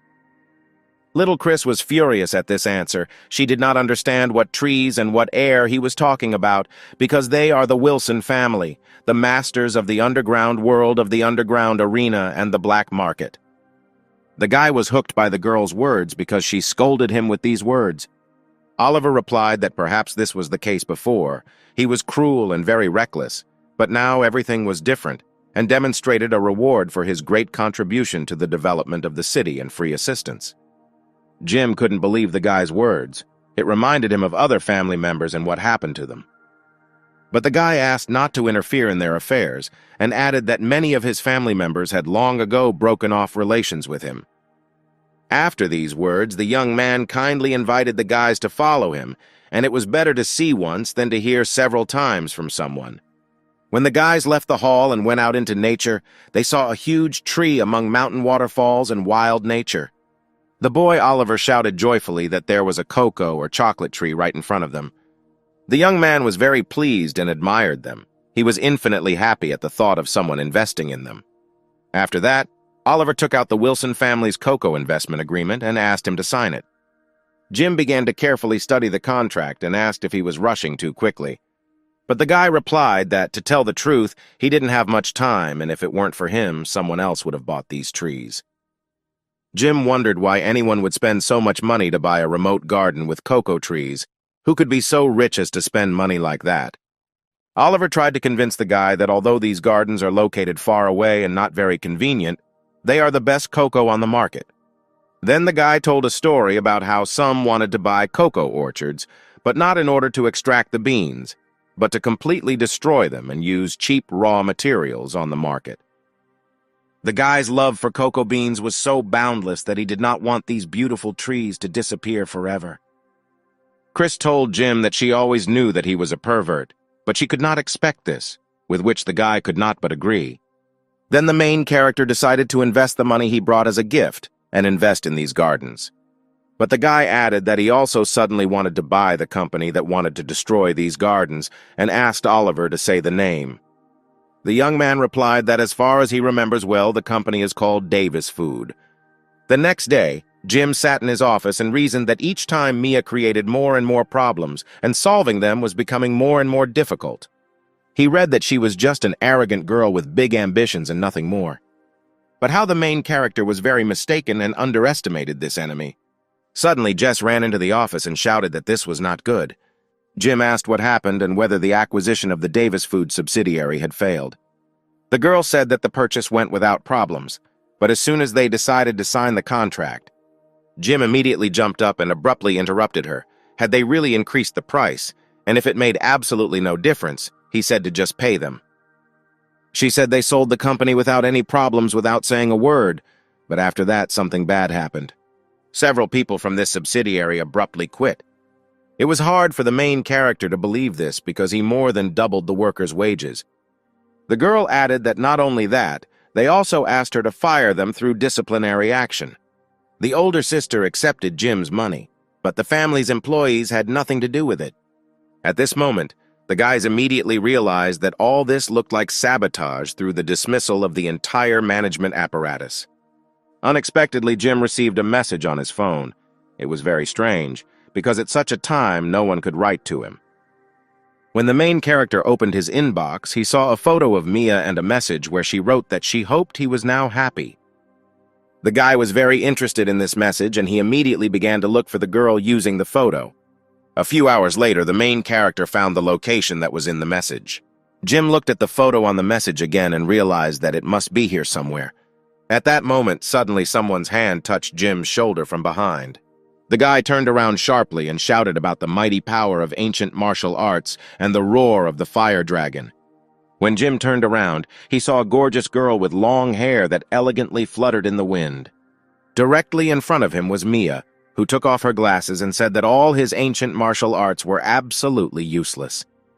The main character couldn't understand why his powers didn't work. Was she really a vessel for storing powers? And where did she go? The girl asked in surprise what the guy was talking about. But Jim asked not to take it to heart and said that these were ordinary thoughts out loud. Then the girl continued that the subsidiary company that he acquired. But the guy immediately interrupted the girl and shouted that now was the time when he was speaking and why she was following him everywhere. Mia was surprised by Jim's words about being stalked because it was she who rushed here, based only on the photo and messages. Then the guy replied that she doesn't always take pictures like that and did it on purpose. In response, the girl said that this was all because he was truly the strongest person she had ever known. Jim was touched by this answer, but was this really the reason, or maybe she was just secretly in love with him? The girl was very angry about this, and she replied that now whether he likes it or not, they are in the same boat, so it's better for him to become more serious. Mia immediately sharply shouted to everyone to get ready and that the survival game was about to begin. Jim was very surprised at this situation, and the girl added that when the familiar landing party arrived on the island, he would beg her for help. Mia said that there are no things in this world that money cannot buy, but she knows at least one and even more. First of all, she mentioned advanced scientific and technological achievements and discoveries in the field of science. She went on to talk about emotions, for example, when people get when watching a game of their favorite team. But at the moment, there is something that can combine these two things into one. And at that moment, the girl revealed a card in front of Jim, which she called a game of survival or an island of despair. Mia began the story by saying that there are no rules in this game, and it was originally a completely ordinary game about scuffles for the amusement of the rich. And the winner received an award, an incredible achievement of scientists in various fields and research in a single copy. The girl continued that because of such an award, strict rules were introduced and breaking them could lead to death, but she had been watching the guy for a long time. When the girl looked at Jim, she saw that he was sleeping and sharply screamed for the guy to listen to her carefully. Jim replied that her voice makes him fall asleep very well, because it sounds like the most powerful sleeping pill. The main character asked to rightly note that sleep is very useful and now she can continue. The girl summed up that firstly, several teams would participate, and secondly, Jim would now be her partner. The guy was not satisfied with this situation and he asked why he and not the other guys. The girl immediately replied that she had already said that she had been watching him for a long time, that Jim knew how to fight and was also able to make decisions. Plus, he was so rich that now he could not be bribed, especially those who were able to help her with this. There really isn't much, so the guy should thank the girl for that. After this phrase, Mia threw her backpack over her shoulders, opened the door of the plane, and shouted that now it was time to jump. The girl warned that first they should go to the base to find supplies, but at that moment Jim only thought that this was his first time flying on an airplane. Mia was surprised because she didn't understand how it was possible to fly on an airplane for the first time, having so much money. The girl suddenly grabbed Jim by the collar and jumped straight down with him. As the guy fell straight down, he encountered one small problem. Where is his damn parachute and why is he flying without it?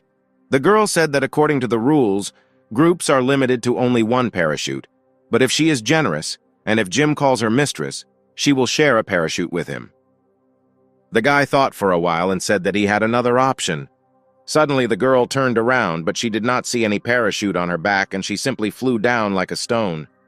At this moment, the protagonist, happy with a parachute on his back, said that his portable storage is really convenient to use and how many useful things he can stuff there. The girl was surprised how Jim could steal her parachute so quickly and deftly. The main character smiled, took out his gold card, and added that they are rich people. How can they be called thieves? Jim threw the gold card right behind the girl and said that he just bought it and let her take the money. Mia called the guy a psycho and screamed at him to give her the parachute, and if he didn't pull the ring now, it would be too late. Jim turned over with his back down and asked to call him a great master, and maybe then he would share a parachute with her. There were literally a few hundred meters left, but the guy never heard the cherished words in his direction. The girl screamed that how could he demand such a thing, because she was falling down at breakneck speed, and he still managed to mock her. At that moment, Jim sharply grabbed Mia by the waist and said that he was not such a heartless person, and she could call him a master later. Suddenly, Jim opened his parachute, and the girl added that she believed that the guy was simply afraid to take responsibility for this. When the couple slowly went down, they saw how the same participants in the game were much lower than them. The girl screamed that they had spent too much time. Perhaps someone was already waiting for them downstairs. At this moment, one team of participants in full equipment was already waiting for the other participants right on Earth. They were waiting for the parachute to go down, and as soon as it fell, they quickly noticed it. One of the participants shouted that they were losers, and that any delay here was equivalent to death. The man took his crossbow and hit two participants with a precise shot. The guy added that this was the end for them and invited his partner to search them, because they needed money. But when the man approached and pulled the parachute off the corpses, he noticed only one piece of clothing.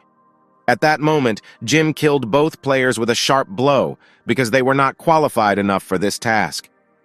When the guy started searching them, he found nothing but weapons. He asked in surprise whether Mia really didn't say that all the participants in this competition were rich people. But the girl had no time for that. She was terribly frozen from the cold and asked first to give her all her clothes. After the couple got dressed, the girl said that she simply forgot to mention that 60% of the participants are petty hooligans and bandits, that here they are called tyrants, and the rich here are called titans, and if the tyrant wins, he will be completely acquitted and given more money. The boy was very upset because he had so much hope in rich people and was counting on this pocket money. Suddenly, a shot sounded and the girl screamed cautiously to Jim. The guy smiled and asked if he really needed to be careful with this bullet. The main character really liked that they were worried about him, and Mia's care warmed his soul and heart. The girl said that he had misunderstood everything and showed Jim a small flash on the roof of the building. This time the girl went. She allowed Jim to look at the kung fu technique, which is head and shoulders above the ancient martial arts. The guy thought that this would be a great opportunity to look at her abilities, because he knows nothing about them. Suddenly, at this moment, the all-in system changed color to gold. Jim began to carefully familiarize himself with the main tasks. There he was required to become a champion of survival competitions and update to the latest version of the system. As a reward, he would receive access to the main mission, the right to select this mission and access to additional side missions. This phrase scared the main character because after so many years, he is using something that is not even a finished product.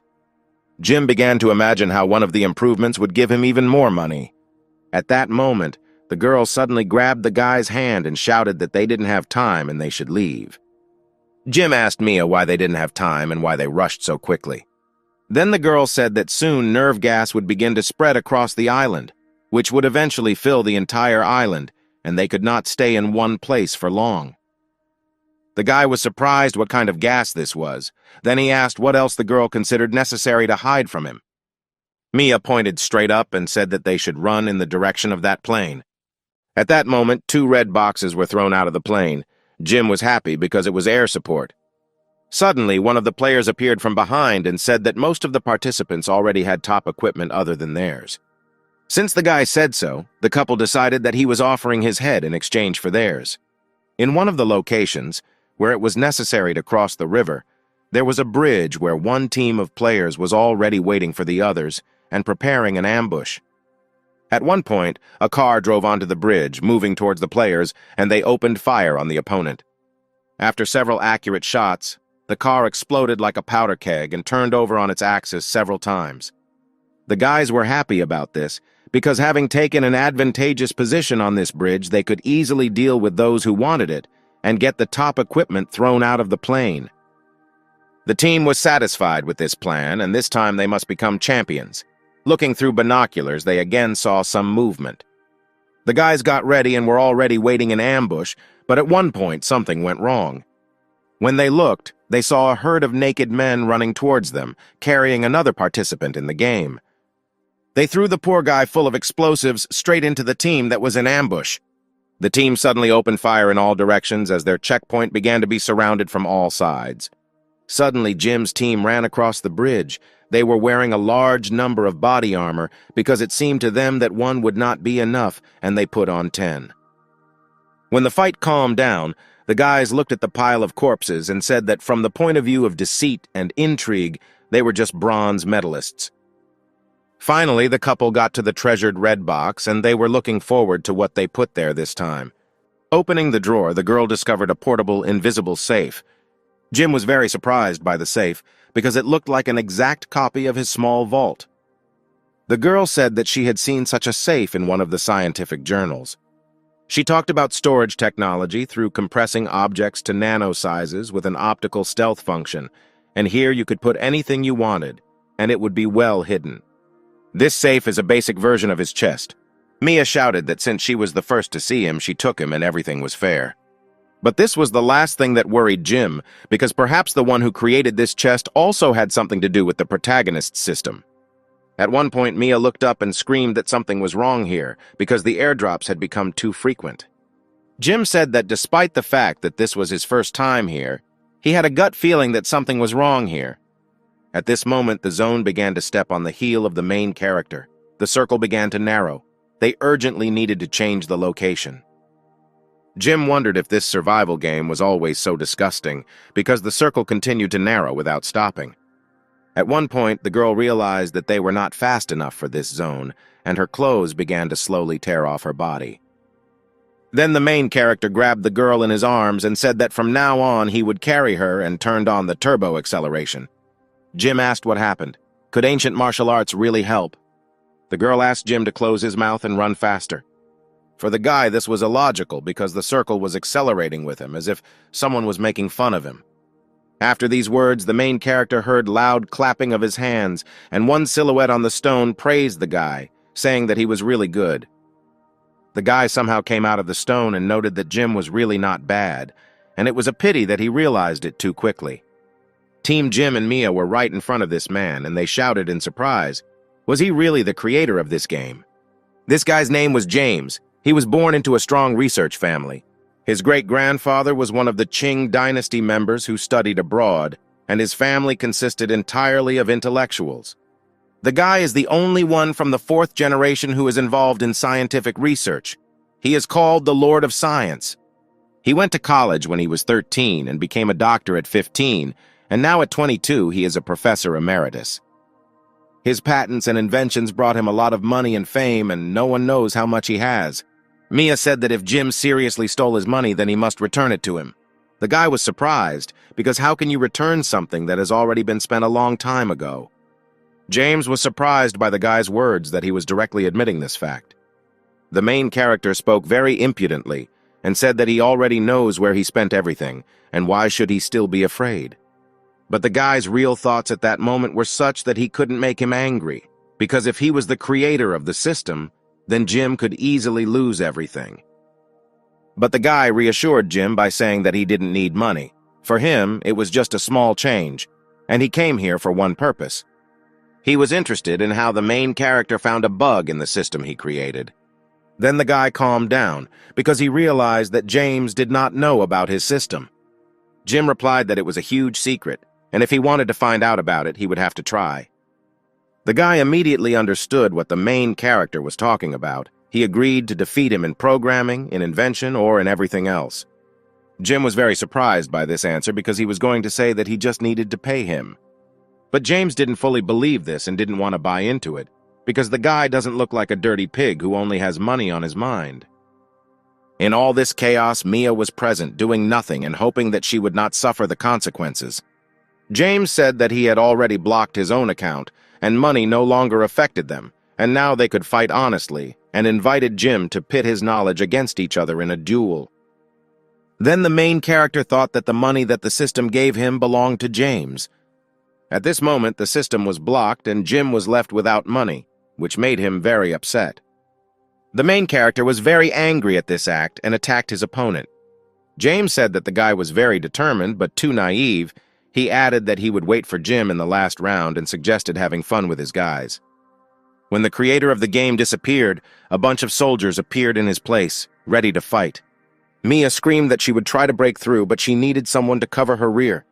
But when the girl turned around, she noticed Jim running straight towards the zone. When the guy ran in, he realized that it was a fake circle, just like the usual hologram of James. Then Jim thought that if he was right, then the resources in the drop were sorted by him. He shouted to the girl that there was something wrong with the chest and she should be careful. The bright flash in my back pocket began to grow at an instantaneous speed and immediately exploded. Jim couldn't believe that James could act so ruthlessly. Was it really so important for him to defeat him that he even put a bomb in the airdrop? He carefully put the baby down. The guy was surprised because in this game they only use rubber bullets. How could he kill Mia in a game like this? Jim got very angry. He took what came to his hand and went to the last zone to avenge Mia. The main character has come a long way, from explosions in the back to crazy motorcycle races, and finally he got to the last zone. As soon as the guy got into the zone, he shouted for James to get out. At that moment, the creator of the game appeared and asked the main character to take his time with this and wait for the others to arrive. But Jim resolutely replied that he was not going to wait because there was no one left here except him. The main character bribed all the participants in the competition. He offered one money for a car and kindly asked the other to take the money and leave from here. Jem turned to James and said that he must understand that everything that is decided by money is a big trifle. Then the guy replied that, to be honest, he can do that too, and if that's all, then he won't be able to defeat him. Jim asked, since the creator of the game is in the top 1 list of all players, why should he get a victory over him? Then the guy mercilessly shouted that he was going to beat not only him, but also his friends, family, acquaintances, and everyone who stood in his way. James asked if the guy was finally ready to show his true strength. At this point, Jim raised his hands and said he was giving up. But James was not satisfied with this turn of events, and he was not even going to give him the opportunity to leave. Then the guy reminded Jim about Mia and asked if he was going to avenge her. The main character smiled and replied that she must take revenge for herself.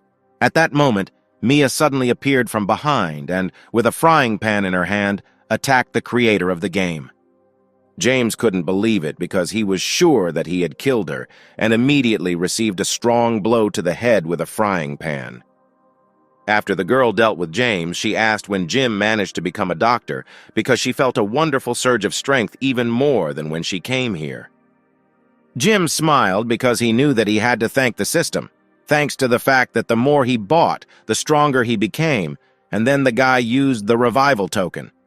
The main character remembered that the price for such a purchase was 100 million, and even thanks to a 70% discount on the first purchase, Jim's funds were not enough, and he had to sell all his property and even take out an interest-free trust loan from the system, all for the sake of some girl.